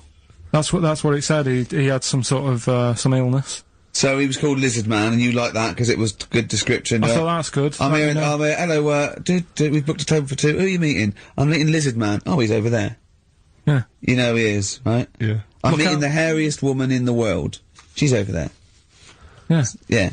So what did they do for their act? Now, bear in mind that we had some Siamese twins last week, and their act was having a bath. yeah. So I hope it's an improvement on that. What did Lizard Man? He came out and ate some flies, did he? I don't really know. I just think they stood there on that. Yeah, when you read this and it goes the most interesting fact ever, Lizard Man, and you go, that's enough. That's enough. I can extrapolate from that. But straight away I start thinking. I'm thinking, right. I wonder if they got the wedding photos. Right? And then, like it said that they had a kid. Oh, what would that be like? Exactly. It'd be like an thinking. ostrich, wouldn't it? It would sort of like. That's what I was thinking. What did you think it would come out like, the baby? I didn't think what that looked like. I just was thinking, oh, parents' evening. You wouldn't want them coming up to the school, would you? So little Johnny, who starts off relatively normal, he's quite good at, he's good at nature. Yeah. isn't he? And his mum and dad come into the room and they'd be looking round, wouldn't they? Well, it's always like that thing at school when, like, you find out your mate's mum and dad are really old. Right, Have you ever seen that? Yeah. When you go, you know, your gran and granddad bought you? Yeah. Your mum and dad. Yeah. And you go, oh. It is weird. What's that we're talking about? He calls him mum. What was that? Oh, sorry. Do you know what I mean? Yeah, And no, like- that's always strange. If you had Godzilla and King Kong as your parents, Yeah. and it was they're like you always say, fighting. They're always fighting, and you know, like you say, you're in a school play or something, you wouldn't tell them, would you? You wouldn't want them coming out with a video camera. He didn't tell his parents he was in the... When we were... Well, exactly. You did Little Donkey and you didn't tell your dad, did you? And he came along and videoed it. Yeah. Was kept that... Kept it quiet, don't want them to know anything. But you didn't... What was it you was meant to be playing? You had a little drum, didn't you? Yeah, I was doing, I had a little drum. I think I was meant to be playing We Three Kings. Yeah. But, he started doing Little Donkey and I thought I can add a touch to this. Sure, you improvised. Started playing along. It was like the loved first remix, wasn't it? It went down well. But yeah, that's all I was thinking with, the Freak of the Week this week. That's what I'm saying about Freak of the Week. It's to get people thinking, right? Thinking how lucky they are. That, you know, they don't have to... Comb their face. What are you talking about? What do you mean, Freak of the Week is to let people know how lucky they are? Just... What about the little freak you're talking about? What are they thinking? They're going, oh, he's talking about me. I'm a little hairy lizard man. On a stick. Pop in, give us a call. You know, that's what I'd like to do on a TV programme. That's what I want to do. I want to go and, like, meet these people and say, right, let's just go shopping, you know, we'll film what your normal day's like. Yeah. Let's pop out. Nip into Sainsbury's or whatever. Yeah. You know, buy a comb. Park right up close to it. You know what I mean? Yeah. So what you're saying is you just want to get a little message out there, which is that there's always someone worse off than you. Well, there's proof of that in this room. You know what I mean? Oh, Carl, when's your train? In a minute, I'm gonna get going now. I'll see you later. Thanks, Carl. Brilliant. What are you playing? You can play a song? Kirsty McCall. Yeah. I'll see you later. Cheers. Kirsty McCall, New England. Karl Pilkington has left the building. He's rushed away. He's on his way down to Cornwall. And we're left by ourselves. Indeed. In the room. See, if we can do this... If we can press all the buttons and not make any mistakes, strictly speaking, there's no need for Karl. I don't mind if we make mistakes. Well, no, exactly. We never were in the old days, did No, we? sure. I think Karl is gonna love Cornwall. Because I think, one, the mayor is probably an animal. Yes. And I imagine the townsfolk think like Karl. Yeah. Do you know what I mean? I imagine he'll stay there. He'll be made king. Have you ever seen Return of the Jedi?